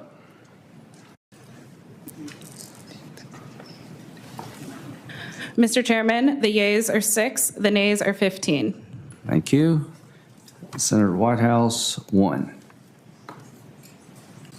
Thanks, Chairman. This would protect the methane leak fee that is specifically targeted in this instruction by lifting the instruction related to 7.5 million metric tons of methane leaked out, for which the industry received $1.6 billion upfront for repairs as a part of the deal for this fee, and now they're walking away from it. The better way to walk away from paying this fee would be to stop leaking, and then there would be no fee. So I ask everybody to vote aye. Senator Lee, I'll just reiterate what he said. I hereby reiterate and incorporate by reference my previous remark and apply them to this one, encouraging my colleagues to vote no. Okay. Clerk will call the roll. Mr. Grassley. No. Mr. Crapo. No. Mr. Johnson. No. Mr. Marshall. No. Mr. Cornyn. Is he leaving? Mr. Lee. No. Mr. Kennedy. No. Mr. Ricketts. No. Mr. Moreno. No. Mr. Scott. Nope. Mr. Merkley. Aye. Mrs. Murray. Aye. Mr. Wyden. Aye. Mr. Sanders. Aye. Mr. Whitehouse. Aye. Mr. Warner. Aye. Very weird. Mr. Kaine. Aye. What a statement about the place. Mr. Van Hollen. Aye. Mr. Lujan. Lujan. Lujan votes aye. Mr. Padilla. Aye. Mr. Chairman. No. Mr. Chairman, the yeas are 10, the nays are 11. Next is Warner 7.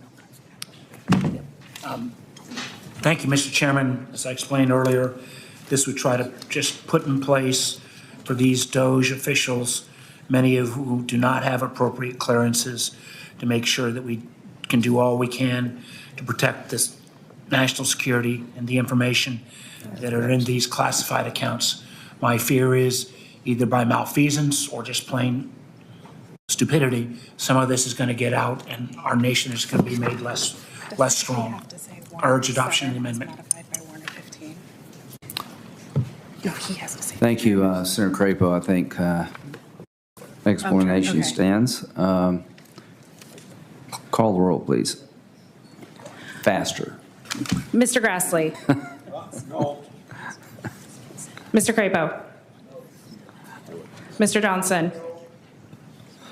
Mr. Marshall. Mr. Cornyn. Mr. Lee. Mr. Kennedy. Mr. Ricketts. No. Mr. Moreno. No. Mr. Scott. Mr. Merkley. Aye. Mrs. Murray. Aye. Mr. Wyden. Aye. Mr. Sanders. Aye. Mr. Whitehouse. Aye. Mr. Warner. Aye. Mr. Kaine. Aye. Mr. Van Hollen. Mr. Lujan. Aye by proxy. Aye by proxy. Mr. Padilla. Aye. Mr. Chairman. No. Mr. Chairman, the yeas are 10, the nays are 11. Next is Senator Kaine 1. This is the one that I called the no before you cut amendment. Point of order against any legislation affecting health coverage until the CBO gives us the number of Americans affected by that legislation. Obviously, a point of order can be waived with the 60 votes on the floor, but it would ensure that we know the consequences of our actions on Americans' health care before we vote on legislation affecting it. Thank you very much, Senator Kaine. I think I've ruled this out of order. You want to appeal? Is that right? I will appeal. Okay. So all of us are going to vote aye. Okay. So anybody else want to say anything? Senator, you'll vote to table the appeal. I'm voting, yeah, well, I'm going to, you're tabling my decision to appeal. Mr. Chair, can I just inquire, because you may make other rulings like this. This is the first one you've ruled out of order. Why is this out of order? It's outside of the jurisdiction. Outside of the jurisdiction of the committee. All right. Move to table the appeal. The motion is non-debatable. The question is on the motion to table the appeal of the ruling of the chair. All those in favor of tabling the rule, say aye. Aye. All opposed, no. No. Y'all want a roll call? Because I'm going to say it's aye. Yes, please. Okay, let's have a roll call. Mr. Grassley. Aye. Mr. Crapo. Aye. Mr. Johnson. Aye. Mr. Marshall. Mr. Cornyn. Mr. Lee. Mr. Kennedy. Yes. Mr. Ricketts. Aye. Mr. Moreno. Aye. Mr. Scott. Mr. Merkley. No. Mrs. Murray. No. Mr. Wyden. No. Mr. Sanders. No. Mr. Whitehouse. Okay. No. Gotcha. Mr. Warner. No. Mr. Kaine. No. Mr. Van Hollen. No. Mr. Lujan. Lujan votes no. Mr. Padilla. Mr. Chairman. No. No, aye. Aye, never mind. Mr. Chairman. It wouldn't be this hard. Aye, yeah. Mr. Chairman, the ayes are 11, the nays are 10. Thank you. Senator Van Hollen, number 4. Thank you, Mr. Chairman. As we discussed earlier, this creates a point of order against legislation that would cut Medicare or Medicaid benefits. We should all go after fraud, waste, and abuse in Medicare or Medicaid, but no one campaigned on cutting Medicare or cutting Medicaid, so this creates a guardrail against it. I urge its adoption.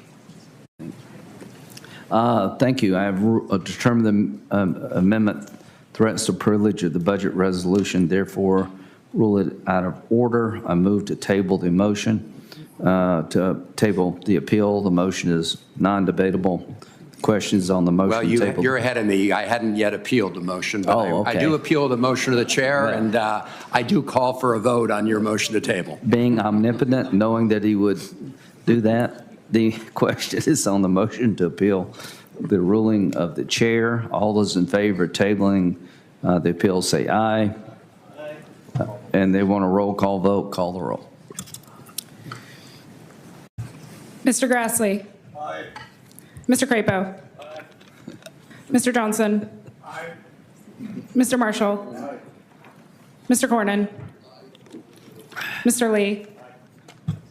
Mr. Kennedy. Mr. Ricketts. Aye. Mr. Moreno. Aye. Mr. Scott. Mr. Merkley. No. Mrs. Murray. Mr. Wyden. No. Mr. Sanders. No. Mr. Whitehouse. No. Mr. Warner. No. Mr. Kaine. No. Mr. Van Hollen. No. Mr. Lujan. Lujan votes no. Mr. Padilla. Mr. Chairman. Aye. Mr. Chairman, the yeas are 11, the nays are 10. Lujan, number 37.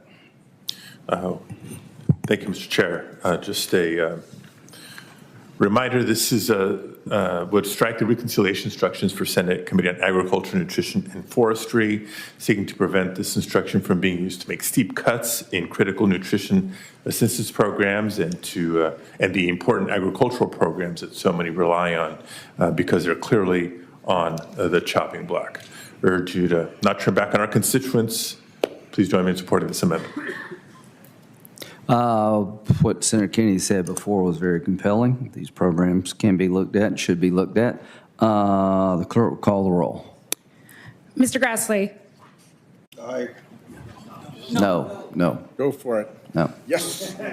Yeah, no, baby. no, we switch. Yeah, baby. This is harder than it looks. Mr. Crapo? No. Mr. Johnson? No. Mr. Marshall? No. Mr. Cornyn? Mr. Lee? Mr. Kennedy? No. Mr. Ricketts? Nope. Mr. Moreno? No. Mr. Scott? No.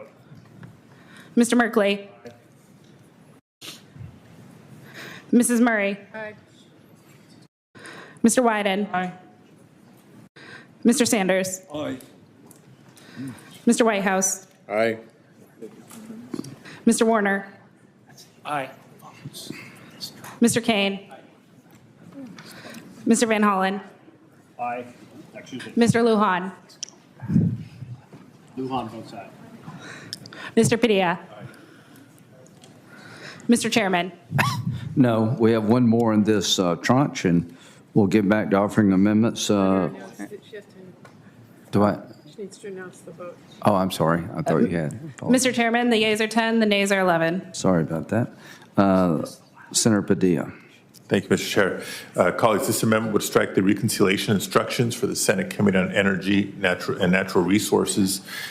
Clearly, there's a signal to undo the progress made under the Inflation Reduction Act in the interest of protecting the hundreds of thousands of good-paying jobs that have been created, in the interest of moving us towards true energy independence, where we need the all of the above approach to include renewable energy. I urge that you support this amendment. Thank you. Senator Lee, would you want to say anything? I think you responded well last time. The clerk will call the roll. Mr. Grassley? No. Mr. Crapo? Mr. Johnson? No. Mr. Marshall? No. Mr. Cornyn? Mr. Lee? Mr. Kennedy? No. Mr. Ricketts? Nope. Mr. Moreno? No. Mr. Scott? Nope. Mr. Merkley? Aye. Mrs. Murray? Aye. Mr. Wyden? Aye. Mr. Sanders? Aye. Mr. Whitehouse? Aye. Mr. Warner? Aye. I'm doing number 6. Mr. Kaine? Mr. Van Hollen? Mr. Lujan? Aye, by proxy. Mr. Padilla? Aye. Mr. Chairman? No. Mr. Chairman, the yeas are 10, the nays are 11. Thank you all for being here, and it took 30 minutes, but I don't know how to do it much faster. Yes. I ask unanimous consent to be recorded in the affirmative on Merkley 1. Absolutely. So ordered. The next round, we'll start now. We'll give you some notice when it comes time to vote, and we'll start with Merkley number 5. Thank you very much, Mr. Chairman. In about an hour, we'll vote again. Okay.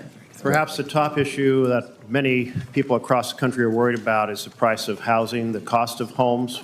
Cost of homes going up, so first-time home buyers are in big trouble, and certainly the cost of rents. And so I'm passing out 3 articles about what is driving up the cost of rents in homes, which is hedge fund investors buying up large swaths of homes across America. The first article is titled, "Who's Outbidding You?" by tens of thousands of dollars for that home of your dreams. It lays out how those bids are driving up the cost of homes because they're all cash, fast closing, no inspection offers that are often tens of thousands above the asking price. And then the second article, Wall Street has purchased hundreds of thousands of single-family homes since the Great Recession. Here's what it means for rental prices, and it lays out how it's driving up rents across the country. And the third one is titled, Wall Street is buying up entire neighborhoods. This is true in virtually every state. Florida has gotten the most attention along with Arizona, but it's true in every state, including my state of Oregon, including the share state of South Carolina.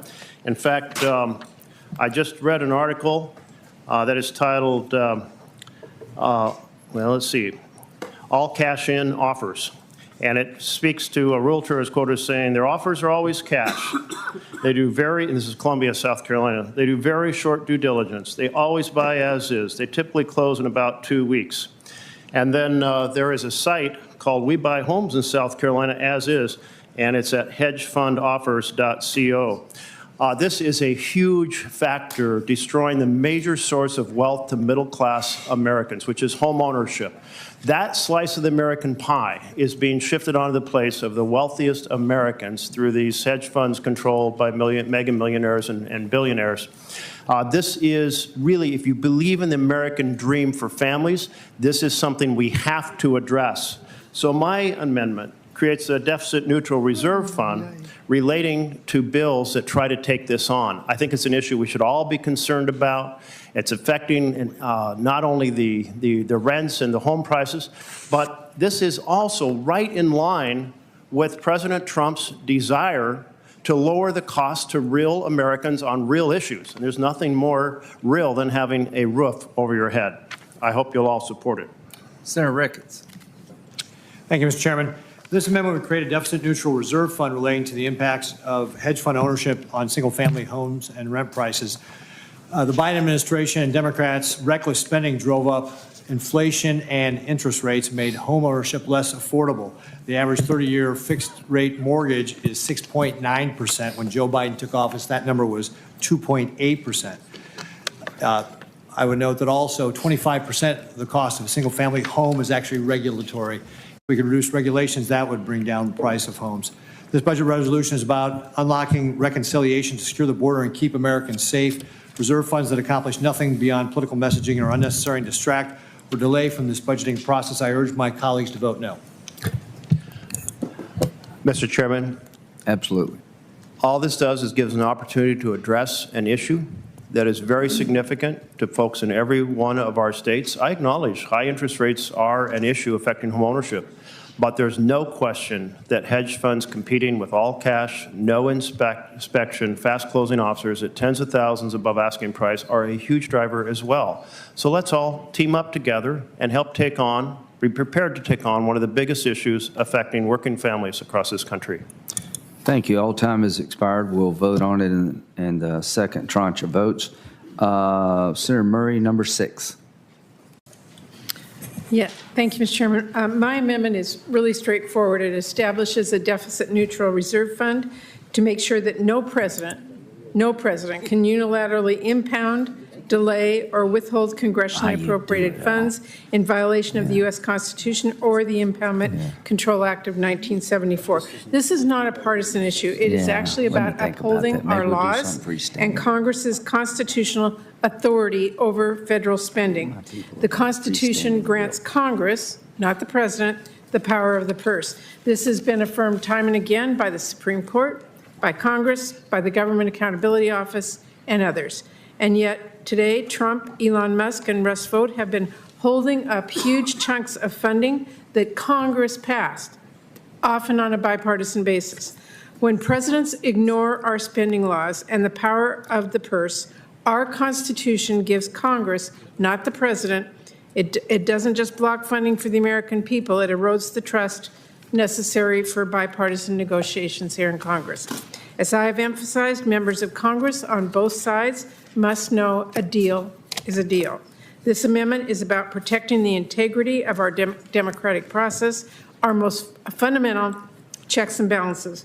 Every senator, Republican or Democrat, should support this amendment to preserve Congress's authority and maintain the trust necessary for effective governance. So I urge my colleagues to support this amendment and reaffirm that Congress controls federal spending, not the president. Thank you, Senator Moreno. I appreciate my colleague's point of view. You said this is about preventing any president from doing that. It would be more interesting to make that retroactive to the last 4 years in which Joe Biden unilaterally forgave student loans. That did not pass Congress. In fact, a bill was attempted to pass Congress that was rejected, and yet Joe Biden relieved student debt. It went to the Supreme Court. Supreme Court ruled he could not do that, and yet he still did that. So I think it would be more sincere if this was a bill an amendment that looked back retrospectively for 4 years, but of course we cannot do that.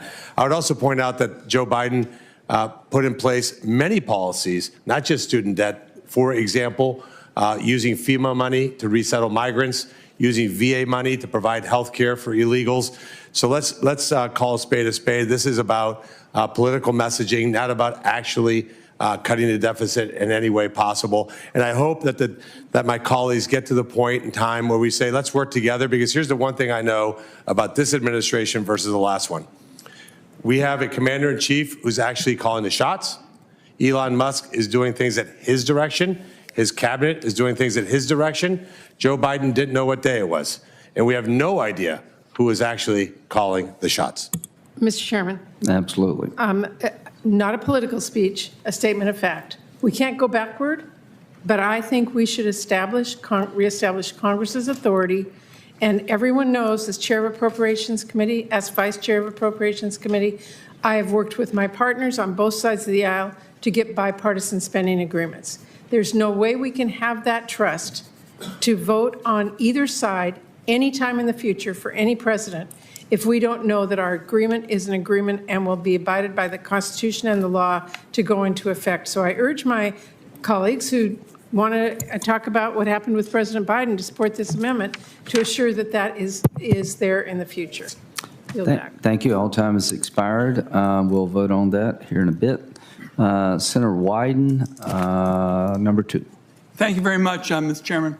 Mr. Chairman and colleagues, I listened very attentively this morning to my colleagues on the Republican side, my seatmates, senior members of the Finance Committee, who all brought up tax breaks with respect to the wealthy. And they all said, we have no interest in giving tax breaks to the wealthy. And I said to myself, my goodness, that sounds pretty interesting. Maybe I'm going to be able to get my prohibition on one of the biggest scams in the tax code featured on the Wall Street Journal's front page. It's called Buy, Borrow, and Die. And if you're a billionaire and you're really clever, you can pay little or no taxes for pretty much forever. So given my colleagues' comments and my interest in really getting rid of some of these glaring loopholes, I said to myself, I'm going to try to put this out as an amendment, and that's why I have Wyden 2 against reconciliation that provides tax cuts for the wealthy or tax increases on the middle class. And it would seem to me that if everybody is so interested in making sure that there's no tax breaks for the wealthy, this basically puts down as part of the Budget Committee's principles that we're not going to do it. I urge my colleagues to support it. Senator Johnson. Thank you, Mr. Chairman. As you have stated repeatedly throughout this process, this amendment is out of order for all those reasons. But in addition, Senator Wyden, you said you were listening to us carefully.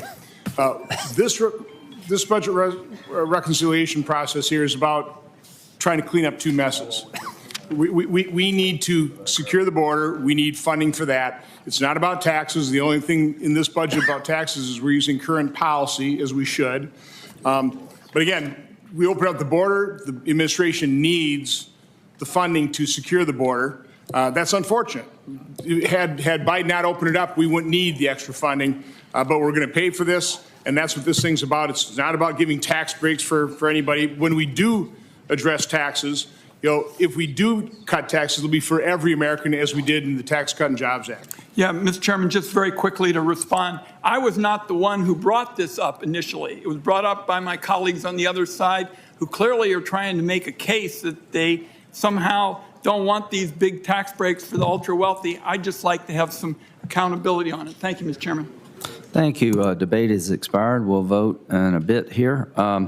Senator Sanders, we'll get back to him. Whitehouse number 2.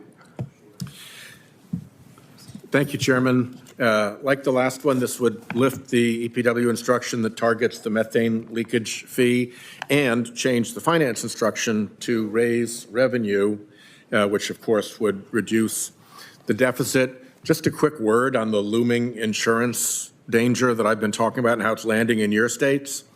In Beaufort and Charleston counties in South Carolina, almost 1 in 20 homeowners got dropped by their homeowners insurer in 2023. Average premiums up roughly 25%, over $1,000 over 6 years, predicted to more than double in the years to come.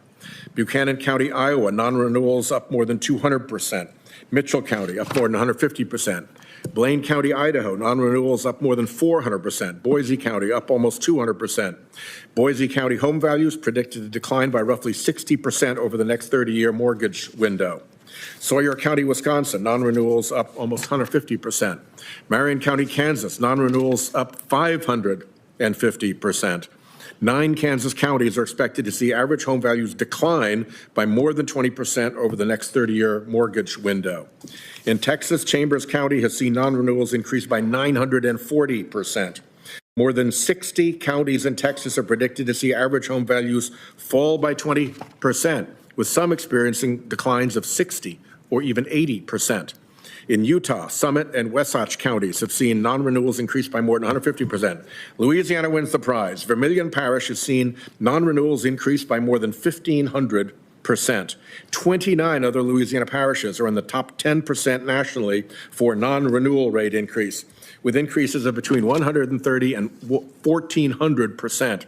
Almost 24 Louisiana parishes are expected to see home values decline between 20 and 60%. In Nebraska, York County has seen non-renewals increase by more than 500%. 7 other counties have seen non-renewals more than double. In Ohio, Athens County has seen non-renewals increase by more than 250%. 7 other counties have seen non-renewals more than double. And as I've said about Florida, I mentioned this earlier, Glades and Monroe counties have seen homeowners insurance non-renewals increase by more than 3,000%. This isn't just coming, folks. This is actually already on us. And the quicker we act, the better off we will be. And the best way to act right now is to stop the repeal of the methane fee that encourages oil and gas companies to take better care of what they leak out of their pipes and valves and wells. It's pretty straightforward stuff. This is coming to a neighborhood near you. Let's try to get together and stop it now. I urge and I vote. Senator Lee.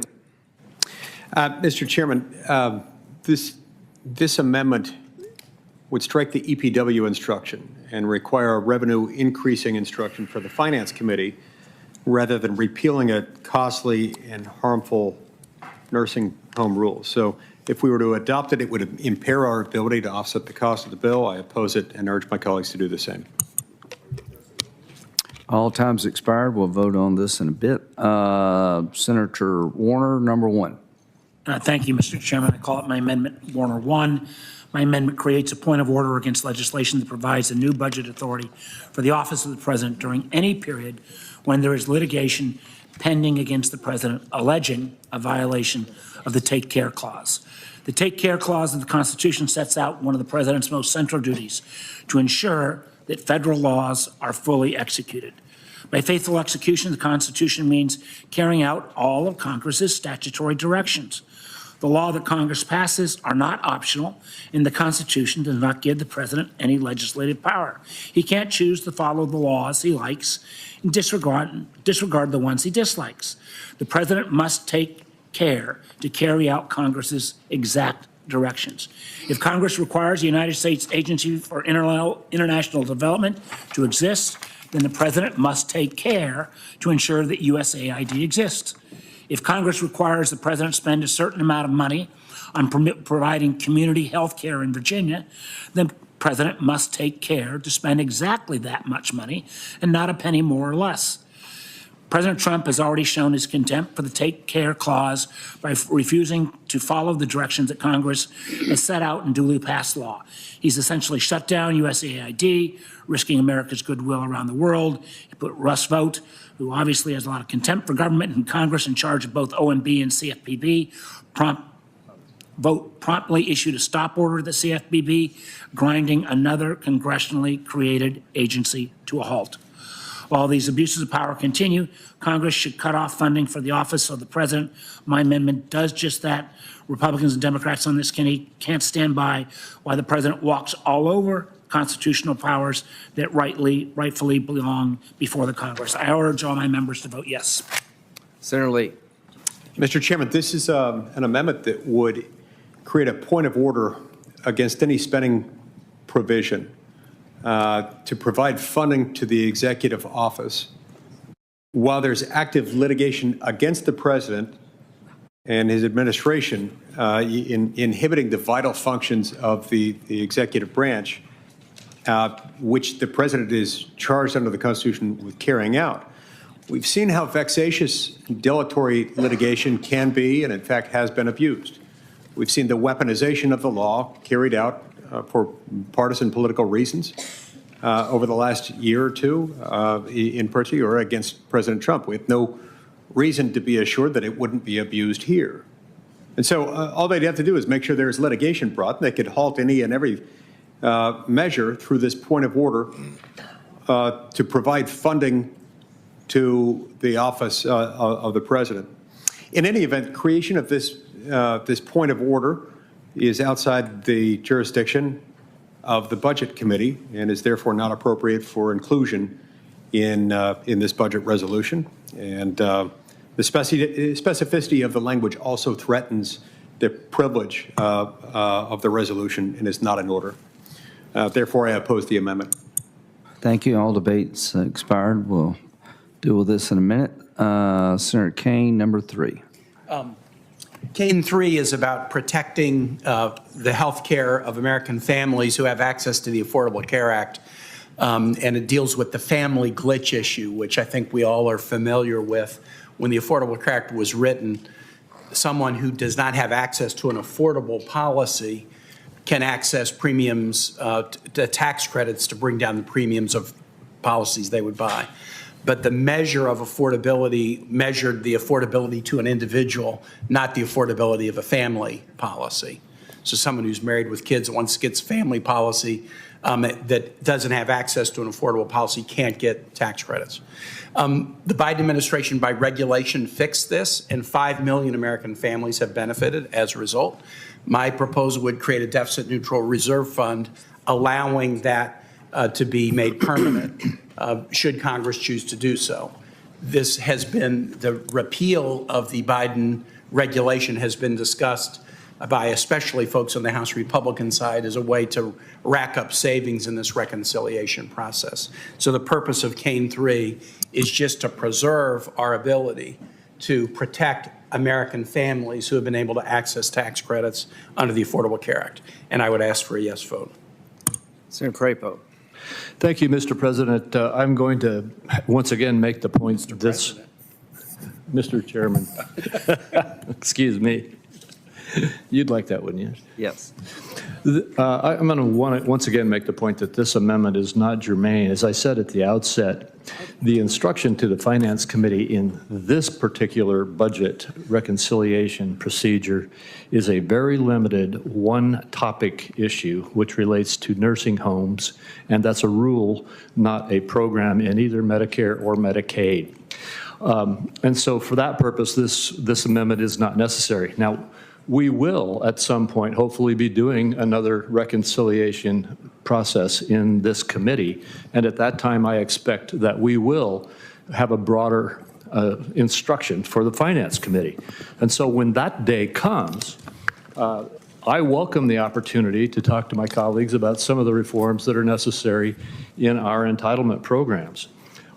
Unfortunately, our colleagues on the other side of the aisle enacted a costly and uncapped enhanced premium tax credit that used taxpayer dollars to mask underlying issues in the ACA market, such as declining value and fraudulent enrollment.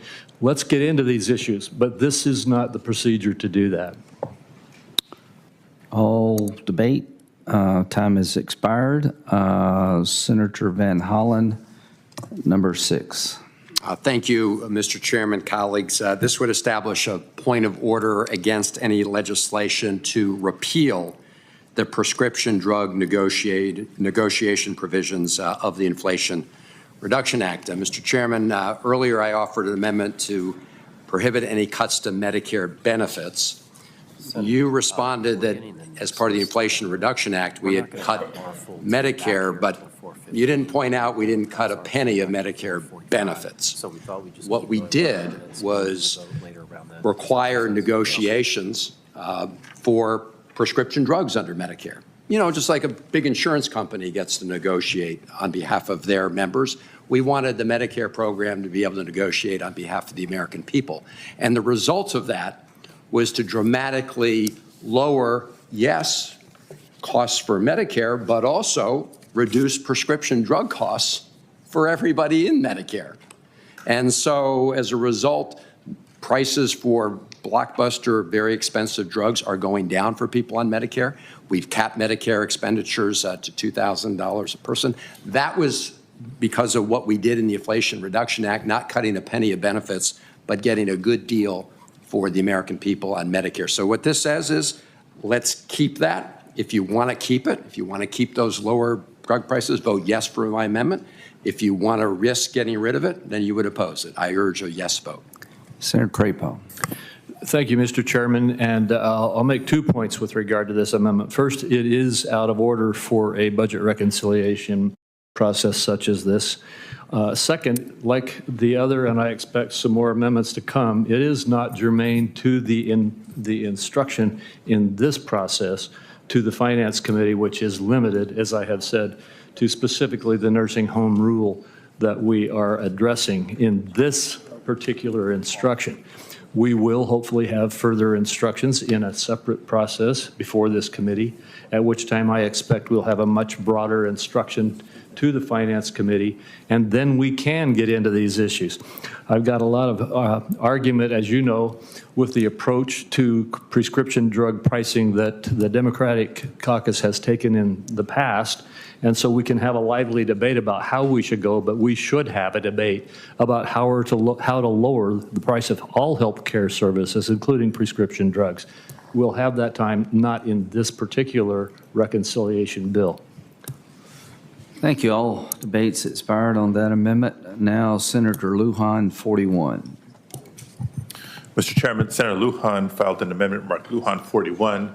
I ask unanimous consent that I be listed as a primary sponsor of that amendment, Senator Lujan be listed as a co-sponsor, and that I be recognized to offer that amendment. Thank you. Colleagues, similar to an earlier amendment offered by Senator Van Hollen, this amendment will create a point of order against legislation that reduces Medicare or Medicaid benefits for working class and middle class Americans.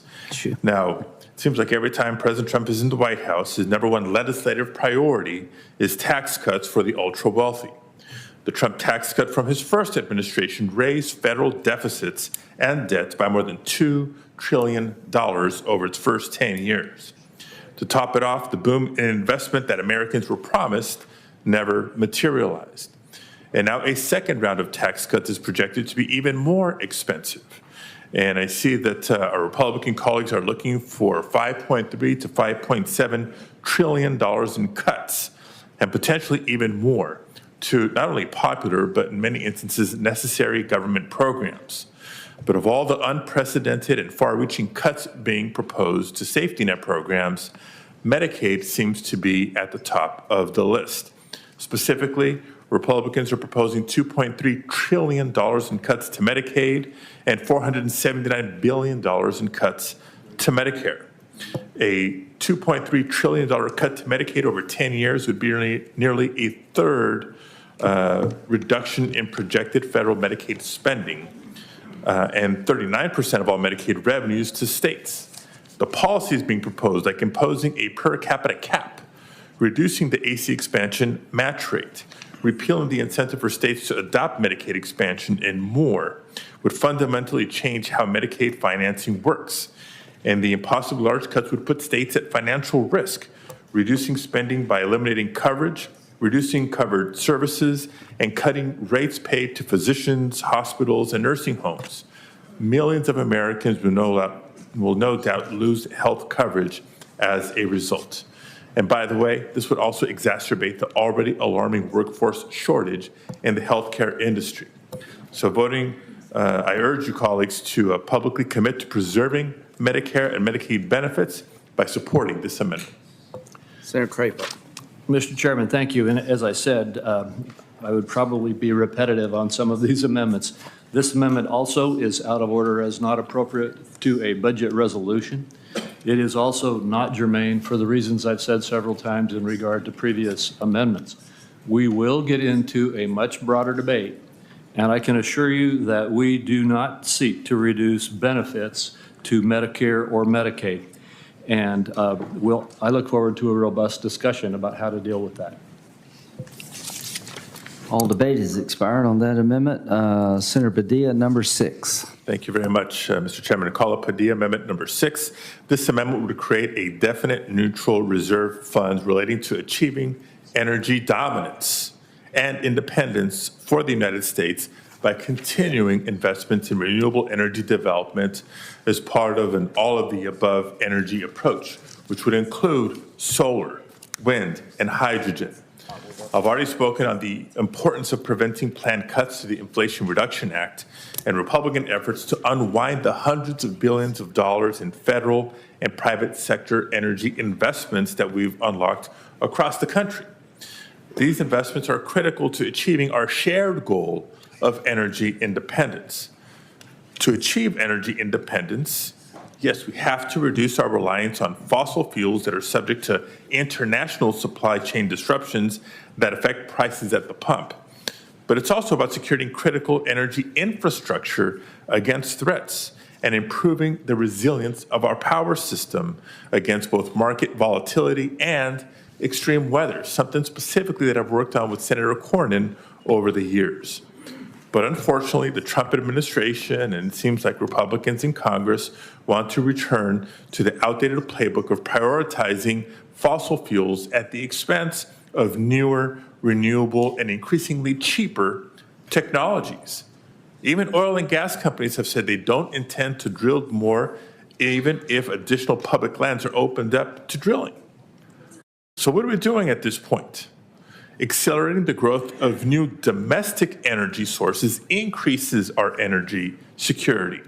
If fully harnessed, as the investments made in the RA would allow us to do, the nation's abundant renewable energy sources, coupled with batteries and other forms of storage, would help us meet our growing energy demand.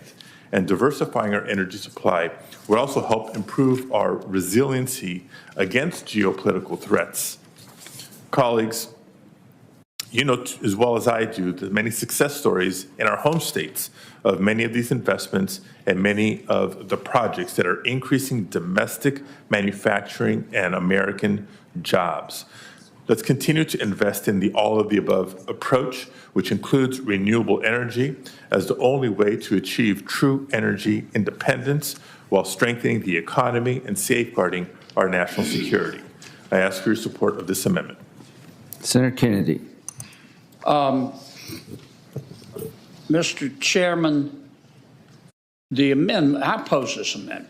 The amendment talks about an all-of-the-above energy approach, but I don't think the amendment really means that, because it mentions specifically solar, wind, and hydrogen.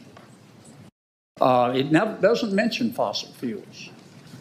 It doesn't mention nuclear energy. I'm all for any form of energy that is affordable and accessible. Right now, fossil fuel energy is both of those. You can debate this, but right now, nuclear energy is both of those. But what many, I'm not suggesting, I don't know if this is necessarily you, but what many people who would support this amendment want to do is they want to kill fossil fuels and they want to kill nuclear energy, and they want to take American taxpayer dollars and subsidize solar, wind, hydrogen, other forms of energy so that they will be cheaper for the consumer. The problem with all that is there's no free lunch, and you don't get one now. And there's a reason that electricity price, the average electricity bill in America under President Biden went up 28%. 28%, and that's the average. And after spending all of this money and treasure, you know how much we reduced world temperatures? None. Zero. Zilch. Nada. So if we're going to solve, the world is warming, but it's going to be solved in the private sector, not by a bunch of governments picking favored industries and throwing money at it. That's my opinion. I realize you disagree. You're still a fine American. For that reason, I oppose this, not because you're a fine American, but for the reasons that I said, I oppose this amendment. All debate expired. We'll take that up in a minute. Senator Sanders, would you like to do Sanders 3? This is Sanders 3. Yeah. It's a pretty simple amendment. It picks up a little bit on what Senator Kennedy was just saying a moment ago. What this amendment does is establishes a deficit neutral reserve fund, acknowledging that the global crisis of climate change is an existential threat facing the planet, which is driven by the burning of fossil fuels, and that addressing this existential threat requires the substantial reduction of carbon emissions. That's about it. I happen to believe that given all of the extraordinary extreme weather disturbances we're seeing in the United States and around the world, seeing the increase in drought and in flooding, etc., given the reality that the scientific community is almost 100% in agreement that climate change is real, and that if we do not get a handle on it, it will only get worse. Hey, guys, what we're talking about here, I know it sounds like politics. This is real stuff. If we don't cut carbon emissions, the planet we're leaving our kids and future generations is going to become increasingly uninhabitable and unhealthy.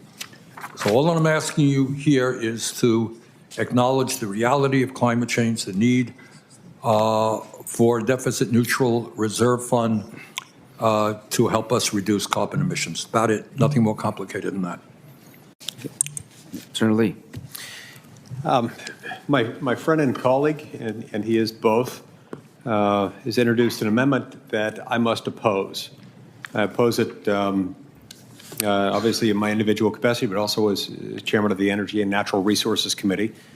Given that it created a deficit-neutral reserve fund related to acknowledging the so-called existential threat of climate change.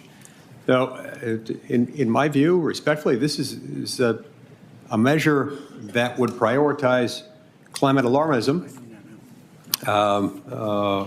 over some of the objectives that we need to pursue right now, including providing energy security to the American people, and in the case of this bill, border security.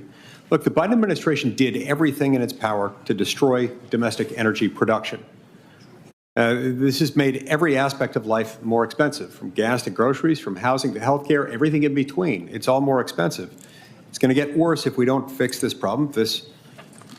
This amendment seeks to continue those same policies, and the American people deserve better. I oppose them and urge my colleagues to do the same.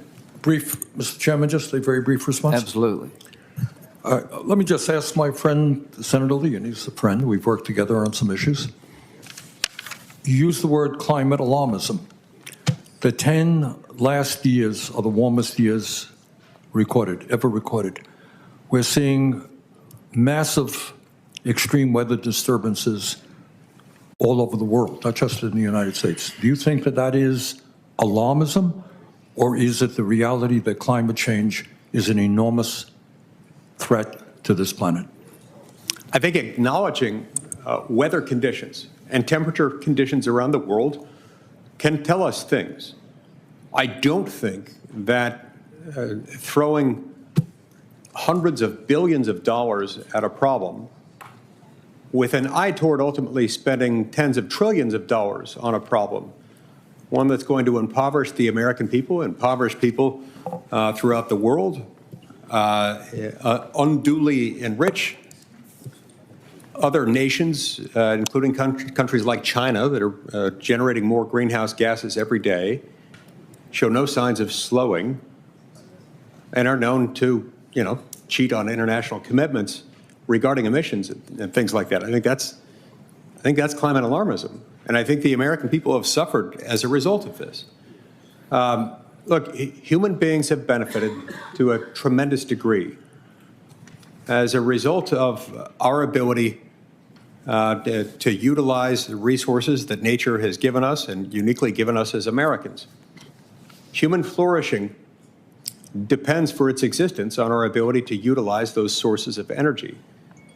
And we're kidding ourselves if we think that we're better off depriving ourselves of using those things and relying instead on sources of energy that are at once unproven, unaffordable, and in any event, none of the proposals that we've talked about have been shown mathematically with any degree of certainty, any degree of confidence that they're going to make a meaningful dent in global temperatures anyway.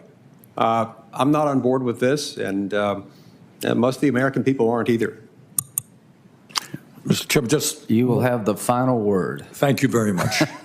This amendment calls for zero, not 1 penny of additional funding. Okay. Thank you. All debate is expired. We have gone through round 2. I understand members are very busy today. I definitely get that. We're targeting voting at 4:30. Is that right?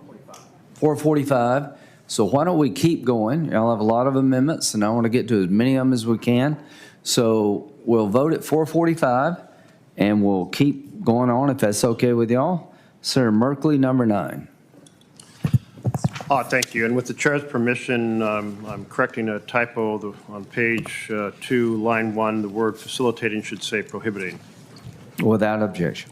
Thank you. This amendment addresses the situation in which we are providing LNG to China, and that is doing two things. It's driving up the cost for American families, and it's lowering the costs for our competitor, China. So I hear a lot of talk about how we need to be in a competitive mode because China is a significant threat economically. I hear a lot of talk about the issue of tariffs. But here we are subsidizing their economy, helping them thrive, and we're raising the price on American families at the very same time. So for all of you who actually believe in lowering the price of goods for Americans and don't want to help the Chinese with lower energy prices, I would appreciate your support. Thank you. I think one of the worst decisions made was stop sending American natural gas to our allies in Europe so they could break away from Putin. I'd like to produce more American-owned natural gas to use here and help our allies abroad, so I oppose this amendment. Senator Lee. This is another one that I'll oppose individually and as chairman of the Senate Energy and Natural Resources Committee. This amendment would create a deficit-neutral reserve fund relating to prohibiting financing of facilities that will export liquefied natural gas to China or other areas of concern. The United States is not in the business of subsidizing energy to be provided to our adversaries. 4 years of abusive climate policies under the Biden administration stifled domestic energy production, including through the pause of LNG exports, which damaged the economy, raised energy prices for Americans, and put national security at risk by, among other things, making it easier for other producers of natural gas, some of whom are not friendly to the United States or her interests, have benefited from some of these moves. Increasing natural gas exports will remedy the harm done by previous administrations, by the previous administration in particular, and provide necessary energy resources to our allies abroad, preventing continued reliance on energy imports from China and other countries of concern. I oppose this and encourage my colleagues. Mr. Chairman, the facts are production of oil increased dramatically in the Biden administration, the production of natural gas increased dramatically, and the export of LNG increased dramatically. And we did increase dramatically our exports of LNG to Europe. This amendment is about helping China or hurting American families. Because when you export LNG to China, you raise the price for Americans who are using fossil gas to heat their homes. And so if you're for the family and you're not for subsidizing China, vote yes on this amendment. All debate has expired. Murray, 17. Thank you, Mr. Chairman. On Friday night, the Trump administration announced that it was implementing a policy to arbitrarily cut the National Institutes of Health funding that supports biomedical research and institutes across our country. In capping indirect cost rates at 15% for NIH-funded grants, that policy would cut funding that is essential to conducting research, like operating and maintaining labs and research facilities. That is in clear violation of our annual appropriations bills, which have included an explicit prohibition on NIH implementing a policy exactly like this since 2018. I helped author that provision when I was ranking member of the Labor HA Subcommittee, working closely with my Republican colleagues.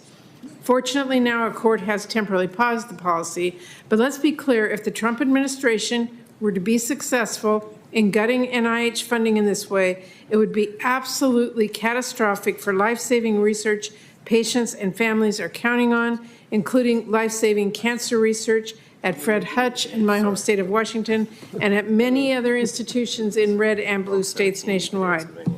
Research would come to a halt, sick kids would not get the treatment they need, clinical trials would be shut down abruptly. Workers from custodians to research trainees to scientists would be laid off.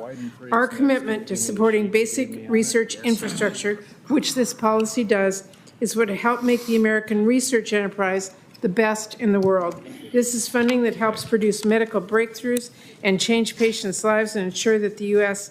continues to be the global leader in biomedical research. NIH is an important economic driver in just about every single one of our states, creates jobs, and it spurs innovation. So my amendment is simple. It reinforces Congress's support for life-saving biomedical research and its opposition to the arbitrary cut the administration announced last Friday. Is there anyone desiring to speak in opposition to the amendment? Great. Can we just pass it right now? We'll move on to the next amendment. And the next amendment will be Senator Wyden, number 3. Thank you very much, Mr. Chairman. Colleagues, this would do what President Trump says he wants done on health care. He has said repeatedly, according to what we have accumulated, Social Security and Medicare shouldn't be cut. He even said that Medicaid should be cherished. His quote, not mine, and spared from any cuts. So clearly, we have differences of opinion with respect to some health care issues, but I would just say to my colleagues that you make these policies that Donald Trump wants go along with what we're talking about to protect seniors in nursing homes and Americans with disability and others for whom Medicaid is a lifeline. And then we have something which a number of my colleagues know is in line with the bipartisan tradition we've had until recently on the Finance Committee. It wasn't until 2017 that we had this departure and went partisan.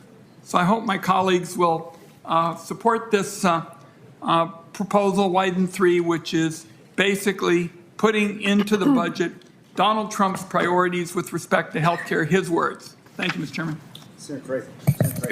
Thank you, Mr. Chairman. Again, I'll be brief. This is the same issue we've had on a number of other amendments. First of all, this amendment is out of order for a budget resolution for reconciliation, and I would make that note. And in terms of germaneness, we will get into a discussion of the critical issues in healthcare in another, I hope, the next, and soon, reconciliation legislation. But as we are keeping the Finance Committee instruction limited specifically to that nursing home rule that I referenced earlier, I would ask for a no vote. Mr. Chairman, just very, very quickly, colleagues, what I'm trying to do is take off the table health care cuts, which have significant support in the House in particular, and that senators and the president say they don't want. So we see all these documents coming from the House. They're calling for cuts. Senate Republicans and the president say they don't want them. All I'm trying to do is put it in the budget. Thank you, Mr. Chairman. Thank you. All time has expired. It looks like Senator Warner, number 11. Chairman, I think, hope with this would find some bipartisan support. My amendment number 11 is modified by my secondary amendment Warner 16. My amendment would allow for legislation to protect the dedicated members of the federal workforce, including those who work for the FBI and CIA, from retaliation and firing. We've seen for the past couple of weeks President Trump's willingness to use his executive power to hurt his perceived political enemies, including federal workers who are responsible for protecting us from terrorist spies and other national security threats. The one thing we ask folks that come before the IC is that they will speak truth to power and be independent.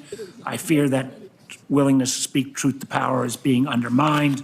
We saw recently 7 of the most experienced and senior FBI employees got fired. They are simply the guys in charge of Homeland Security, cyber, economic competitiveness, counterespionage. I'm not sure how they're going to be able to speak truth to power if they're that kind of retribution. We've seen as well that the president's DOJ looked like it's going after literally any FBI agent that even worked at all on the January 6th investigations, which would actually number in the thousands, and that again could undermine our talent in our community. More recently, we've seen the CIA, in a very sloppy effort, put out literally hundreds of CIA officials with their first name and last initial. I think the chairman knows it takes 9 months to a year to get a security clearance to become an agent of CIA. It takes a year of training. These 200+ individuals, I think they're burned because our enemies will be able, through AI tools, discover their identities, and their ability, particularly to go into the field, is gravely undermined.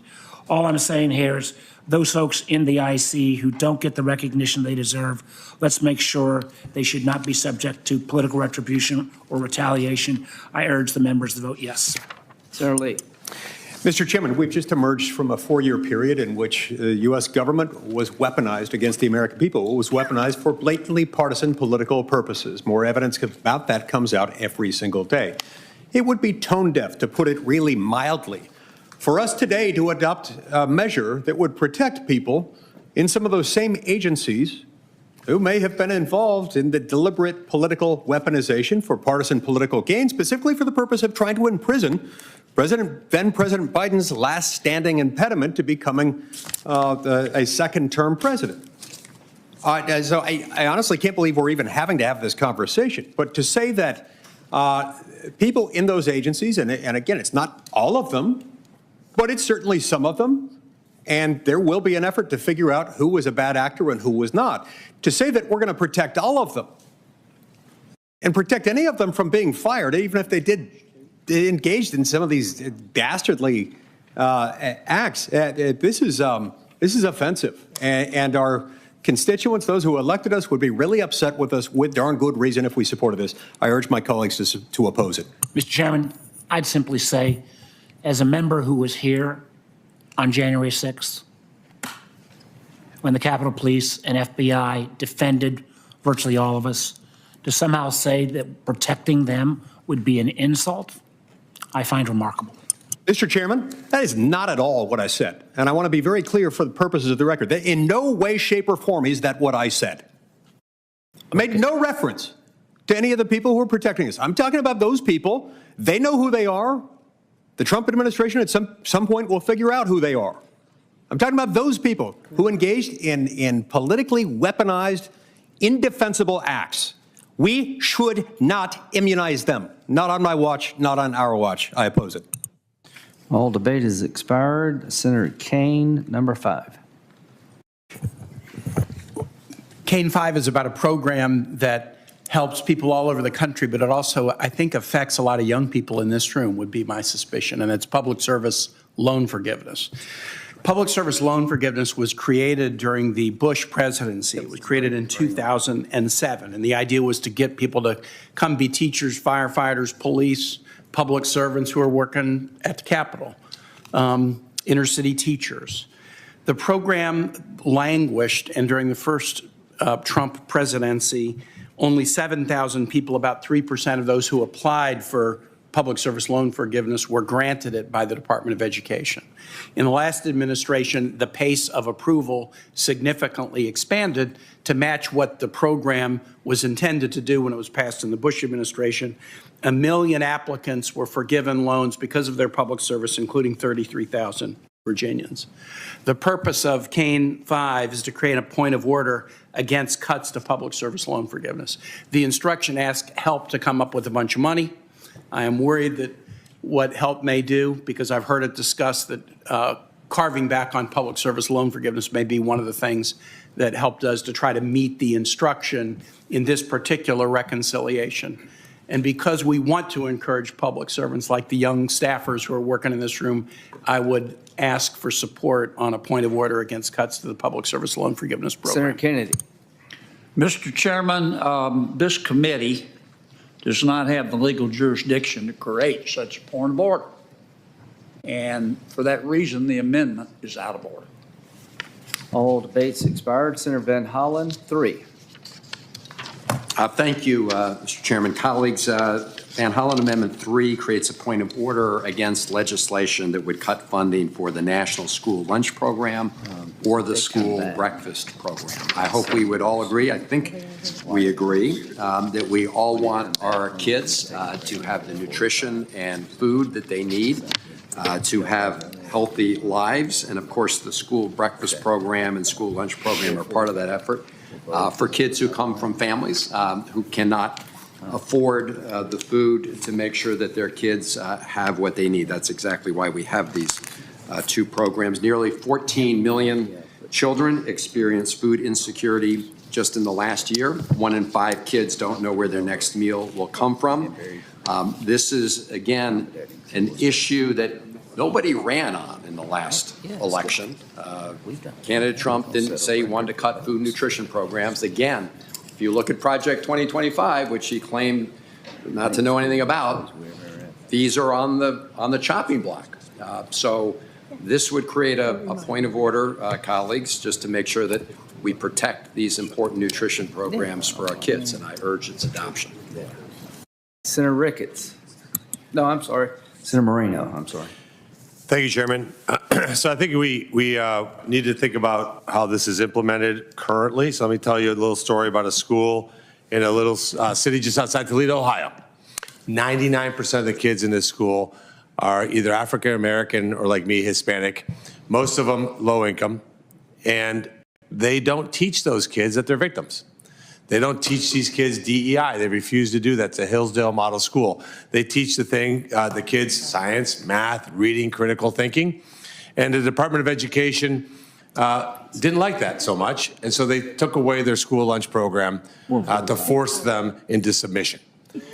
So our viewpoint as the Republican Party is that the better answer is to get rid of the Department of Education in its entirety. Should never have been created. It's completely unconstitutional. A victim is a disgrace, and that's what we're fighting against.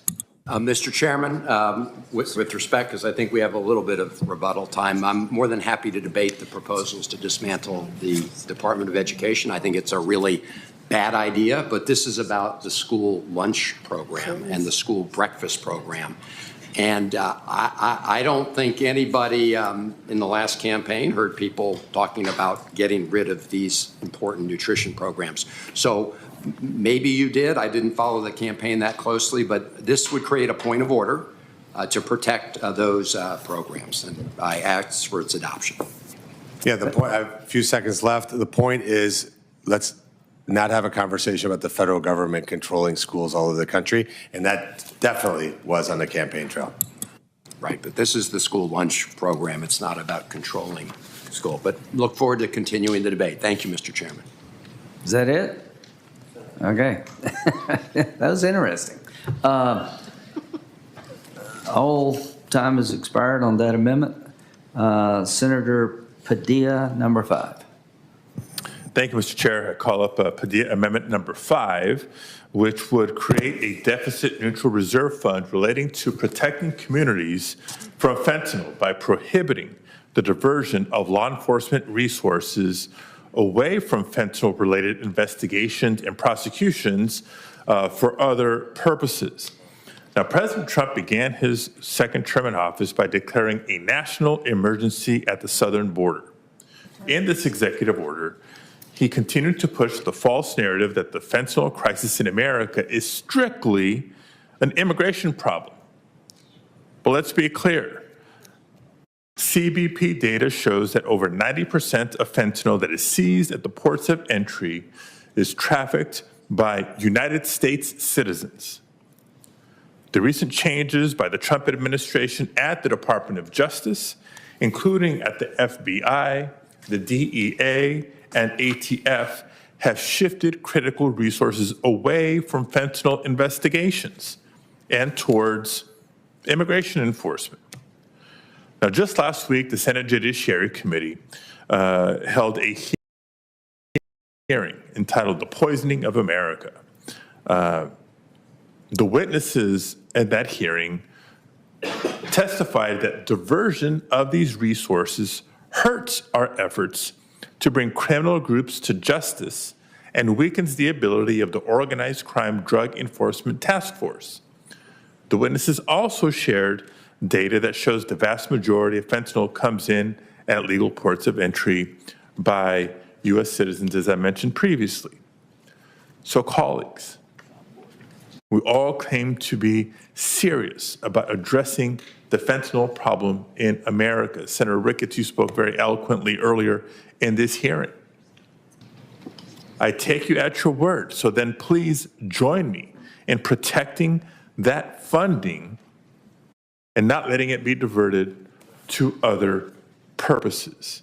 I urge you all, colleagues, to help protect law enforcement resources dedicated to fentanyl-related investigations and prosecutions from being raided or diverted to other purposes. So please support this amendment. I appreciate my colleague from California and wanting to address the fentanyl crisis, because it is a fentanyl crisis.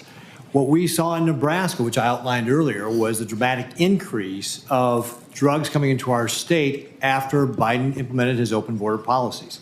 And so you talk about the drugs that are coming through at ports of entry and catching those.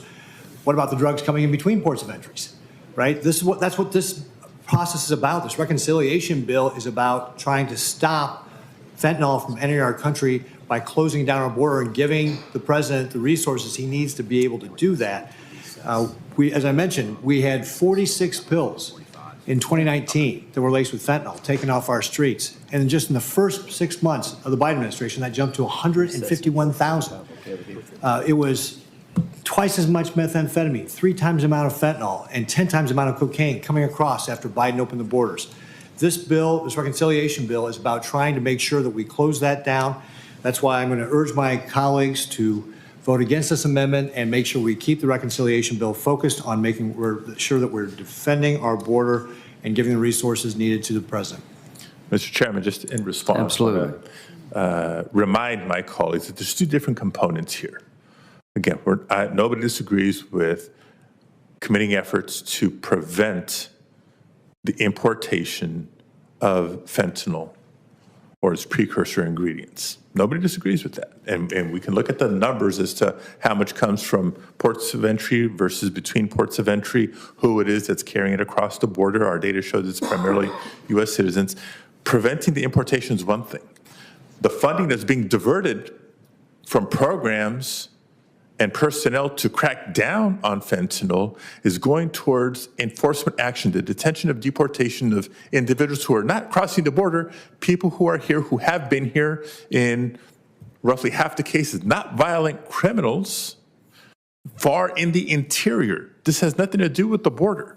But if this goes as we're seeing, it's going to shift resources away from fentanyl crackdowns for something unrelated to keeping more from coming across the border. That's what I'm trying to get at.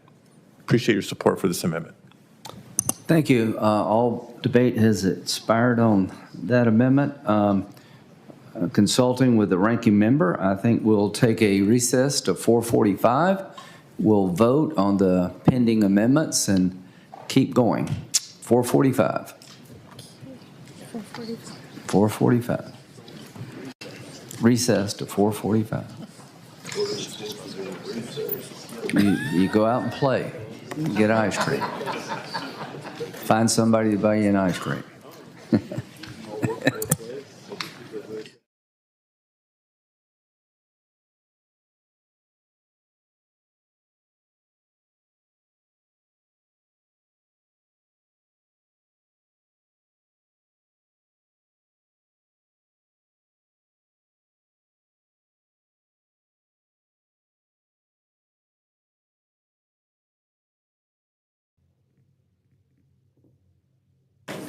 Thank you all. We will begin the voting process.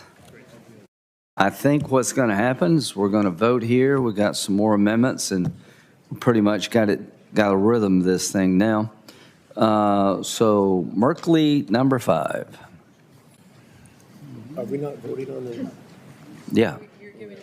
You got your 30 seconds. Oh, yes. Okay. And you don't have to take it. This was all about lowering the cost of rents and restoring the dream of homeownership for American families by creating a deficit-neutral fund to make it easier to consider legislation that removes or reduces the role of hedge funds who are buying up properties across America. So, thank you. Let's vote on it and support the families for lower costs. We'll stand by what we said before. The clerk will call the roll. Mr. Grassley. No. Mr. Crapo. No. Mr. Johnson. Mr. Johnson. Mr. Marshall. No. Mr. Cornyn. Mr. Lee. Mr. Kennedy. No. Mr. Ricketts. No. Mr. Moreno. No. Mr. Scott. No. Mr. Merkley. Aye.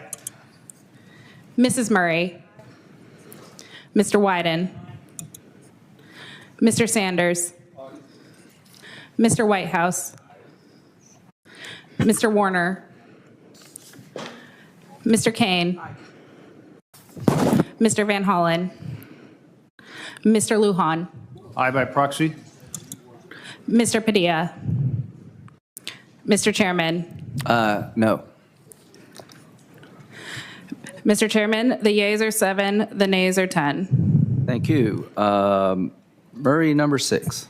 My amendment establishes a deficit-neutral reserve fund to ensure that no president can unilaterally impound, delay, or withhold congressionally appropriated funds in violation of the U.S. Constitution or the Impoundment Control Act of 1974. This is not a partisan issue. It's about upholding our laws and Congress's constitutional authority over federal spending.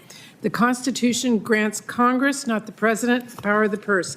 And as I have emphasized, members of both sides must know that a deal is a deal when we make one. So I urge my colleagues to support this amendment. And we'll stand by what we said before. Call the roll, please. Mr. Grassley. No. Mr. Crapo. No. Mr. Johnson. No. Mr. Marshall. No. Mr. Cornyn. Mr. Lee. Mr. Kennedy. No. Mr. Ricketts. No. Mr. Moreno. No. Mr. Scott. No. Mr. Merkley. Aye. Mrs. Murray. Aye. Mr. Wyden. Mr. Sanders. Mr. Whitehouse. Aye. Mr. Warner. Mr. Kaine. Mr. Van Hollen. Mr. Lujan. Aye by proxy. Mr. Padilla. Mr. Chairman. No. Mr. Chairman, the yeas are 7, the nays are 10. Wyden, number 2. Thank you. Mr. Chairman, are you talking Wyden number 3? 2. Here. It says 2. Oh, yes. This is on the vote on the tranche round 2, right? Yes. Great. So, colleagues, this basically takes what my Finance Committee Republican colleagues have said through the course of the day, which is they didn't want tax breaks for the people at the top, the billionaires, the very wealthy, and the like. And as soon as I heard him say that, I said, that's got some potential. That's something that we ought to be able to find some common ground around. So what I have done is essentially place the thoughts of my Finance Committee Republicans over the course of the day into this amendment, and it would ensure that we protect the middle class. We protect the middle class from tariffs as well. This is all about whether we can find some common ground the way the Senate Finance Committee used to do it, and it builds on what I've heard my Senate Finance Committee Republican colleagues say in the course of the day. Thank you. Thank you. I've determined the amendment threatens the privilege of the budget resolution and therefore rule it out of order. I'd like an appeal. Thank you. I move to table the appeal. The motion is non-debatable. The question is on the motion to table the appeal of the ruling of the chair. You want a roll call vote? Please. Clerk, call the roll. Mr. Grassley. Aye. Mr. Crapo. Aye. Mr. Johnson. Aye. Mr. Marshall. Aye. Mr. Cornyn. Mr. Lee. Mr. Kennedy. Mr. Ricketts. Aye. Mr. Moreno. Aye. Mr. Scott. Aye. Mr. Merkley. No. Mrs. Murray. No. Mr. Wyden. No. Mr. Sanders. No. Mr. Whitehouse. Mr. Warner. Mr. Kaine. Mr. Van Hollen. Mr. Lujan. By proxy? Mr. Padilla. Mr. Chairman. Aye. Mr. Chairman, the yeas are 10, the nays are 7. Thank you. Sanders, number 3. Thank you, Mr. Chairman. This amendment establishes a deficit-neutral reserve fund that acknowledges that the global crisis of climate change is an existential threat facing the planet, which is driven by the burning of fossil fuels, and that addressing this existential threat requires the substantial reduction of carbon emissions. Thank you. We'll stand by what Senator Lee said on our side. The clerk will call the roll. Mr. Grassley. Mr. Crapo. Mr. Johnson. No. Mr. Marshall. Mr. Cornyn. Mr. Lee. Mr. Kennedy. No. Mr. Ricketts. No. Mr. Moreno. No. Mr. Scott. No. Mr. Merkley. Aye. Mrs. Murray. Mr. Wyden. Aye. Mr. Sanders. Aye. Mr. Whitehouse. Aye. Mr. Warner. Mr. Kaine. Mr. Van Hollen. Aye. Mr. Lujan. Aye by proxy? Mr. Padilla. Mr. Chairman. No. Mr. Chairman, the yeas are 8, the nays are 11. Whitehouse, number 2. We are seeing more storms and worse storms. We are seeing more drought and worse drought. We're seeing more hail and worse hail. And for those of us in coastal states, we're seeing sea level rise to boot. This is causing homeowners insurance rates to go up, homeowners insurance non-renewals to go up. And in states like Florida and in counties in other states, it has reached true crisis levels with 1,000% increases. And this would be a response to that. I would urge a yes vote on this repeal of the EPW instruction and the change of the finance instruction to raise revenue. Thank you. We'll stand by what we said before. Call the roll, No, please. say it again. Mr. Grassley. No. Mr. Crapo. No. Mr. Johnson. No. Mr. Marshall. No. Mr. Cornyn. No. Mr. Lee. No. Mr. Kennedy. No. Mr. Ricketts. No. Yeah, it is. Mr. Moreno. No. Mr. Scott. No. Mr. Merkley. Yes. Mrs. Murray. Mr. Wyden. Yes. Mr. Sanders. Yes. Mr. Whitehouse. Yes. Mr. Warner. Mr. Kaine. Yes. Mr. Van Hollen. Yes. Mr. Lujan. Aye by proxy. Aye by proxy? Mr. Padilla. Mr. Chairman. No. Mr. Chairman, on this vote, the yeas are 8, the nays are 11. Warner, 1. Okay, we'll come back to that. Kaine, 3. Kaine 3 is the one that I discussed that would create the deficit neutral reserve fund to protect the fix of the family glitch under the Affordable Care Act to make sure that 5 million family members who have been able to get premium tax credits under the ACA are protected going forward, and would stop any cuts to that. We'll stand by what Senator Crapo said. The clerk will call the, wait a minute, I'm sorry. I've determined the amendment threatens the privilege of the budget resolution. Kaine 3. Kaine 3 is okay. Never mind, you're okay. I mean, you're voting yes? It means I'm going to vote no just in a second. Clerk, call the roll. Mr. Grassley. Mr. Crapo. Mr. Johnson. Mr. Marshall. Mr. Cornyn. Mr. Lee. Mr. Kennedy. Mr. Ricketts. No. Mr. Moreno. No. Mr. Scott. No. Mr. Merkley. Aye. Mrs. Murray. Mr. Wyden. Mr. Sanders. Aye. Mr. Whitehouse. Mr. Warner. Mr. Kaine. Mr. Van Hollen. Mr. Lujan. Mr. Padilla. Mr. Chairman? No. Mr. Chairman, on this vote, the yeas are 8, the nays are 11. Van Hollen, 6.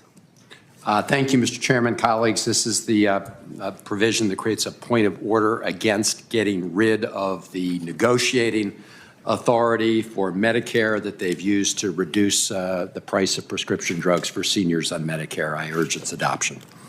I've got this one right. I've determined the amendment threatens the privilege of the budget resolution, therefore rule it out of order. Right, Mr. Chairman, I will appeal the ruling of the chair. The motion is non-debatable. The question is on the motion to table the appeal of the ruling of the chair. The clerk will call the roll. Mr. Grassley. Aye. Mr. Crapo. Mr. Johnson. Aye. Mr. Marshall. Mr. Cornyn. Mr. Lee. Mr. Kennedy. Aye. Mr. Ricketts. Aye. Mr. Moreno. Aye. Mr. Scott. Mr. Merkley. No. Mrs. Murray. No. Mr. Wyden. No.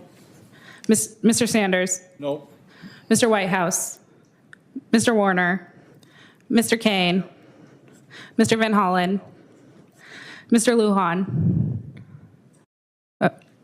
No by proxy. Mr. Padilla. Mr. Chairman. Aye. Mr. Chairman, on this vote, the yeas are 11, the nays are 8. Lujan, 41. Thank you, Mr. Chairman. Colleagues, again, this amendment would create a point of order against legislation that reduces Medicare or Medicaid benefits for working class and middle class Americans. These are dangerous cuts to these life-saving programs. It would lead to not just cuts, but loss of access to care and exacerbate the workforce shortage in the healthcare sector. Urge your support for this amendment. I've determined the amendment threatens the privilege of the budget resolution, therefore rule it out of order. I move to table the appeal.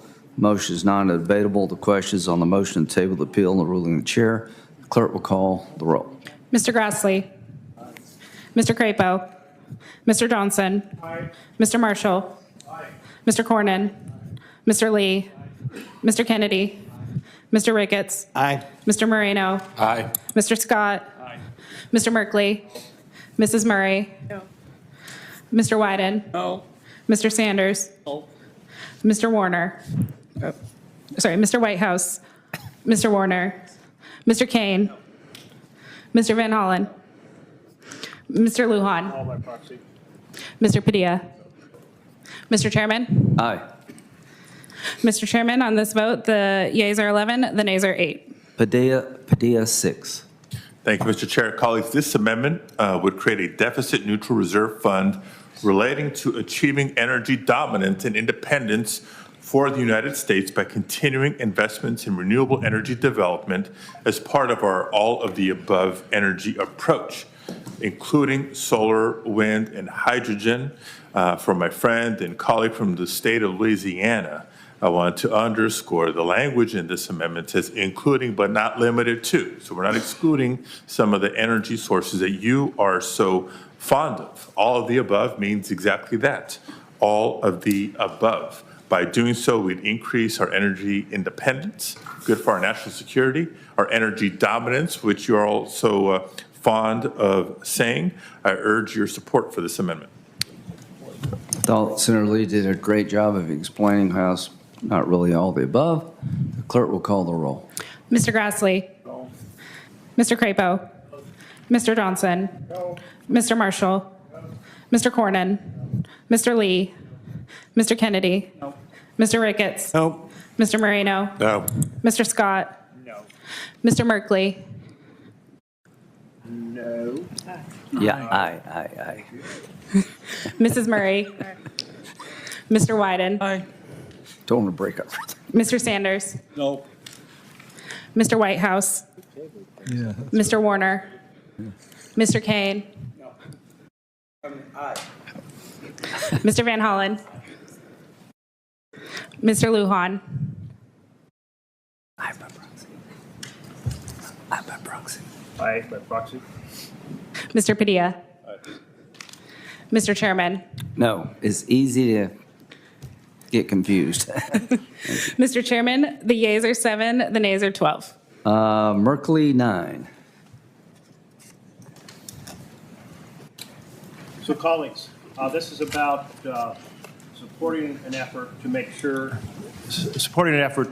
that we are not increasing the cost to Americans and strengthening the Chinese simultaneously by financing and doing subsidies for the export of liquefied natural gas to China. We're already exporting to them. We're making their energy prices lower. We're making the American families pay more for the gas that heats their homes. That's wrong on both fronts. I like what I said about this. The clerk will call the roll. Mr. Grassley. No. Mr. Crapo. No. Mr. Johnson. No. Mr. Marshall. No. Mr. Cornyn. Mr. Lee. No. Mr. Kennedy. No. Mr. Ricketts. Nope. Mr. Moreno. No. Mr. Scott. No. Mr. Merkley. Aye. Mrs. Murray. Aye. Mr. Wyden. Aye. Mr. Sanders. Aye. Mr. Whitehouse. Mr. Warner. Mr. Kaine. Aye. Mr. Van Hollen. Mr. Lujan. Aye by proxy. Mr. Padilla. Mr. Chairman. No. Mr. Chairman, the yeas are 8, the nays are 11. Thank you. Murray, number 17. Thank you, Mr. Chairman. On Friday night, the Trump administration announced it was implementing a policy to arbitrarily cut the National Institutes of Health funding that supports biomedical research at institutions across the country, capping indirect cost rates at 15% for NIH-funded grants. That amounts to a massive funding cut to life-saving research for cancer and a lot more. It is also a clear violation of our annual appropriation bills, which have included an explicit prohibition on NIH implementing a policy exactly like that since fiscal year 2018. So the amendment is simple. It reinforces Congress' support for life-saving biomedical research. Mr. Chairman, no one spoke against me. I'm happy to take it on a yes vote, on a voice vote. Nah, I'll speak against it. I don't mind capping expenses. That's more money to help people who are sick. Clerk will call the roll. Were you speaking against it? Yeah, unless everybody wants to vote for it. Mr. Grassley. Mr. Crapo. Mr. Johnson. Mr. Marshall. Mr. Cornyn. Mr. Lee. Mr. Kennedy. No. Mr. Ricketts. Nope. Mr. Moreno. No. Mr. Scott. No. Mr. Merkley. Aye. Mrs. Murray. Aye. Mr. Wyden. Aye. Mr. Sanders. Yes. Mr. Whitehouse. Mr. Warner. Mr. Kaine. Mr. Van Hollen. Mr. Lujan. Mr. Padilla. Mr. Marshall. Mr. Chairman. No. Mr. Chairman, on this vote, the yeas are 9, or sorry, the yeas are 9, the nays are 11. Wyden, number 3. Thank you, Mr. Chairman. Colleagues, this protects Americans' health and retirement benefits using essentially the very same words Donald Trump has used with respect to Social Security, Medicare, and Medicaid. I hope my colleagues on both sides of the aisle will say, heaven forbid, this is another bipartisan opportunity using the words of Donald Trump. I yield back. Thank you. Apparently, the words of Donald Trump threaten the privilege of the budget resolution, and therefore I rule it out of order. I appeal. He appeals. I move to table the appeal. It's non-debatable. The clerk will call the roll. Mr. Grassley. Aye. Mr. Crapo. Mr. Johnston. Aye. Mr. Marshall. Mr. Cornyn. Mr. Lee. Mr. Kennedy. Mr. Ricketts. Aye. Mr. Moreno. Aye. Mr. Scott. Mr. Merkley. No. Mrs. Murray. No. Mr. Wyden. No. Mr. Sanders. No. Mr. Whitehouse. Mr. Warner. Mr. Kaine. Mr. Van Hollen. No. Mr. Lujan. Yes, by proxy? No, excuse me. No. Right. Mr. Padilla. Mr. Chairman. Aye. Mr. Chairman, on this vote, the yeas are 11, the nays are 9. Warner, number 11. No, Mr. Chairman, I ask unanimous consent that I be recorded as voting aye on amendments Merkley 5, Murray 6, Sanders 3, Whitehouse 2, Kaine 3, Padilla 6, and Merkley 9. I further ask unanimous consent that I be recorded as voting no on the motion to table amendments Wyden 2, Van Hollen 6, Lujan 41. Without objection. Anybody else like to do Mr. that? Chairman, if I ask unanimous consent that I be recorded in the affirmative on Merkley 5, Murray 6, and Wyden 2. Without objection. Thank you. Warner, 11. Pass. Who passes? Mr. Chairman. Kaine, 5.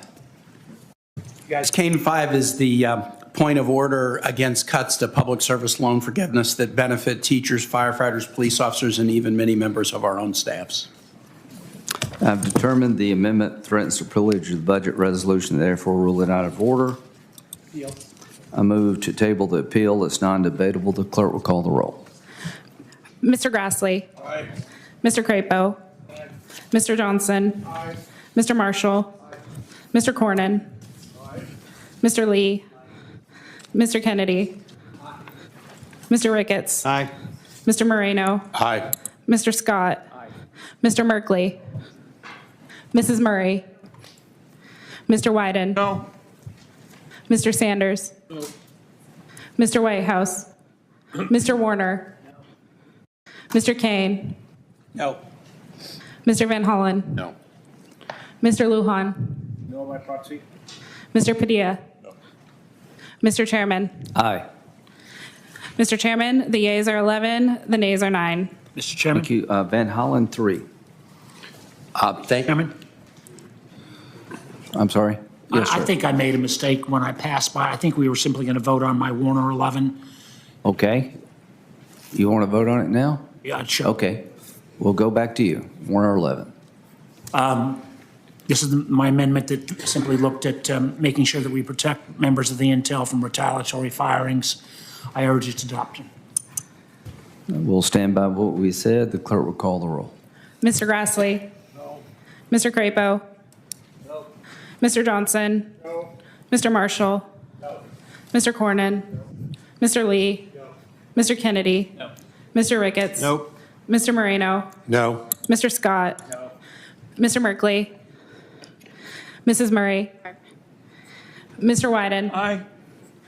Mr. Sanders. Aye. Mr. Whitehouse. Mr. Warner. Aye. Mr. Kaine. Aye. Mr. Van Hollen. Aye. Mr. Lujan. Yes, by proxy? Mr. Padilla. Mr. Chairman. Aye. No, I'm sorry. I'm sorry. No, I'm sorry. Lost script. No.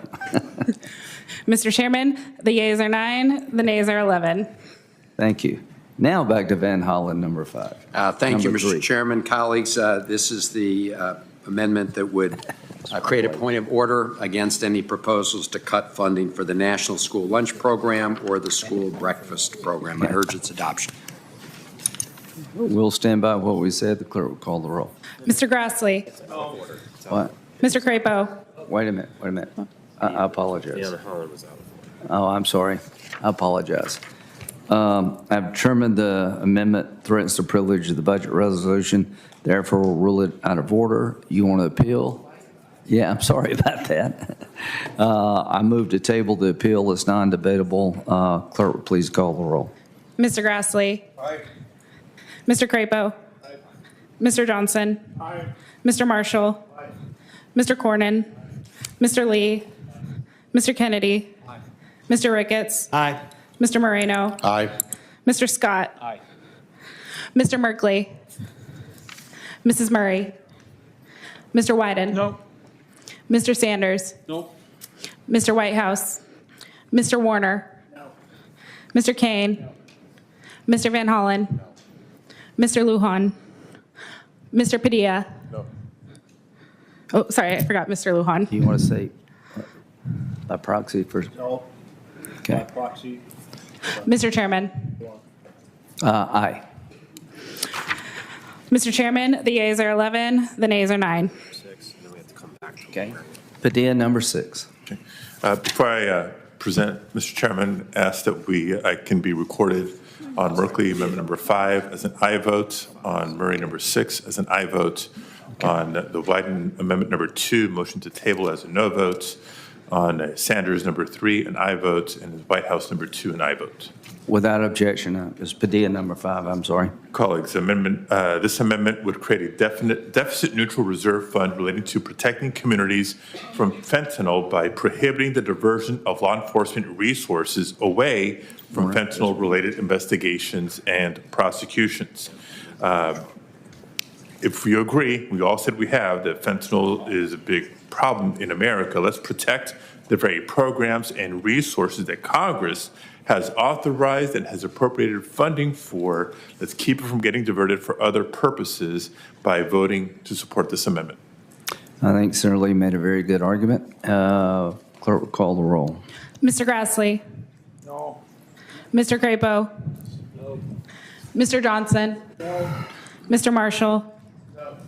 Mr. Cornyn. Mr. Lee. Mr. Kennedy. No. Mr. Ricketts. No. Mr. Moreno. No. Mr. Scott. Mr. Merkley. Mrs. Murray. Mr. Wyden. Aye. Mr. Sanders. Aye. Mr. Whitehouse. Mr. Warner. Mr. Kaine. Mr. Van Hollen. Mr. Lujan. Aye by proxy. Mr. Padilla. Mr. Chairman. No. Mr. Chairman, the yeas are 9, the nays are 11. Senator Warner, I think we skipped over one of your amendments. Is Warner 1? Would you like to do that now? Yes, sir. Thank you, Mr. Chairman. Warner 1 is an effort to try to put in place an ability to make sure the president uses a take care clause to make sure that he's enforcing congressional actions that have been mandated by law. Thank you. I've determined the amendment threatens the privilege of the budget resolution. Therefore, we'll rule it out of order. I move to table the appeal. It's non-debatable. The clerk will call the roll. Mr. Grassley. Aye. Mr. Crapo. Aye. Mr. Johnson. Aye. Mr. Marshall. Aye. Mr. Cornyn. Mr. Lee. Mr. Kennedy. Mr. Ricketts. Aye. Mr. Moreno. Aye. Mr. Scott. Mr. Merkley. No. This is the next tier. Mrs. Murray. I'm sorry, Senator Cornyn. Mr. Wyden. No. Mr. Sanders. Be recognized next. Just Mr. Sanders. No. Mr. Whitehouse. Mr. Warner. Mr. Kaine. Mr. Van Hollen. Mr. Lujan. No by proxy. Mr. Padilla. Mr. Chairman. Aye. Mr. Chairman, the yeas are 11, the nays are 9. Thank you. That's all the votes. Senator Cornyn, do you like to be recognized to make a request? Nope. Okay.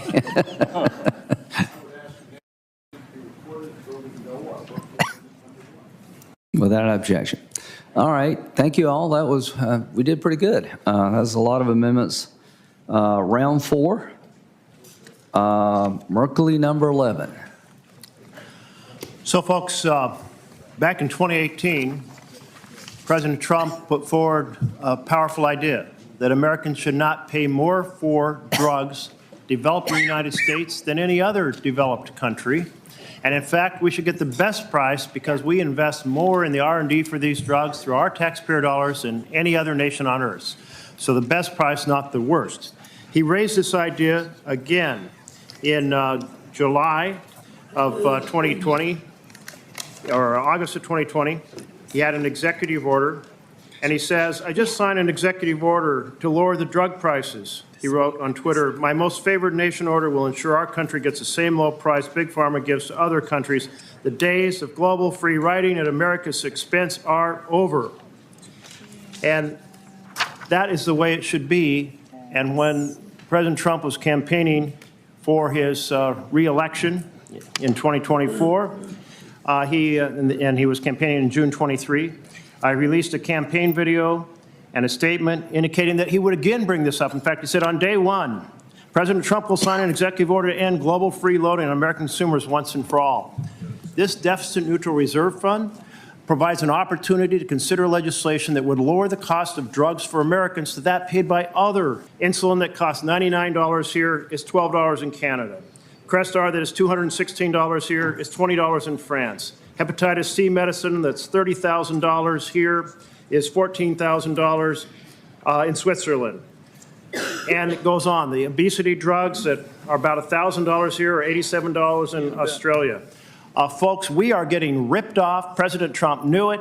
He raised it in his first administration. He campaigned on it. Let's provide an avenue for considering the opportunity so that Americans don't pay more for drugs than those citizens of other developed nations. Senator Crapo. Thank you very much, Mr. Chairman. And I think we all agree that we need to address the question of the cost of prescription drugs, particularly internationally. Once again, the scope of the instruction in this budget reconciliation process is for one specific item. We will get into the discussion of how we should deal with many of the other parts of our healthcare system in the appropriate reconciliation vehicle. You make a good point. I think we should look at this eventually as an unfair trade practice, but that's a debate for another day. Thank you. Murray, 14. Thank you, Mr. Chairman. As we saw in Alabama last year, the nonstop attacks on reproductive rights have really put IVF in jeopardy, and our service members, who serve all of us, dreams of building a family at risk. Now, I have worked for a long time to pass legislation. It's called the Veteran Families Health Services Act that would make sure that people who served our nation by bravely putting on a uniform can access the services they need to build their families. Because so often the reason many service members struggle to start their families is because of the very injuries they endured because of their sacrifice for our country. So today I'm asking for a vote on an amendment that would provide additional funding for those services so that service members and veterans and their spouses and partners, when they come home, can build their families. Military families give a lot to our country. It is our responsibility to make sure that they have access to the health care services they need, including IVF. Unfortunately, many women have had their dreams shattered because Republicans believe a frozen embryo kept in storage at an IVF clinic is the same and should have the exact same rights as a living, breathing human. Republicans say they care about IVF, and then they co-sponsor legislation that enshrines fetal personhood into law, which makes IVF unavailable. You cannot have both. So to my colleagues who are pro-family and pro-IVF and claim to be for our service members, and on behalf, since I am the only woman member on this committee, I would ask that you all support this amendment, and I'll see which guy wants to oppose me. Thank you. I think President Trump has been clear about supporting IVF. I think that's sort of brought us all together here. We're here to help the military be more lethal and capable on the battlefield. This is not social policy here. We're here to secure the border where people are getting violently attacked because of illegal immigrants are being let loose because of violent bed space So with all due respects, I oppose this. Mr. Chairman, I would just like to respond. This is about people who go and serve our country, and because of the injury that they receive while they are in service to all of us, come home and are unable to have children. This just assures our men and women who serve our country that they will have access to IVF, and I, again, really ask all of you to support it. Well, with all due respect, we're talking about IVF, which I think we do have a common ground, that we do believe that. But you are denying them if you oppose this. No, what I'm doing is we're doing a reconciliation bill. Correct, and I'm making sure. About a border that's been absolutely decimated, about people who are dying because we let illegal immigrants out of custody because we don't have bed space. We're talking about hiring more ICE agents so we can get these people out of the country where they create more problems. We're talking about going after gang members. We're talking about spending $150 billion to upgrade the ability of the military to defend us at the most dangerous time I can remember. So that's what this whole exercise is about to me, and I will oppose your amendment. Mr. Thank Chairman, you. I would just say $150 billion extra for defense means that we will have more men and women in service to our country. They deserve our support when they come home. Thank you. I oppose your amendment. Senator Wyden, 14. Yeah, just a quick word before I get into my amendment. I think what Senator Murray has said is just extraordinarily important. There's only one woman on this committee. It's time to pass sensible legislation to reflect the priorities of women. Colleagues, there's more news coming in as of the last couple of hours from House Republicans relevant to our work. In particular, folks in the House and close to the leadership are saying they need more dollars to pay for the Trump tax cuts. Now, I have been trying all day to keep Medicaid from being squeezed for those dollars, but Senate Republicans voted earlier in the day specifically to say that Medicaid is staying on the chopping block. So this time, I'm going to see if we can all agree on something that ought to be philosophically low-hanging fruit, and that is protecting American competitiveness against communist China, and doing so in a way that gets good-paying jobs across the country, and we can do that with the clean energy tax credits. Now, you can protect them as we go forward in these debates with this amendment of mine, and I hope my colleagues will do it, because I'd like to close by saying a major portion of those jobs are in red states and in red communities across the country. Thank you, Mr. Chairman. Senator Ricketts. Thank you, Mr. Chairman. As we've talked about, this reconciliation bill is about protecting our border and increasing our defense. That's the way we deter China, and that's the way we win against China. If you want to look, last year more than 24,000 Chinese nationals were encountered illegally while crossing the southern border. We'd be naive to think there weren't saboteurs and spies among the people that are coming across from China. National security implications of this are unprecedented. A Chinese national in the U.S. illegally breached a military base in California, refused to leave in March of 2024. A strong national defense will also deter China. The Biden administration, through IRA funding, has allowed Chinese companies to be financially benefited from our tax dollars in the name of climate change. I urge my colleagues to reject this amendment. Mr. Chairman? Absolutely, go ahead. So all through the day, we have heard one argument after another for putting off action, protecting seniors, protecting those who are vulnerable with Medicaid. Now we're hear people saying let's put off the effort to protect American jobs. I just want to make clear as we move towards the end of this debate, it is not going to be much comfort, colleagues, to working families that are dependent on these kinds of priorities we have, for them to hear that coming after health care and jobs is going to happen, but it's just going to happen a few months from now. That's the message that's being sent today, and I think it's the wrong one. Thank you. Mr. Chairman, Mr. Chairman, not one Democrat approached me about any of these amendments, not one. Now, if these amendments are so darn important, you think one Democrat could approach me and just say, hey, this is what's coming down your way if you want to think about it. But not one. Maybe they went to all my colleagues, but nobody came to me. Senator White. Yeah, I just... The final word. I just want to be very collegial here and mention I would love to work with my colleague. As he knows, I have brought him a proposal backed by the National Association of Police maybe that can be the beginning of our working together, and I enjoy it. Thank you. Yeah, good luck there. I hope so. Senator Sanders, number 6. Okay, Senator Whitehouse, number 11. Senator Warner, number 10. Senator Kaine, number 7. Kaine 7. Always ready. Kaine 7 would create a point of order against reconciliation legislation that would provide funding to agencies who reclassify their federal workers into new schedules that have not been created by Congress. This picks up on the effort by President Trump to create a Schedule F in his first administration. This administration, he's calling it Schedule Policy Career, PC, but encouraging agencies to reclassify employees from civil servants to political appointees whose measurement is their loyalty to the boss. We don't want meat inspectors being hired based on political loyalty. We don't want air traffic controllers. We don't want intelligence analysts. We don't want a system that's a spoil system that goes back to the way it was before the Pendleton Act of 1883.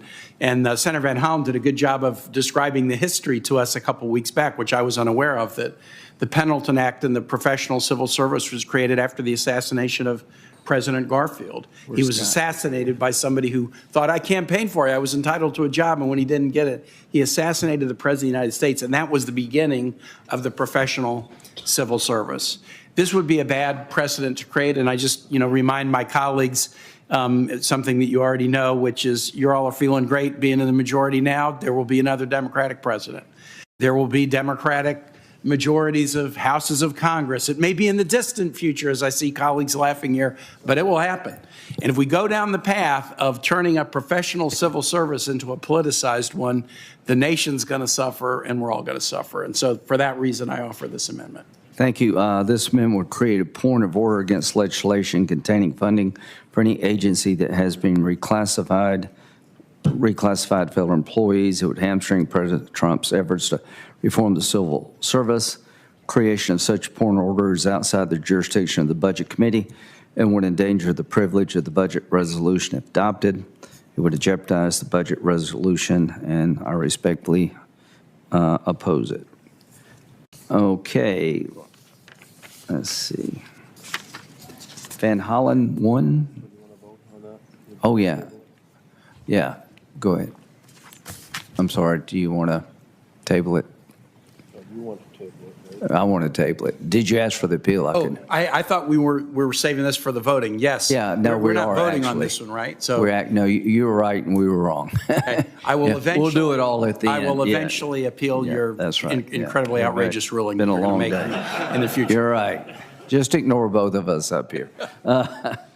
Now, Van Hollen 1, Padilla 4. Thank you, Mr. Chairman. Padilla Amendment number 4 would create a deficit-neutral reserve fund relating to protecting religious freedom by prohibiting the conduct of immigration enforcement operations at places of worship, including churches and spaces rented for religious purposes. Colleagues, in the United States, we've long recognized the sanctity of places of worship. It's a key tenet of this country's founding principles of religious freedom, something I know is particularly important to many of my colleagues on the other side of the dais. It should shock us all that the Trump administration is now giving ICE what is essentially free rein to barge into churches and take away their parishioners. And it's been made clear, we're talking about these enforcement actions, not just targeting violent criminals. Everybody agrees with that. But we're talking about actions against people who have come to the United States legally and who have no criminal record. Now, prior to the recent policy changes, immigration agents have needed special authorization to conduct operations in houses of worship. You want to vote? By removing this key protection, the president has introduced fear into these places of worship, places of prayer, solace, and safety. Religious groups are now seeing decreased attendance in their congregations. People are afraid to pray because of President Trump's actions. People cannot worship freely while living in fear. And I have no doubt that if it were a Democratic president instilling fear in religious congregations, my colleagues would be furious. And so I hope you don't sit passively by as President Trump tramples over the values they have long claimed to hold dear. Please join me in standing up for religious freedom and for the sanctity of our places of worship by supporting this amendment. Senator Grassley. No. Me. No, I'm sorry, Senator Kennedy. There you go. Apologize. Got it right. Yeah. You're next. With respect to my friend, Senator Padilla, and he is my friend, I don't think, it's just a personal opinion, anybody in America is afraid to pray because of President Trump. Just keep going. I just think that's a bridge too far. And I also don't think that just because you're committing a crime in a church, you should get a pass.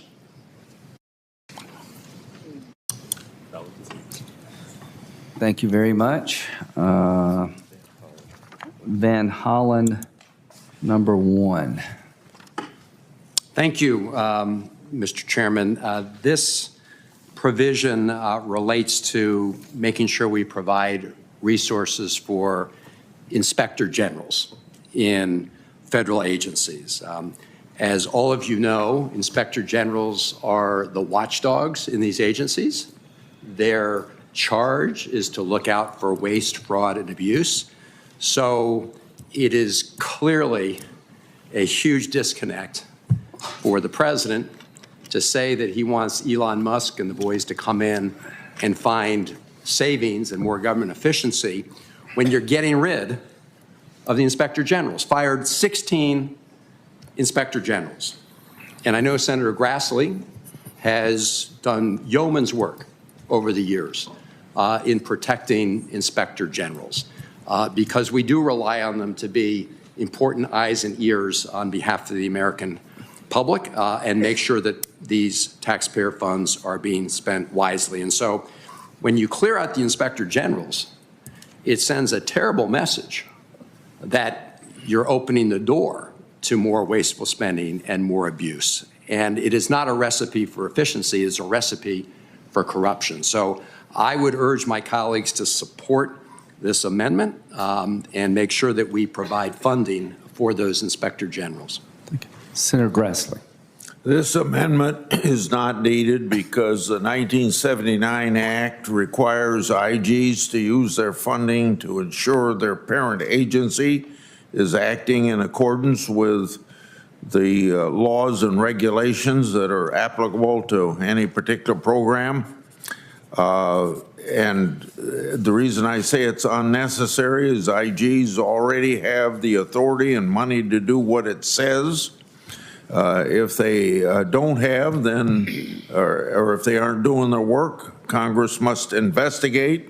I rely on IGs for a lot of my help in congressional oversight, and I probably have also participated in, at my suggestion, that throughout maybe a couple decades, I've had 4 or 5 IGs fired because they weren't doing their job. And even before the IG was fired by the President of the United States and DOD, I said he should be fired. And when I see the corruption in USAID, I think that it's proper to fire that person that wasn't doing his job. The only thing I don't like about the way we had this mass firing is the law that says that Congress should get notified 30 days ahead of time besides the firing, that the president hasn't abided by that law, but he surely has the right to fire, but under what the legal requirements are. And this legislation that is suggested by Senator Van Hollen is not necessary. With respect, Mr. Chairman and colleagues, it wasn't 1 or 2 inspector generals that were fired by President Trump. He fired 16 inspector generals indiscriminately, and I think it would be news to them to learn that they continue to have the authority to do their job, since they just filed a lawsuit today to protest and deal with their illegal firing, and it was an illegal firing. As to the statements about USAID, I realize facts have become pretty quaint in this political environment, but I would encourage all my colleagues to look at the claims that have been made about AID, look at the fact checkers. It's just a mountain of disinformation, starting with this claim that was put forward by the spokesperson at the White House that we are spending $50 million on condoms in Gaza. Absolutely false, untrue. And it's been just a massive amount of distortion. So inspector generals actually are there, as the senator knows, to try to protect the public interest and the public resources. And firing 16 of them indiscriminately is a recipe for corruption and has nothing to do with government efficiency. I think we should stand up for government efficiency, and I urge adoption of my amendment. It's ironic that there's all this concern from Democrats now about IGs being fired. When I complained about the firing of some IGs in the Obama administration, I didn't get any support from the Democratic side on that issue. Well, just to talk about Senator Van Hollen about, I'm trying to work with my colleagues. We met today about there are programs in USAID that we need to save because they make a lot of common sense, and I hope we can find a way to do that. But I've been supportive of soft power for a very long time, but it's been hard to read about $446,700 to promote the expansion of atheism in Nepal. Now, if that's not true, tell us it's not true. $1 million to boost French-speaking LGBT groups in West and Central Africa. $14 million in cash vouchers for migrants at the southern border. $20,600 for a drag show in Ecuador. $47,020 for transgender opera in Colombia. On and on and on. And it's just been hard. I have gone to bat. Foreign aid is very unpopular, but I think it's very necessary to keep us safe. Then all of these programs at USAID, it took us backward.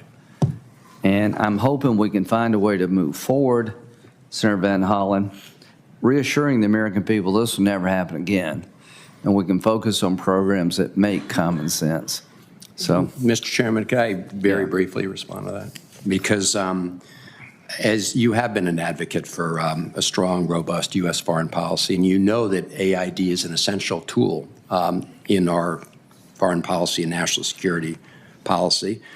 You also probably know that as soon as Elon Musk went about wrecking AID, our adversaries celebrated.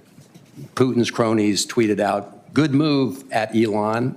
China's already moving in." And again, I'm fine having a fact-based discussion, but I would just urge my colleagues, look at the, Washington Post ran a detailed fact check on 23 of the 24 claims that had been made by Elon Musk and others.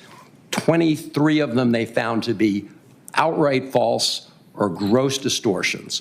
So this is an ongoing effort to defame AID based on false premises and false statements. And I would hope that we would,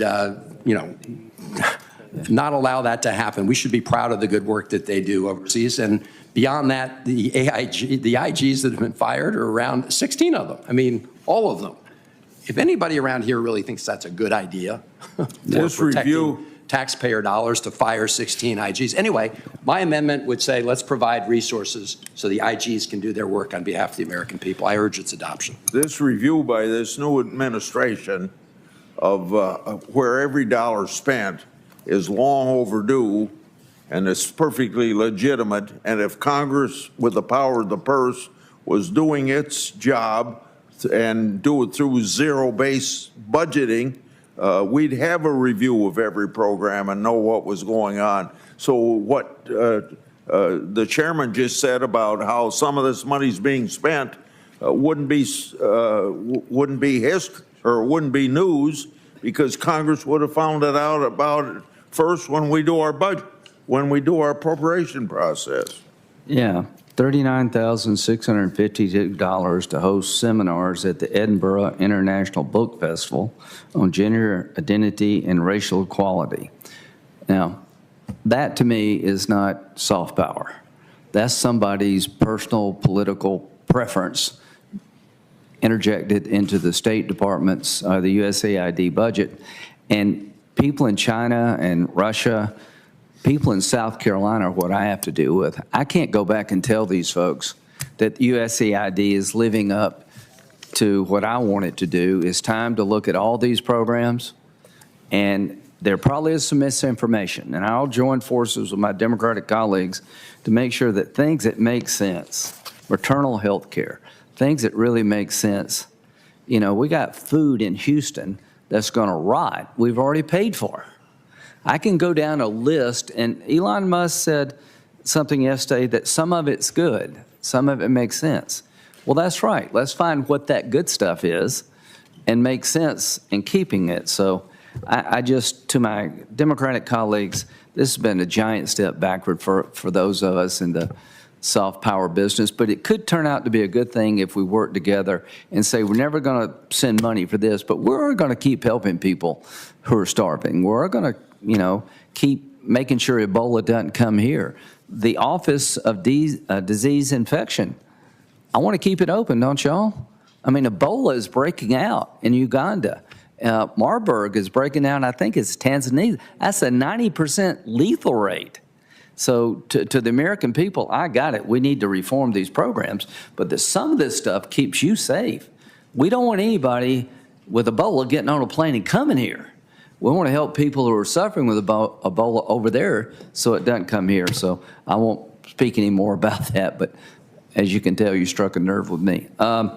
So who's next? Senator, who do we have next? Who?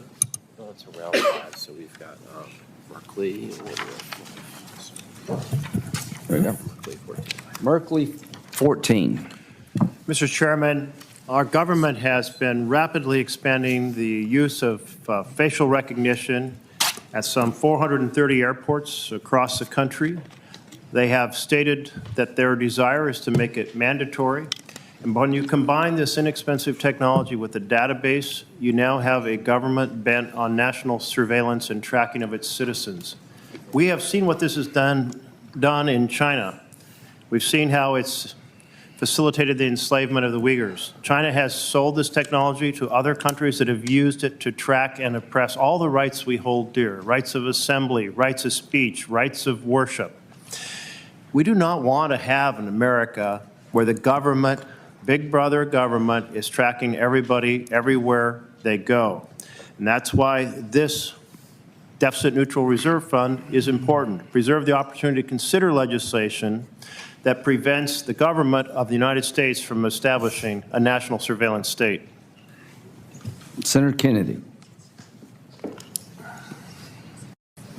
Mr. Chairman, my office would be moved to Bethesda if I voted for this amendment, but this amendment... We don't want that. This amendment has merit. Every time you go through the line at the airport, every single time, TSA is taking your picture. They are collecting that biometric data, and we don't know what they're doing with it. We know they say they're destroying all of it, except when they really, really, really need it for something else. And it's at some point, in my judgment, I think Senator Merkley is absolutely right. We have to address this subject. But because I like my office at this moment, I'm going to have to vote no. Well, I'm hoping that y'all can find a freestanding bill that maybe all of us could get behind. Well, Jeff's right. I mean, it's a serious problem. Yeah, and I'm not saying we need to it's look not. at it. Yeah. Senator Murray, number 5. Can I just follow up? Absolutely. And say Senator Kennedy and Senator Marshall and I, others have been joining in, Ted Cruz has been helping out. This really is an issue we have to address. If we don't want 20 years from now to have the government tracking us everywhere we go, it's something we have to address now. It's expanding so fast, it's so inexpensive, it's so effective, and it's been so misleading. No, we never told TSA to establish a facial recognition system. Back when we had the attack on the Twin Towers, we said they could experiment with biometric information. Well, the biometric information at the time was a fingerprint. That doesn't allow the government to track you from everywhere you go, every drawer you walk through, every stadium you walk into. And so it is this. Audit and report back within 90 days on the so-called Department of Government Efficiency so that we can all understand its role, authorities, and impacts. Mr. Chairman, your mark assumes $1 trillion in savings over the remaining 7 to 8 months in 2025. That is an astronomical amount of savings to achieve in a very short amount of time with absolutely no detail that's been provided to us. Those savings would appear largely to come from DOGE, which is operating throughout the government without any authorization from Congress, without any normal disclosure of people or processes or conflicts, and really with no accountability whatsoever. Whether you support some actions at DOGE or not, you should support transparency and accountability to Congress and the American public.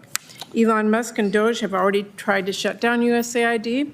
The Consumer Financial Protection Bureau, we are told it is now targeting the Department of Education, with the president saying he wants Musk over at the Pentagon next. None of this is normal, not DOGE, the involvement of an unelected billionaire, the vast influence it has, or the actions they have taken to date with little or no input from all of us. Let's be clear, no one voted to let an unelected billionaire decide what bills the federal government would or would not pay, or whether our elementary schools and hospitals get funding, but President Trump is giving Elon the keys to the Treasury. And again, the lack of transparency into its people, processes, and potential conflicts should concern every single one of us. So my hope is with this amendment, we can agree to some oversight of DOGE and ask Congress's independent, nonpartisan watchdog, the GAO, to review DOGE and report back to us within 60 days. If you are not supportive of this, I have to ask, what are you scared of finding out? Past budget resolutions have similarly tasked the Congressional Budget Office and the Joint Committee on Taxation on a bipartisan basis to perform analysis or studies. This amendment is offered in the same spirit. I urge my colleagues to support this amendment, and I reserve the balance of my time. Senator Ricketts. Mr. Chairman, if you use 2019 as a baseline, we spent $4.4 trillion. 2024 fiscal year, we spent $6.9 trillion. We're on track this year to go to $7.2 trillion. But just stop at 2024, that's a 55% increase in 5 years. If that's normal, we have to get away from normal. We ought to be looking at what can we do to bring spending back down to levels of the pre-pandemic, of course adjusted for things like inflation and population growth, interest on the debt, Social Security, Medicare, Medicaid. There are things that are just going to grow. But we've got to get a handle on our budget. That means we've got to be looking at what can we do to rein in spending, where are we seeing opportunities to do a better job of providing services and lower your costs. That's what I did when I was governor of Nebraska. Any senator, can always request from the GAO anything they want at any time, and so we all have the prerogative of doing that on our own. This budget resolution is supposed to be about making sure we secure our border, keeping the American people safe, bumping up our defense. I urge my colleagues to reject the amendment. Mr. Chairman, I am not saying that this amendment would say you can't do it. I'm just saying that we have a right to have transparency and to see what they are doing. That is our job, and I believe we should be following our job. Thank you. Debate has expired. Senator Wyden, number 5. Thank you, Mr. Chairman. And colleagues, for all of you who have a significant amount of federal ownership of the land in your state, one of the priorities that has just been dragooned, I mean, it just sort of stays and never moves, is the Secure Rural Schools program. And it is absolutely essential for services like law enforcement and roads and education. And I'm offering this amendment to say, in the next reconciliation bill, secure rural schools ought to be in it. It ought to be funded, not with any increases, but at the average for the last few years. And I would just say, to colleagues, that if the federal government owns much of your land, there have got to be long-term solutions that empower these regions of the country. Right now, we need something that really is almost existential, because my colleagues from the West and the South and elsewhere know that if they can't have law enforcement, they can't have education, they can't have rural life. And so I offer that for that purpose, because I want to see if finally we can get this thing which is stuck moved and get it enacted into law. And I yield back. Thank you. The amendment is not in order. It is over. I ask for an appeal on a roll call vote. Okay, thank you. We do that later, right? Yeah. Yeah, okay. Okay. Well, anyway, you guessed what I was going to say.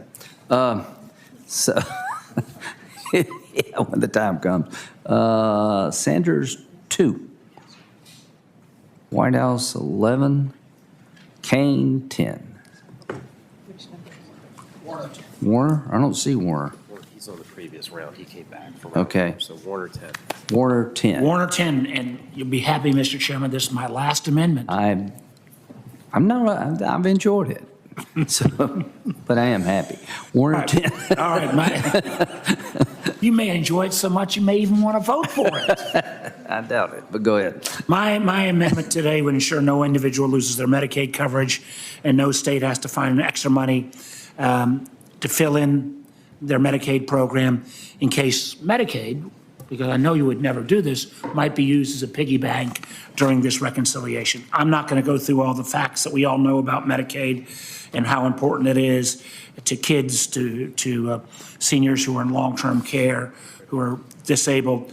So very simply, Mr. Chairman, my amendment would prohibit any policies in the reconciliation bill if they would lead to people losing their Medicaid coverage, or that would require states to spend more for their current beneficiaries they're serving.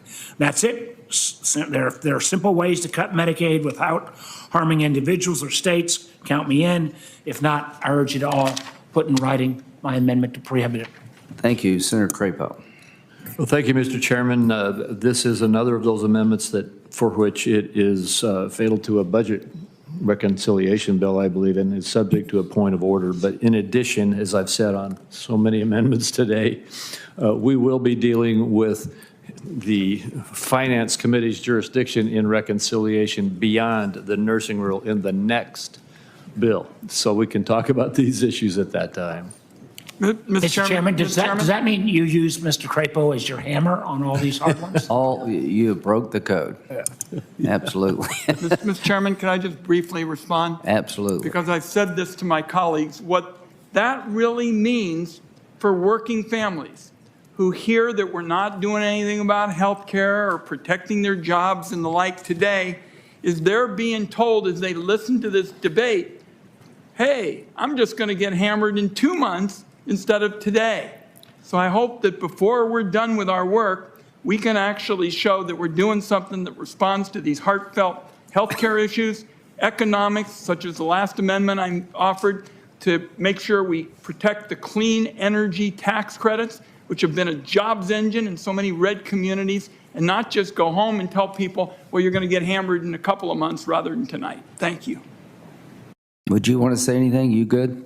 You're good? I'll just say ditto. We're going to be dealing with this. Okay. All right. Senator Kaine, number 10. Kaine 10 goes right at the advertised purpose of this bill, the $150 billion to the Defense Department to make the country safer. And Kaine 10 is a point of order, and it's really simple. I'm just going to read it to you.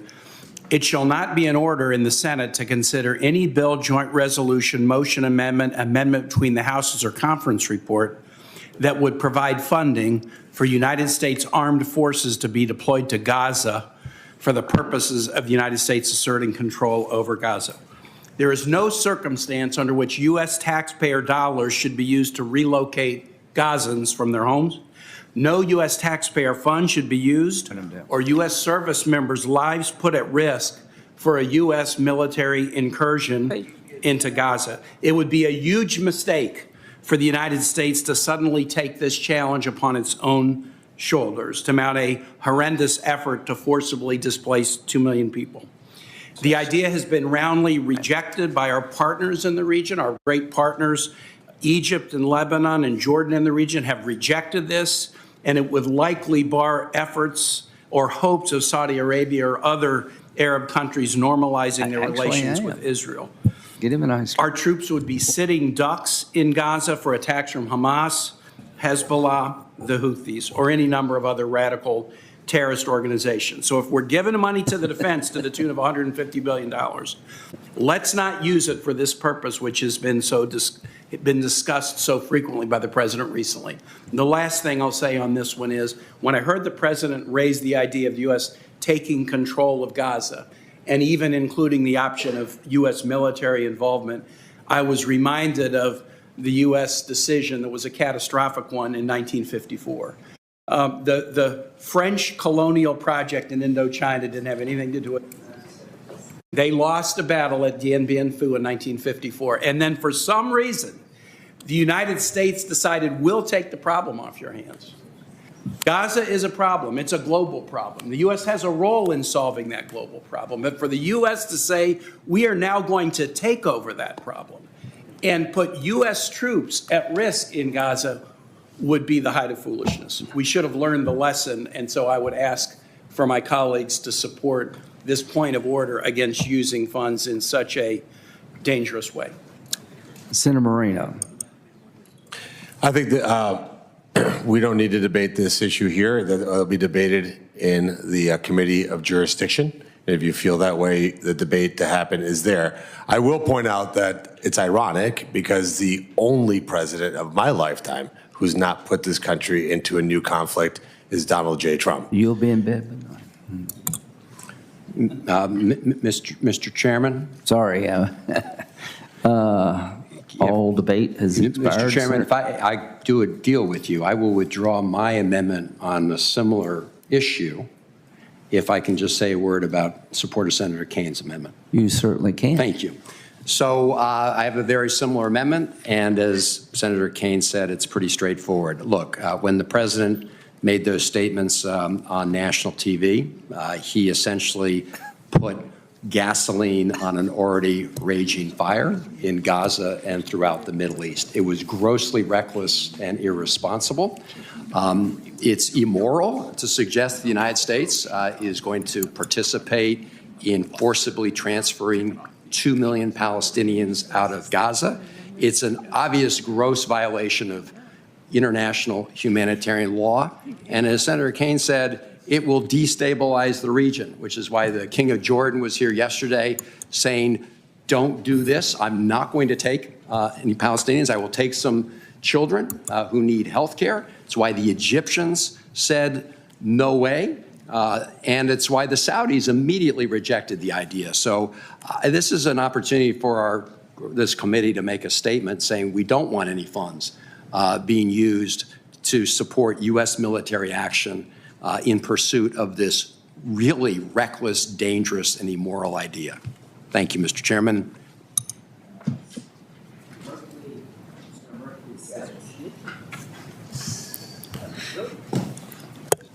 So, Mr. Chairman, we're going to run through another whole other tranche? Padilla's back on. Okay. We'll keep going as long as you want to go. Senator Padilla. I think Alex. Padilla? Yes, sir. You're up. Number. Thank you, Mr. Chair. Colleagues, I call up Padilla Amendment number 1.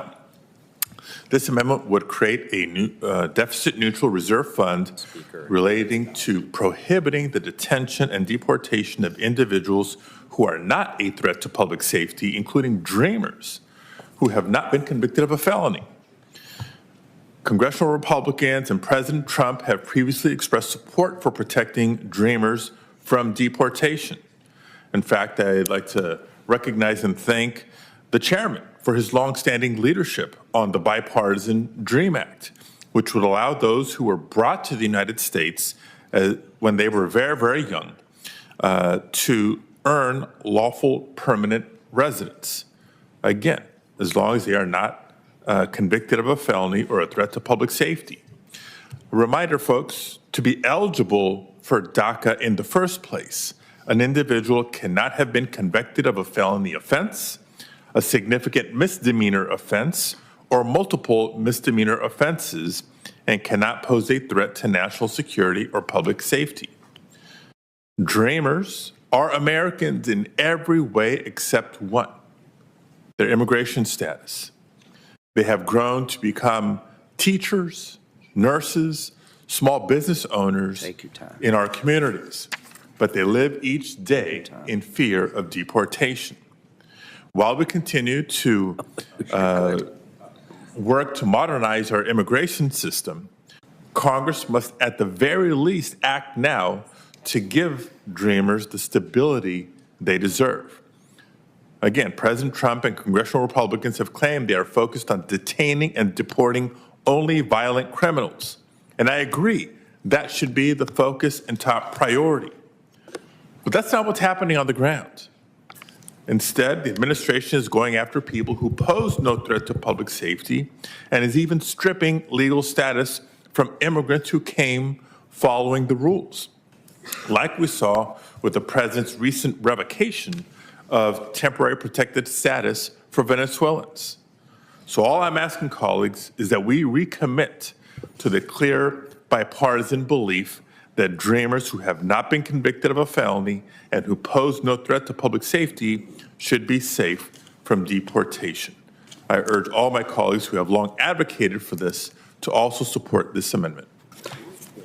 Thank you. I appreciate your passion on the topic. I've tried to work with my Democratic colleagues to find a way forward on immigration. The Lake and Riley Act, we had very similar amendments there. What we're trying to do, at least what I'm trying to do, is salvage one day finding a solution to immigration after 4 years of complete disaster. I was told by everybody on the right, if you ever do immigration and they get in charge, they won't enforce the border no matter how you write it. Well, that narrative, unfortunately, has come true more than I would ever like to believe it would. So we got to change the narrative. I think President Trump has talked about doing something with the DACA population. Lake and Riley, we had a similar debate.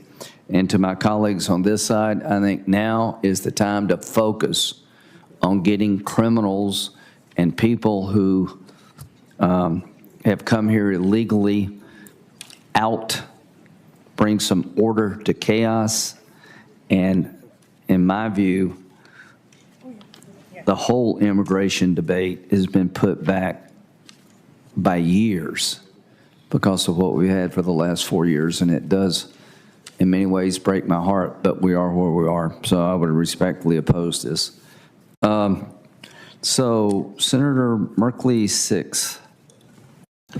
Thank you very much, Mr. Chairman. I believe most members have just one or two more amendments on my side. If anybody has more, I'll consult with you. Yeah, Senator Grassley is telling us it's getting close to dinner time, but we want to make sure everyone gets the issues forward they want. Yeah, he's cranky before dinner. We don't want him after dinner. Well, can we bring you some dinner, Senator? You may have to. Yeah. Yes, sir. So Merkley, 6. Merkley, number 6, child care. You know, child care is such an expense for families, for working families. And again, President Trump campaigned on helping working families. This is a big deal. We've talked about housing, that was a big deal. We've talked about the cost of prescription drugs. Well, child care is another big deal. And when you can't afford child care, well, then you can't be part of the workforce. And I hear from my folks back in Oregon how short they are of workers. So it's a win-win, a win for our small businesses, a win for our economy, a win for our families, a win for our children. And that's why I put forward this point of order to against legislation that would increase the cost of child care for working families. Senator Moreno. Well, the amendments obviously creates a situation where the point of order is outside our jurisdiction. I would love to see us work together on ways to reduce the cost of childcare. I have 3 grandkids now, almost 4-year-old that I get to be with tomorrow night, so I'm looking forward to this meeting ending so I can get to that. But it is very expensive. I look at my daughters, and it's extremely expensive for them to take care of their kids. But that's not what we're doing here today, and it's certainly not what's happened over the last 4 years. In the last 4 years, under Democrat control, childcare became extraordinarily expensive beyond even any metric that we had before. Okay. So I urge my colleagues, let's work together to find a way to make that happen, but this isn't the appropriate venue to do it. All debate is expired. Senator Murray, 15. Thank you. I believe Senator Whitehouse came back. You want him to go first? Well, he was behind me and I skipped over him. Happy to go and then him. Whitehouse number. Go ahead, and we've got a document to circulate. We'll circulate it now. Okay. Senator Murray, 15. I will pull up Murray Amendment number 15. This amendment ensures that whatever plans my Republican colleagues are hoping to accomplish through the budget reconciliation cannot come at the expense of communities in need of federal disaster assistance. Disaster relief should never be a partisan issue, and it should never be used as a bargaining chip for unrelated budget negotiations or for political standoffs. And let me just take a moment to remind all of us that wildfires and floods and hurricanes don't respect any geographic, jurisdictional, or ideological boundary. Disasters happen in red states, they happen in blue states, they happen to all types of people in all kinds of circumstances. I know my constituents have had to wait for months for relief. Their recovery was delayed, and that should never happen. When a disaster strikes, impacted individuals and families expect and deserve a swift and effective response. So what this amendment does is guarantee that federal disaster relief funds go to the communities that need them when they need them. And I urge my colleagues to adopt this amendment, and I yield my additional time to the senator from California, who would ask to be a co-sponsor on it. Thank you, Senator California. Thank you for the leadership in defending Congress's appropriations authority and for offering this amendment to ensure that federal disaster relief funds are not improperly withheld or politicized. You know, colleagues, it wasn't that long ago that we had the confirmation hearing on the nomination of Russell Vogt for the director of OMB. I raised concerns, as did several of us, around his and President Trump's flagrant attitude towards adhering to spending laws and directives by Congress. Disasters do not differentiate between red states and blue states, and neither should our response to those disasters. All Americans, when hurt by natural disasters, deserve to be able to rely on their country without fear of politicization. And so we've historically come together in the aftermath of disasters, and we should continue to, and we can further enshrine that with this amendment before us. Thank you, Senator Murray. Senator Kennedy. Mr. Chairman, I agree with much of what my two colleagues said, but not everything. I think with respect, the purpose of this reserve fund is just political messaging, and implicit in the proposal is the assertion that the executive branch will not faithfully interpret and execute legislation related to natural disaster funding, which we all support. So for that reason, I'm going to vote no. All debates expired. Now we have Merkley 4. Oh, wait a minute. I'm sorry. Senator Whitehouse, you're next. I apologize. All right. This is Whitehouse 11, 3 times the charm. So Number 11. This time we're going to get the methane fee protected. Yes, methane, right? You said it. You said it. And instead of making the argument myself this time, I'll read from a document that we're circulating right now, which is an article in the Houston Chronicle about what's happening down there in their markets. Here's the problem statement from the article. Higher home insurance premiums are threatening to destabilize the housing market as buyers back away from increasingly uninsurable homes and homeowners struggle to keep up with payments in areas more prone to the impacts of climate change. Insurance hikes will crater property values in some communities, sending a shockwave through the country's economy. So the examples of this include mortgage real estate agents saying that buyers are increasingly backing out of contracts because they can't afford the cost of insurance. A real estate agent in League City said roughly 10% of the deals she represented last year fell apart because of the cost of insurance. Homes are sitting on the market for longer and sellers are dropping list prices. The founder and CEO of a real estate research company in Texas, property values in some communities sending a shockwave through the country's economy. So the examples of this include mortgage real estate agents saying that buyers are increasingly backing out of contracts because they can't afford the cost of insurance. A real estate agent in League City said roughly 10% of the deals she represented last year fell apart because of the cost of insurance. Homes are sitting on the market for longer and sellers are dropping list prices. The founder and CEO of a real estate research company in Texas spoke to the reporter and said the whole notion of a 30-year mortgage is now in question because of this threat over time. A real estate agent who was the secretary treasurer of the Houston Association of Realtors said many sellers are dropping their list prices, home values going down to factor in the rising cost of insurance. And the last person interviewed is an independent mortgage broker who knows this industry, and she owns several houses around herself. And she told the reporter in League City again that the insurance on every one of those homes has nearly tripled over the past year. Here's her quote. Now you could say, well, just sell that house and move to an area that has cheap insurance, she said. Well, sell it to who? Nobody wants to pay. This is how this is coming into the property and insurance markets in Texas in this story. I'd ask that the story be made a part of the record. And if I may, Mr. Chairman, procedural matter, can I ask unanimous consent that I be recorded as voting yes on Kaine 3, Padilla 6, Merkley 9, Murray 17, Warner 11, and Padilla 5, and is voting no on the motions to table Van Hollen 6, Lujan 41, Wyden 3, Kaine 5, Van Hollen 3, and Warner 1. And I have the sheet so your people don't have to figure out what I just said. Without objection. Thank you. That's very helpful. Senator Lee.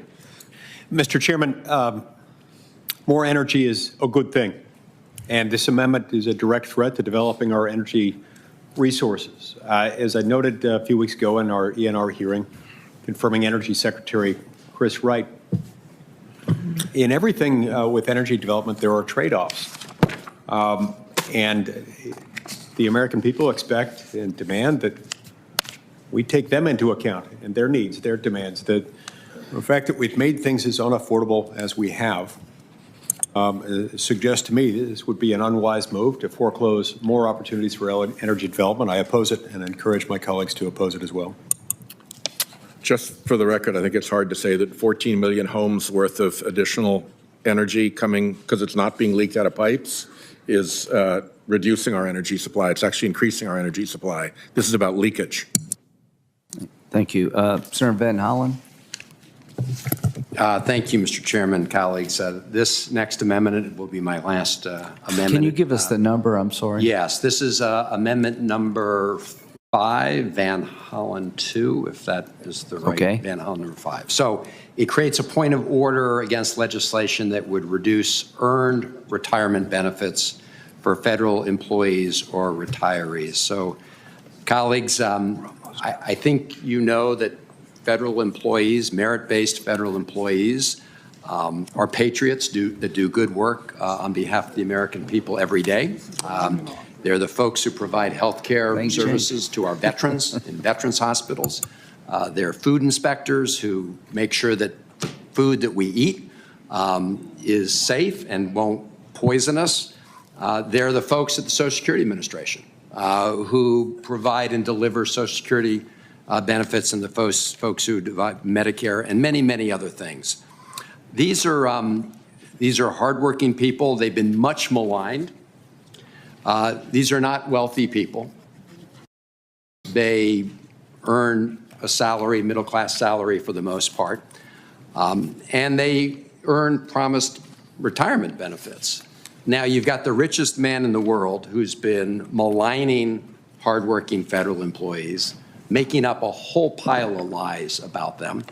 And I think that we need to at least reaffirm commitments we've already made with respect to their retirement benefits. So that's what this bill does. It says we want to reaffirm our commitment to provide promised retirement benefits to federal employees and creates a point of order against an effort to pull the rug out from under them. And I urge its adoption. Senator Moreno. Mr. Chairman, if I could just add my voice of support for this measure. In addition to impressive numbers of federal employees in Virginia and Maryland, it's actually the state of California that has the most in pure numbers, nearly 150,000 federal employees across departments and agencies. Look, it's clear that the administration is unlawfully trying to fire federal employees as DOJ works to dismantle federal agencies. But the threats don't stop there. They're working to increase pension contributions for federal employees, reduce health care benefits, and cutting federal 401ks. We should be thanking and respecting federal employees for their service, not punishing them. So I support this amendment. Senator Moreno. I appreciate the concern. This is outside our jurisdiction. The point of order would not fit within our bill. And I think if you have these points of view, I think those are better argued in that committee. Senator Merkley, number 4. Thank you. During this conversation, we've had it pointed out many times that the core bill is about increasing funding for security at the border and defense. But we've also had it pointed out that there are going to be cuts done to pay for that so that this is deficit neutral. We are raising many amendments to say those cuts should not fall on families, not on child care, not on driving up the cost of rents or buying homes, not in making community health clinics more expensive or prescription drugs more expensive or Medicaid and Medicare or student loans, and let's add in groceries. My amendment provides a deficit neutral reserve fund to protect against legislation, or actually creates a point of order, against legislation that would increase the cost of groceries for consumers. On every one of these issues we're raising for families, we've been told no. Well, when anything comes back from the authorizing committee that does these things, that's not great because it's wrong for families. And it's also exactly the opposite of what President Trump campaigned on, which was lowering costs for families. So this is my last amendment, and I invite my colleagues on both sides of the aisle to say, hey, groceries are a big deal to families. Let's make sure the cost cuts that are done that are going to pay for the increases in security at the border or defense are not done on the backs of families. Senator Ricketts. Thank you, Mr. Chairman. The cost of groceries is what President Trump campaigned on. It was created in part because of the reckless spending of the Biden administration and Democrats who facilitated that. Cost of groceries are up over 22% under Joe Biden's presidency. But as has been pointed out many times, and as in the case with this point of order, the amendment is not in order. This amendment is against the point of order against the legislation of CBO estimates that would increase the price of groceries. This amendment is also outside of our committee of jurisdiction, as has been pointed out on previous points of order, and would jeopardize our ability to use reconciliation if adopted. So therefore, I encourage the chair to rule this amendment out of order at the appropriate time. This one from round 4. The debate's expired. Senator Merkley, would you? Can anyone on my right side of the aisle here raise your hand if you have one more amendment that you want to present? We're going to. Ron does want to speak to one amendment. What I already offered, Okay. You can speak to what you already offered. but I'm happy to wait. I yield my time to the senator from Oregon. So we didn't make a whole lot of bipartisan headway today with respect to health care, particularly around Medicaid. And I think that's going to be particularly important because we already saw the House leaders, a number of them saying they're going to need additional revenue. So the question is, where is it going to come from? And I just felt that we didn't make headway on Medicaid, but perhaps we could on something that philosophically ought to be low-hanging fruit, and that is taking on the communist Chinese in order to protect manufacturing jobs, high wages, and opportunities, particularly in hard-hit parts of the country. We can do that with this measure, which ensures that we don't gut the clean energy tax credits, which is generating jobs all across the country, particularly in red states and red communities. And I hope that because this ought to be philosophically low-hanging fruit, because we all want to have our country be competitive against the Chinese, that my colleagues will look favorably on it, and I'd ask for a vote. Thank you. So we're going to have the last tranche of votes. Number one, to the committee, thank you. Thank you all. To my Democratic colleagues, you're very clear in what you thought, very articulate in what you wanted to happen and why you object to our proposal. So I don't know what more anyone could expect from y'all. On our side, thank you very much for being ready, being prepared, showing up. So what did we do today? We started a process that I think is going to bear some fruit, I hope. If you believe we need to secure our border, help is on the way. If you believe the military is underfunded and they need more lethality, help is on the way. If you believe we need better energy policy, help is on the way. Bottom line here, folks, we're starting a process to give our border security apparatus $175 billion, more detention beds, finish the wall, hire more ICE agents to get the job done. They're running out of money. To my friends in the House, I hope you can do one big, beautiful bill. But after yesterday, when Tom Holman and Russ Vought, did you ever believe you'd hear Russ Vought asking for money? That's like in the Bible is the end times. So Russ Vought is saying we need money, and Tom Holman is begging us for additional resources to finish the plan. There are 300,000 children missing. Let's go find them. We were talked about, does the Defense Department need more money? Yes, they do. We have the lowest spending GDP in decades at 2.9%. We need a bigger Navy. We need a lot of things in our military, and we need it now. And that's what we're going to do. We're going to give the military a boost at a time they need a boost. We're going to give money to those who are trying to secure the border and implement President Trump's immigration agenda, which you ran on. And to my House colleagues, I hope you can do the one big, beautiful bill, but I hope you'll do something else. Invite Tom Holman and Russ Vought to your conference and listen to what they said. In my view, we don't have the time to wait. Time is wasting. Our country is very much at risk in multiple fashions, abroad and at home. And we'll get to tax policy. I want to make them permanent. We'll have a spirited debate about offsets. But I just urge the public to understand that we're starting a process to fix a problem that is very dangerous, and it needs to be fixed yesterday. So to all of my colleagues in the Budget Committee, thank you very much for the way you conducted yourself, and I think now it's time to vote. Recognize these senators and their amendments. We'll take those. Okay, we'll start with, yes, you please do. I'm sorry. Families of America, get worried, because today we put forward provisions to make sure that the process that's underway is not going to raise your cost of health care, your cost of rent, the cost of buying a home, your community health clinic, your Head Start, your groceries, every conceivable way you're being hit. And the answer from across the aisle was, we're not going to protect those things. This process is opening the door to a two-part plan: cut programs for families and give massive tax giveaways to the billionaires. We don't want government buying for billionaires. We all saw the billionaires lined up on Inauguration Day. They're having their boy club, their billionaire club. Great. That's great for them. It's terrible for the families in America. We are going to continue to stand against policies that increase the cost. Now today, what I appreciated was a lot of issues were raised and talked about. We don't see this very often in the Senate.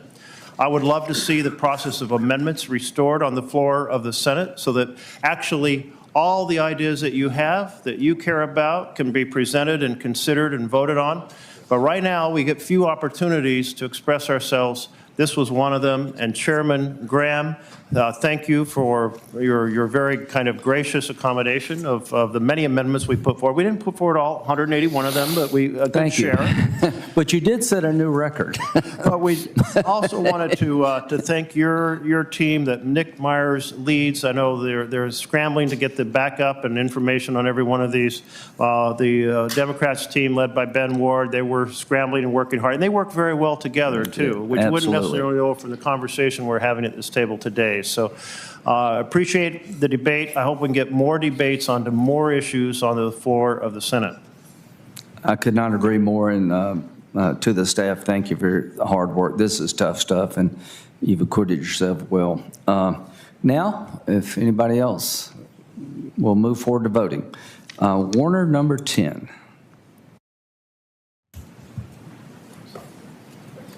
Do you want to say anything? Okay.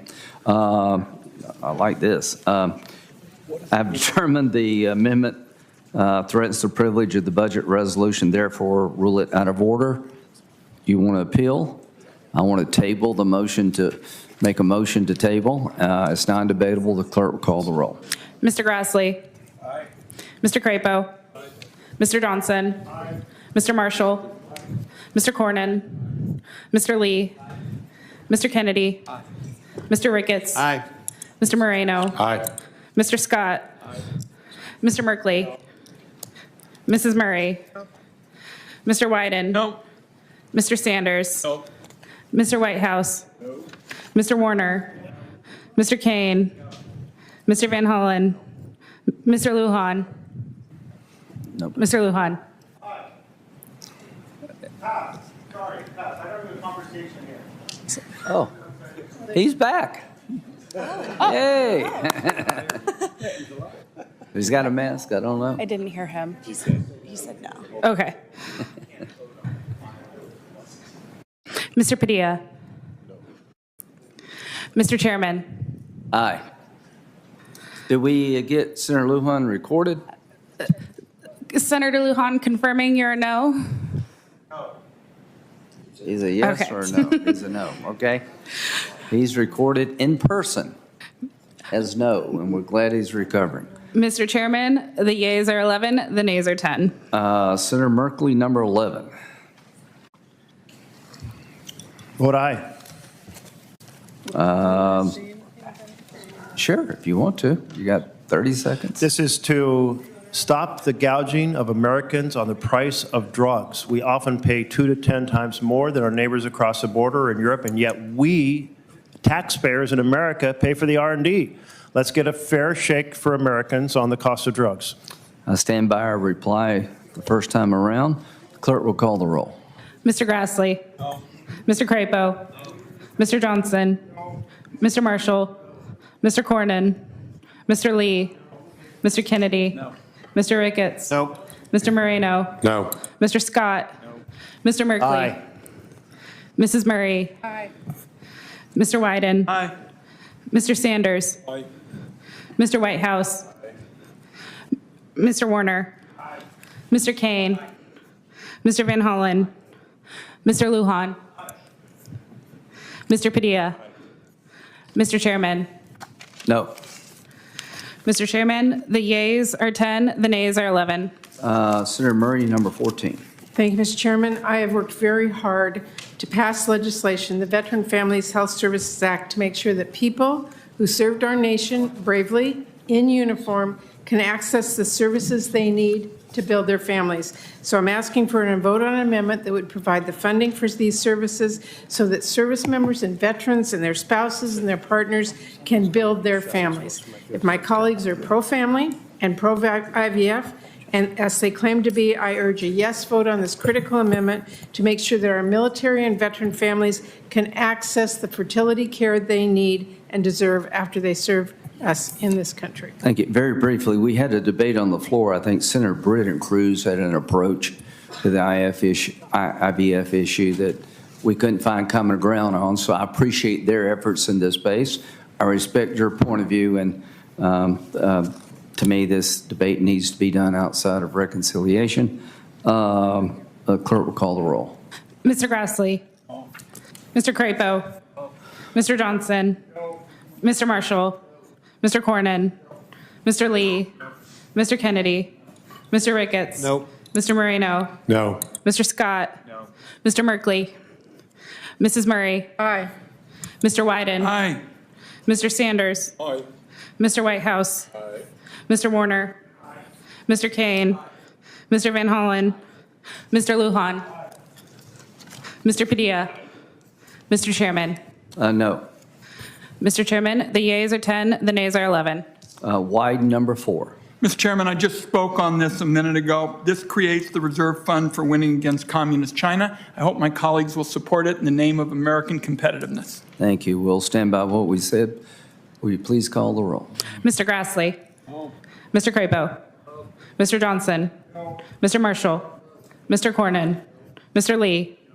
Mr. Kennedy. No. Mr. Ricketts. No. Mr. Moreno. No. Mr. Scott. No. Mr. Merkley. Aye. Mrs. Murray. Aye. Mr. Wyden. Aye. Mr. Sanders. Aye. Mr. Whitehouse.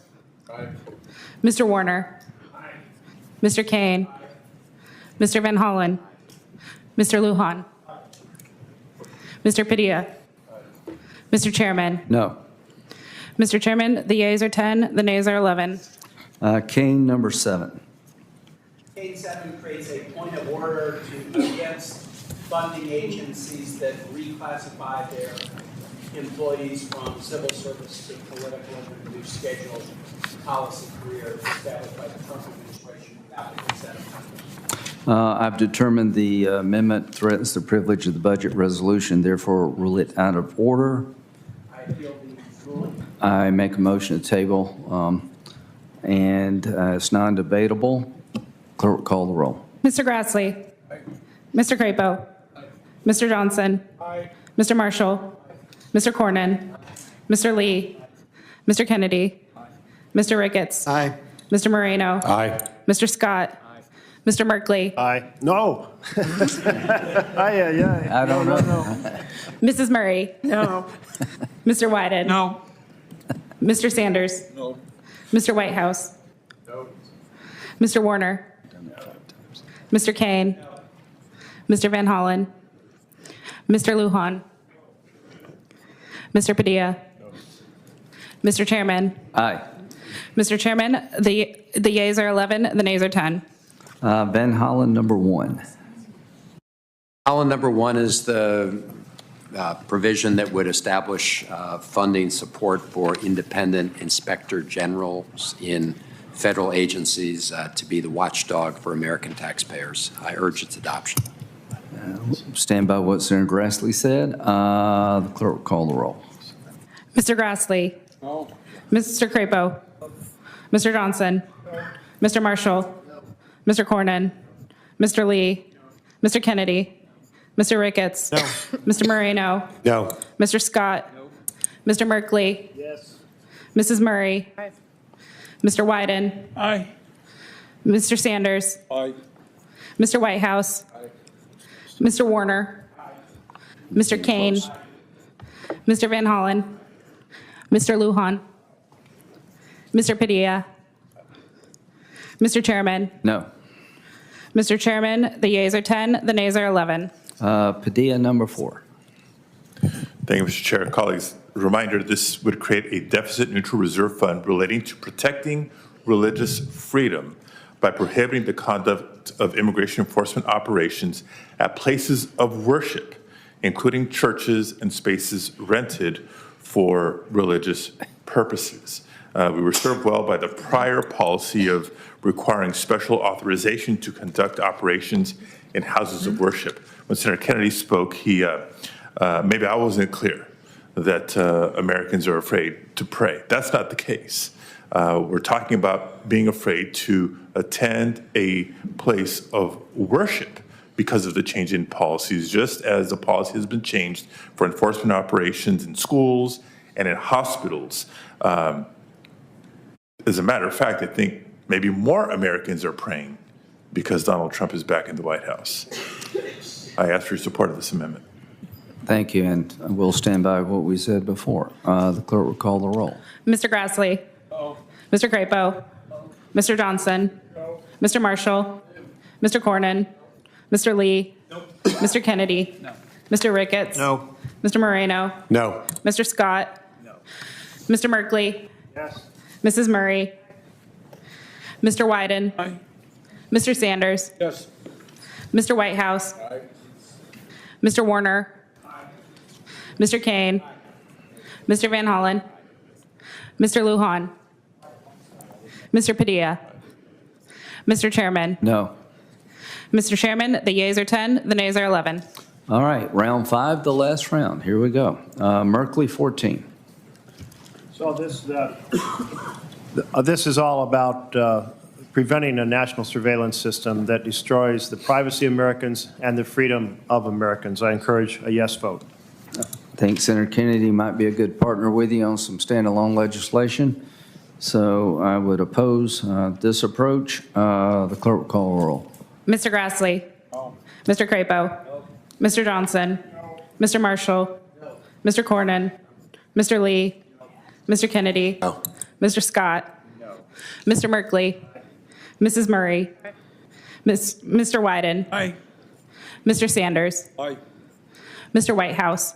Aye. Mr. Warner. Mr. Kaine. Mr. Van Hollen.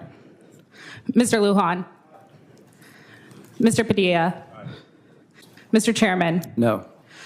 Mr. Chairman, on this vote, the yeas are 10, the nays are 11. Senator Murray, number 5. This amendment requests the Government Accountability Office to review, audit, and report back within 90 days on the so-called Department of Government Efficiency so that all of us can understand its role, its authority, and its impacts. Whether you support some actions of the DOJ or not, you should support transparency, and you should support accountability to Congress and the American public. I urge a yes vote. Senator Ricketts, stand by what he said. Clerk, call the roll. Mr. Grassley. No. Mr. Crapo. No. Mr. Johnson. No. Mr. Marshall. No. Mr. Cornyn. Mr. Lee. Mr. Kennedy. No. Mr. Ricketts. No. Mr. Moreno. No. Mr. Scott. No. Mr. Merkley. Mrs. Murray. Aye. Mr. Wyden. Aye. Mr. Sanders. Aye. Mr. Whitehouse. Aye. Mr. Warner. Mr. Kaine. Mr. Van Hollen. Mr. Lujan. Mr. Padilla. Mr. Chairman. No. Mr. Chairman, the yeas are 10, the nays are 11. Wyden, number 5. Very briefly, Mr. Chairman, this allows colleagues to support those states and communities where the federal government owns much of the land, and the communities have been so hard hit with the disasters and the like, they're having trouble even paying for law enforcement. I'd urge a yes vote. I've determined the amendment threatens the privilege of the budget resolution, therefore rule it out of order. Please. Appeal, I'll move to table the appeal. The clerk will call the roll.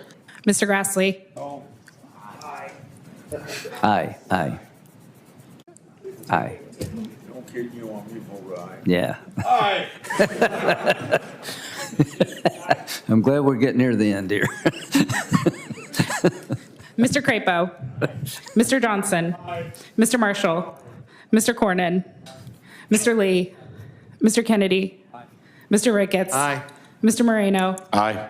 Mr. Scott. Mr. Merkley. Mrs. Murray. No. Mr. Wyden. No. Mr. Sanders. No. Mr. Whitehouse. No. Mr. Warner. Mr. Kaine. Mr. Van Hollen. Mr. Lujan. Mr. Padilla. Mr. Chairman. Aye. Mr. Chairman, the yeas are 11, the nays are 10. Kaine, number 10.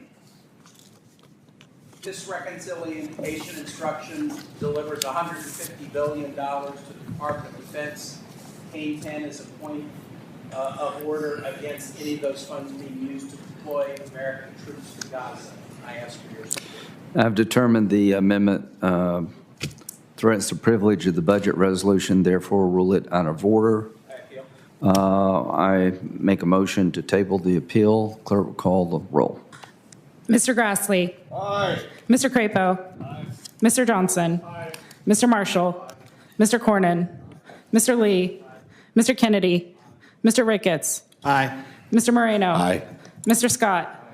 Mr. Merkley. Mrs. Murray. No. Mr. Wyden. No.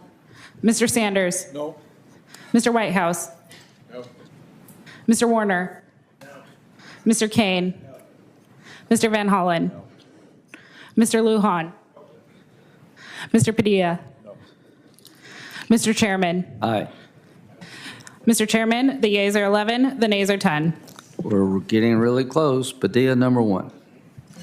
Thank you, Mr. Chair. Colleagues, this is the amendment that would create a deficit-neutral reserve fund relating to prohibiting the detention and deportation of individuals who are not a threat to public safety, including dreamers who have not been convicted of a felony. Again, dreamers who have not been convicted of a felony and who pose no threat to public safety. They deserve to be free of fear and safe from deportation. I ask for your support of this amendment. Thank you. I'll stand by my analysis before. Clerk will call the roll. Mr. Grassley. Mr. Crapo. Mr. Johnson. Mr. Marshall. Mr. Cornyn. Mr. Lee. Mr. Kennedy.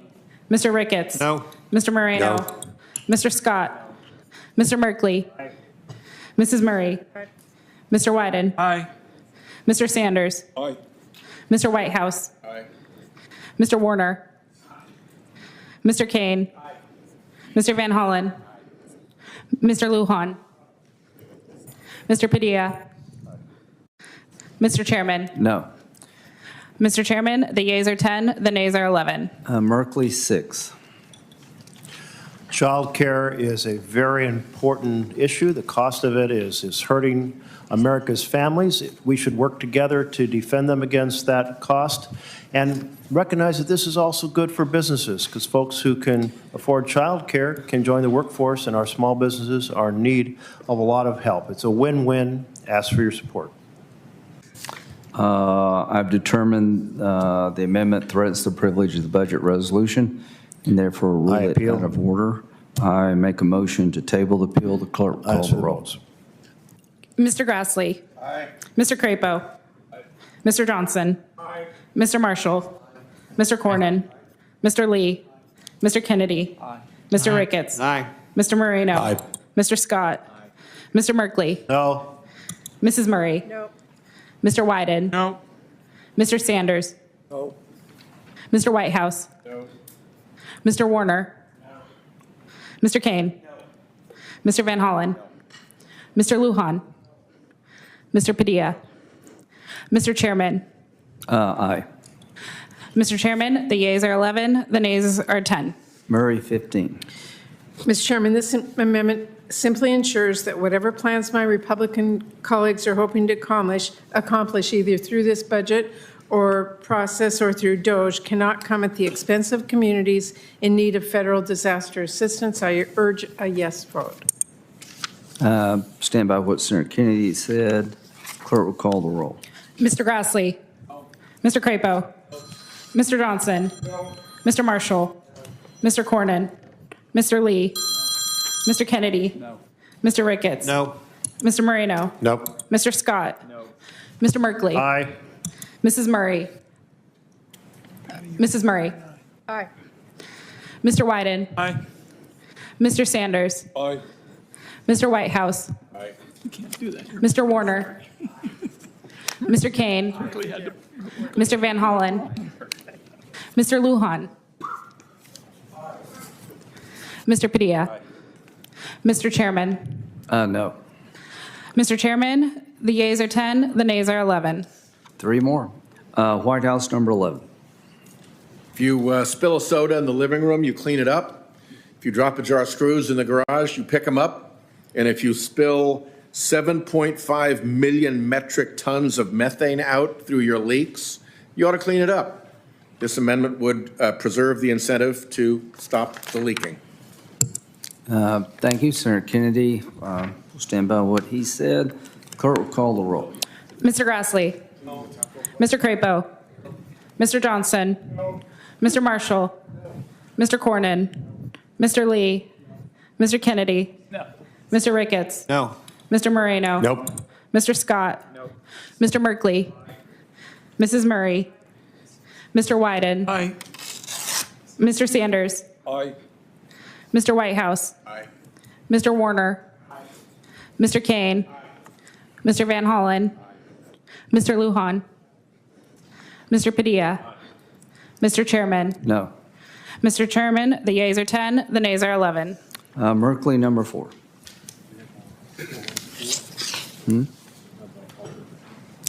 That's next, is what I've got you. The cost of groceries. Every family experiences it every week in the grocery store. And everyone on all the policy and political debates has said we need to make sure the prices don't go up. This is all about making sure that any programs that are affected, that come back when this budget resolution becomes a reconciliation bill, does not increase the cost of groceries. Let's stand together for that basic concept.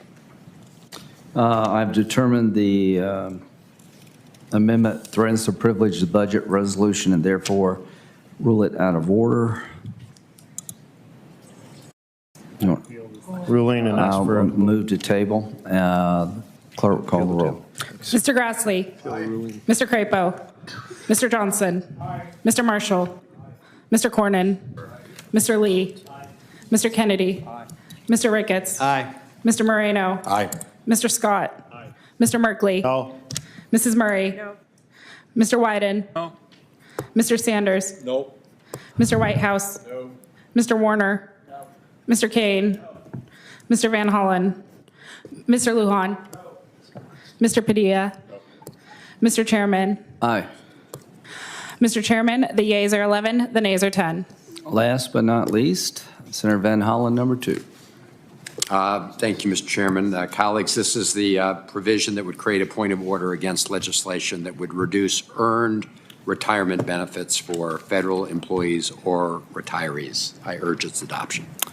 I've determined the amendment threatens the privilege of the budget resolution, therefore rule it out of order. And I appeal the ruling. Make a motion to table the appeal. The clerk will call the roll. Mr. Grassley. Mr. Crapo. Mr. Johnson. Mr. Marshall. Mr. Cornyn. Mr. Lee. Mr. Kennedy.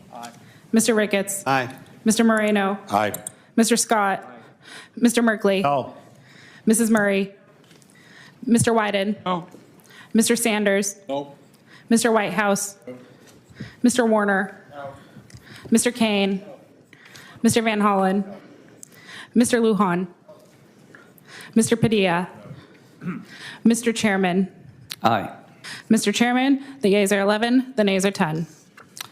If there are no further amendments, the question is on ordering that the resolution as amended be reported.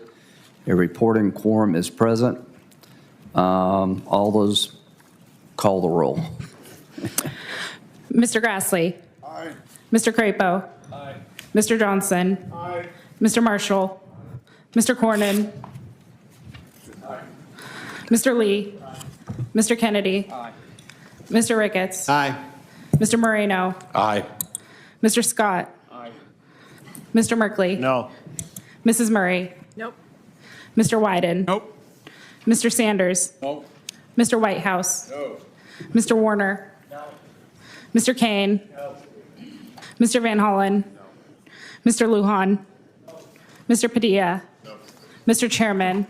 Aye. Mr. Chairman, the yeas are 11, the nays are 10. The budget resolution is favorably reported favorably. I ask that unanimous consent that in preparing the measure for reporting, Committee staff be authorized to make any required technical and conforming changes without objection is so ordered. The resolution is reported out of committee. If there is no further business, I remind members wishing to file additional or minority views that hard copies be signed and filed with the committee clerk in 6/24, no later than noon tomorrow. Thank you for tuning in to the live show. You know what time it is. It is your boy Genesis. It is currently 10:57 a.m. and today's date is the 28th of February 2025. All right. How are you guys doing?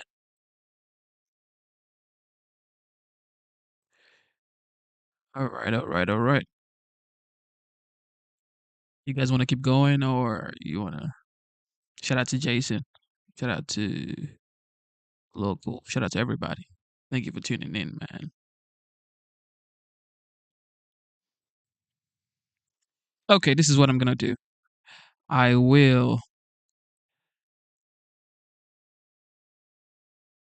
get you guys on what's going on right now.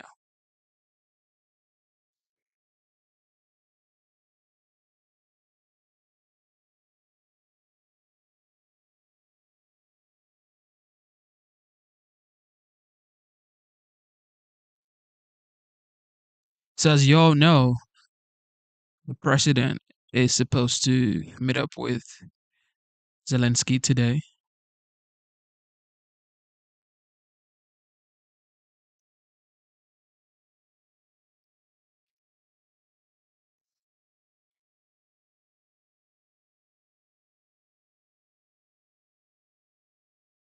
Check this out. Hear that the DOJ is saying everybody's pardoned, not just because of what they did on January 6th, but all of the other infractions, which include some violent crimes, weapons charges, all kinds of other things. What do you make of that? It's horrifying. No, it should never have happened. I pleaded guilty because I was guilty. I'm not a victim of January the 6th, and the DOJ was not weaponized against me. I was a volunteer. I broke the law. It's that easy. And they do not want to face that. So you've been in a bit of a back and forth with Enrique Tarrio, who's the head of the Proud Boys. He's been, I think you would describe it as harassing you to a degree on social media. One of his posts, he said, tell your new judge you'll be arrested soon. There's another one where he encouraged someone to sue you for slander, et cetera. Some of this stuff is pretty kind of foul language. What do you make of this harassment, and are you worried for your own safety? No, yes and no. No, I don't like bullies. I'm not afraid of them. I'm upset that Trump lied that the election was stolen. That's why I was there. And what's happening is I'm destroying their narrative, and they don't like it. Too bad. I'm going to continue to destroy your narrative because you've been lying about everything that happened on January the 6th. I've had a year and a half of pushing back on you and researching. And everything you have shared, Tarrio, saying you didn't get due process. I looked up the court recordings. You got due process. You are lying about everything on that day. And now he's out there, he's harassing Pam. He's also harassing January 6th police officers who were injured seriously. And then this latest from the DOJ, Congressman. I mean, what do you make of their about turn on this? Why are they trying to pardon these people for everything? Well, first of all, I mean, let me just say that I have immense respect for Pam. I mean, I serve people on Capitol Hill that pretend it was a beautiful day and that, you know, people were just getting a tour and took a wrong direction and that everything was perfect and there were no guns there, no police officers were harmed. And here we have someone who went there and just is taking their responsibility. I mean, that's what should have happened, period.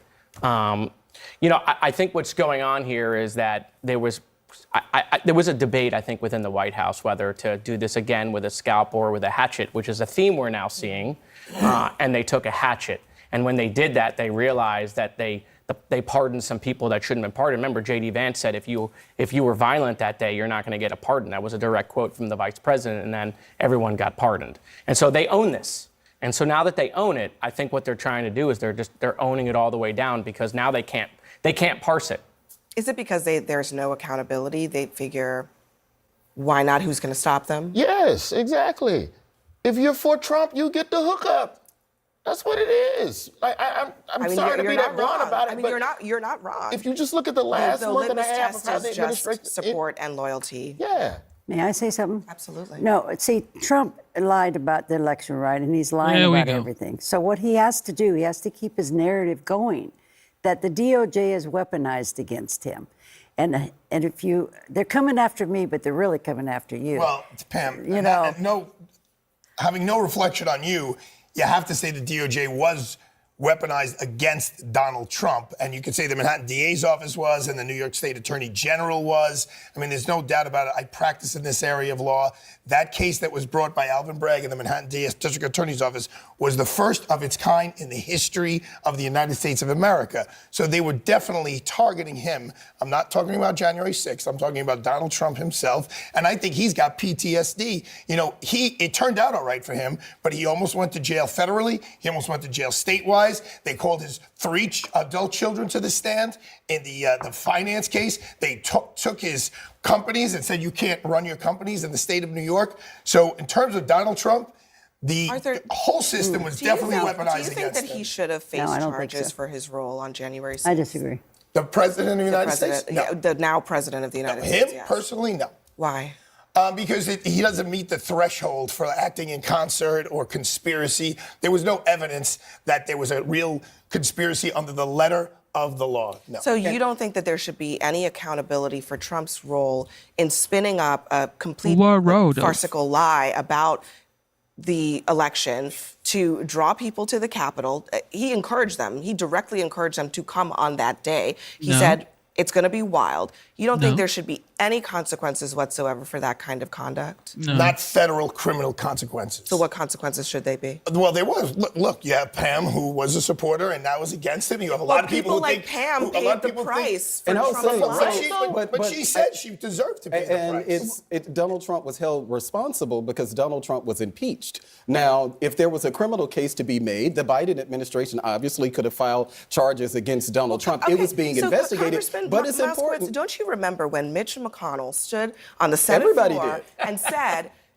I'm not going to vote in favor of impeachment because there is a criminal process that should follow? Yeah. So, he said that. Yeah, I know. Look, we could play that game all day long, right? Hypocrisy in Washington. It just doesn't matter anymore. I assume you would agree that not all of those people should have been pardoned. Yes. I mean, that was a mistake. And look, I've been very clear on this. I think some of the pardons that President Biden did also shouldn't have happened. But he campaigned on it, right? He said he was going to pardon everyone. Oh, and listen. He followed through. Hold on. You are right about that. Everything he said, other than having dinner with Hannibal Lecter, has happened. Okay, he has absolutely. Did he say he was going to have dinner with Hannibal Lecter? Well, he talked a lot about having dinner, okay, with Hannibal Lecter. But you're right. All of that stuff was on the ballot. People may not have believed him. Doesn't make it right. It doesn't make it right. He also did not actually say that he was going to pardon violent offenders and then pardon them for all the other allegations or crimes that they may have committed that completely unrelated to January 6th. I mean, what is that about? Well, I haven't, Arthur? that part I have not studied. So I hesitate to comment on it. But President Biden, on his way out the door, pardoned people for crimes that weren't committed for like a decade at a time. His son. Plenty of people think that he sounds like an enabler. Besides just his He's son. doing all the propaganda again that keeps going around in this. But that's not propaganda. Those are actually fact. Joe Biden did pardon his son for crimes that he had. Listen, his whole family. Hold on. His whole family. I didn't like the pardons. I didn't like the preemptive pardons. But as it turns out, President Biden was right. I mean, they didn't hire Dan Bongino because he's a pacifist, right? So the game is up. They're not de-weaponizing DOJ. They're going to take the playbook that they felt was run on them, and man, they are going to juice it up to ways we've never seen. And that's why Dan Bongino was hired. So as it turned out, while I didn't like the pardons, now President Biden was right to do it because otherwise those people would have been targets. Oh my goodness. So fun when you hear the And left. that's why Dan Bongino was panicking. hired. So as it turned out, while I didn't like the pardons, now President Biden was right to do it because otherwise those people would have been targets. Okay. So you would have been targeted for a crime that you actually maybe probably committed. Man, these folks. Tonight, the U.S. military is preparing to remove transgender service members from the ranks, There we go. disqualifying them from serving if they don't meet specific requirements under a new Pentagon policy. This memo with this policy was made public as part of a lawsuit that is challenging President Trump's executive order that he signed banning transgender troops from serving. It's a move that could have major impacts across the armed forces. And independent researchers have estimated there are about 14,000 trans service members, many of them who serve in critical roles. That includes my next source tonight, Lieutenant Commander Garrett Morgan, who has served in the Navy for 14 years, starting out as a Navy diver and now a medical service corps research physiologist. And it's great to have you here, especially just given all of your expertise in this. There we go. What is your takeaway and just thought initially on this new memo and this new policy? So, I mean, it was, it was jarring to kind of see in black and white. There were no surprises. We knew something like this was coming for a long time. But really, I'm just concerned. I'm concerned for my sailors. I'm concerned for their families. I'm concerned for what the impacts for this might be on the Navy and other services. And if someone is, sitting at home and thinking, what does this do to impact military readiness, and something that this administration has emphasized is so important to them, from morale to recruitment numbers, what kind of impact do you think this will have? I mean, just using myself as an example, I have 14 years of active duty service. As you mentioned, I started out as an enlisted Navy diver before getting my commission as an officer. I've done a variety of billets as an officer, accumulated a lot of experience. I've been deployed for years of my life. This is something that I chose to do as my career. This is a lifetime of experience that I've gained in doing this job. And it would be a big loss to the Navy. And just to dig into this policy, essentially what it says is that if a member can demonstrate, quote, 36 consecutive months of stability in their sex, or if they can prove they have never attempted to transition to any sex other than their sex, those are the exceptions, essentially. I mean, obviously, as someone who has served, and you served for more than a decade before you came out in 2022, I believe, can you just walk me through what that's like, and what reading that and how that's going to change people's lives? Yeah, I mean, so I won't speak. Wait. Did she just say that she was in the Army for 10 years before she came out? Is that what she said? So she was a man for 10 years, and then she became a woman. I mean, Jesus, what's going on here? Sex other than their sex, those are the exceptions, essentially. I mean, obviously, as someone who has served, and you served for more than a decade before you came out in 2022, I believe, can you just walk me through what that's like, and what reading that and how that's going to change people's lives? Yeah, I mean, so I won't speak too directly about the policy, as I'm not a policy person. That's way above my pay grade. Just from my own experience, when I came out in 2022, it was a very straightforward process. I just communicated my feelings and my medical needs to my healthcare providers, and we got a transition plan started. Brought that to my command, and they signed off on everything, and were kind of working with me in lockstep through that process. And it really had a negligible impact on my work, my ability to perform my duties. There's always going to be some downtime around surgeries and things, but it's no different than any other surgery, a knee surgery or a shoulder surgery.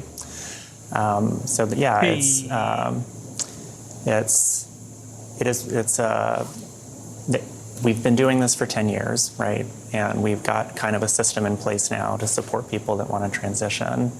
And there have been, no incidences really with the service members that have been serving openly for that time period. So. When you were walking through your deployments.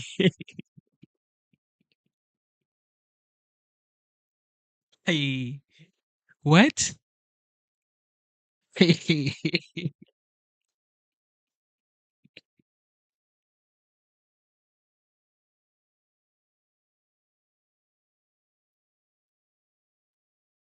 Oh, God.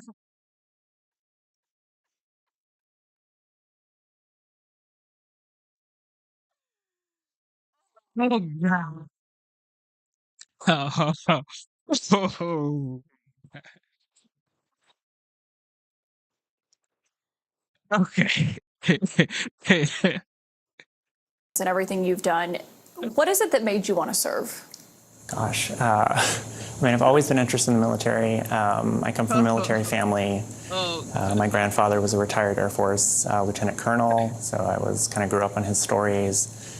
Sometime in my teenage years, I got kind of fascinated with military diving, so I joined the Navy to be a Navy diver. It was one of the singular accomplishments of my life, was making it through Navy dive school in 1999. Which is a long time incredibly ago. difficult thing to do. It is, yeah. It was very challenging and something that I'll kind of carry with me for the rest of my life. When you first joined the military, did you know right away? Did it feel like the right thing, or what was that experience like? Yeah, I mean, when you're 18 years old, it's kind of hard to know what you're feeling in real time. You kind of just go from one thing to the next, right? But I think that you gradually start to come into your own with that. And by the time I got out to the fleet and got to work as a Navy diver, I felt very much at home. I loved my job. It was the best job in the Navy. It was very sad to leave when I decided to walk away from my enlisted service to pursue a college education. It's striking to see, the impact it's had on your life. So basically, he was living life as a man. And he realized, oh, shoot, I can't keep up. Oh, okay, I'm going to go to the other side. That's what happened right here. He couldn't keep up with the man, so he went to be on the women's side. Okay. And to think that the others who may not get to experience that. Lieutenant Commander, thank you for joining to share that experience. It's vital for everyone to. Only in America, ladies and gentlemen, you can be anything you want. Okay? Never forget, you can be anything you want in the United States. This is wild. What? So, she just said, oh, I don't know. Okay. He or she, or they, or them. They just said, okay, that they've been doing this for 10 years. So you mean the Army or the Department of Defense? I don't know which one it is.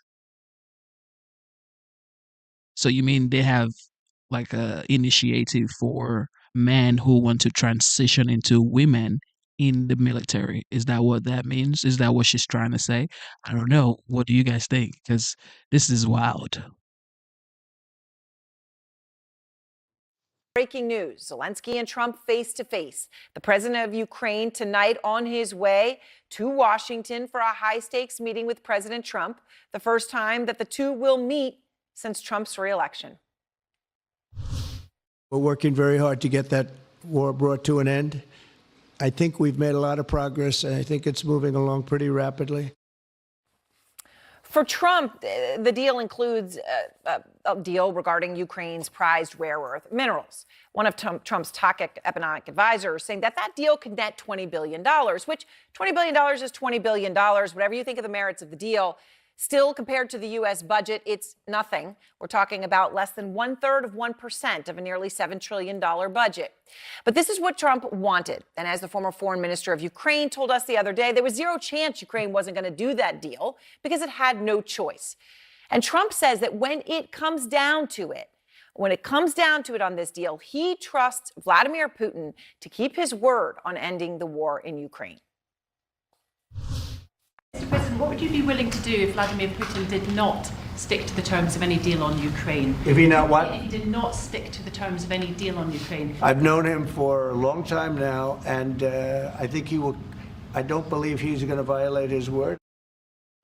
This is a hugely significant thing to say, of course. And the question looming over this is why? Why would Trump trust Putin to not violate his word.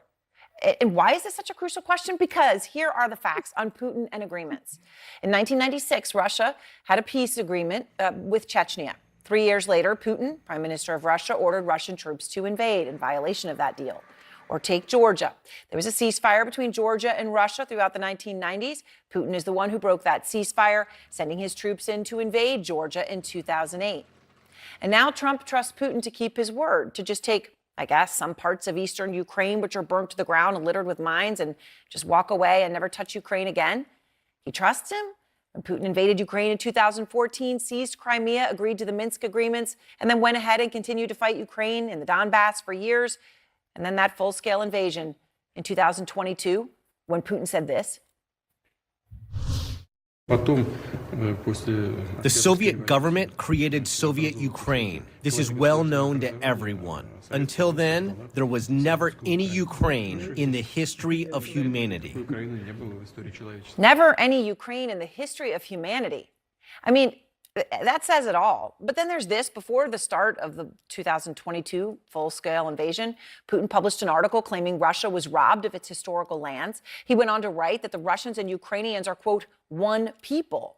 So if anybody trusts Putin on his word, maybe they should listen to those words, which he has said and written again and again, even handing out a document laying out how Ukraine is part of Russia to every soldier in Russia in the summer before his invasion of Ukraine.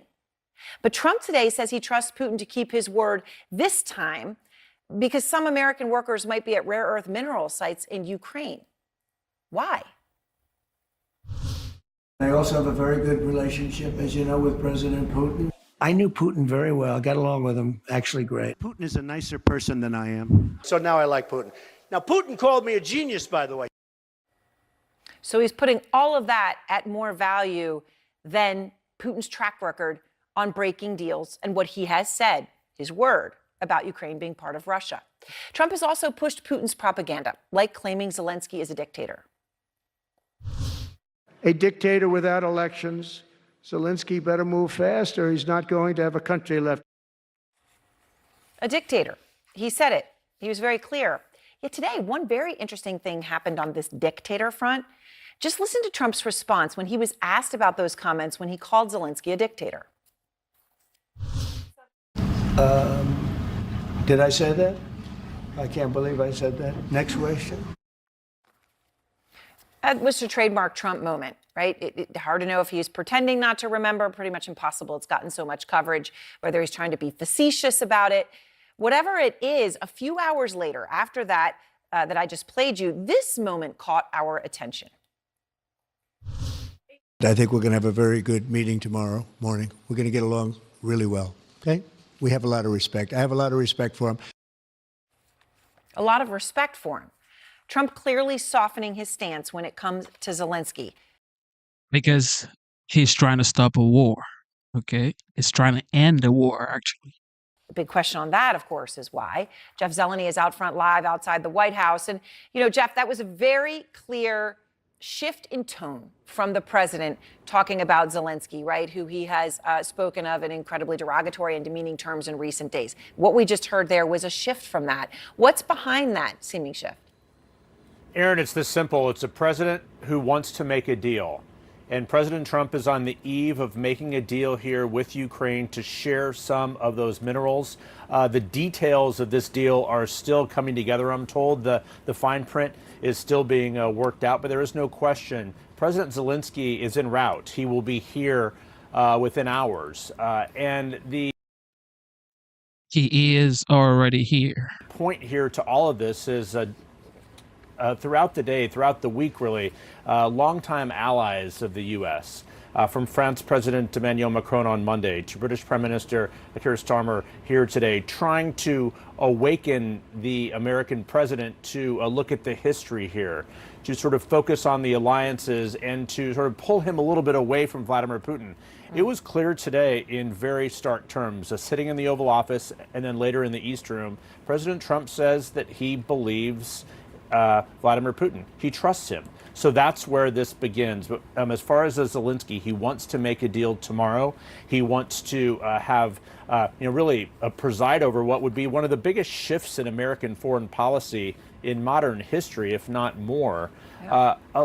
Signing this deal with the Ukraine, the invaded country, not the aggressor, but the words of Keir Starmer there, talking about winning the peace, essentially begging the U.S. president for some type of security guarantee. The only guarantee really that we know of is that rare earths mineral deal. The president said, we'll be digging, we'll be digging. He said the American interest there could help protect Ukraine. But Aaron, the history you laid out is clear.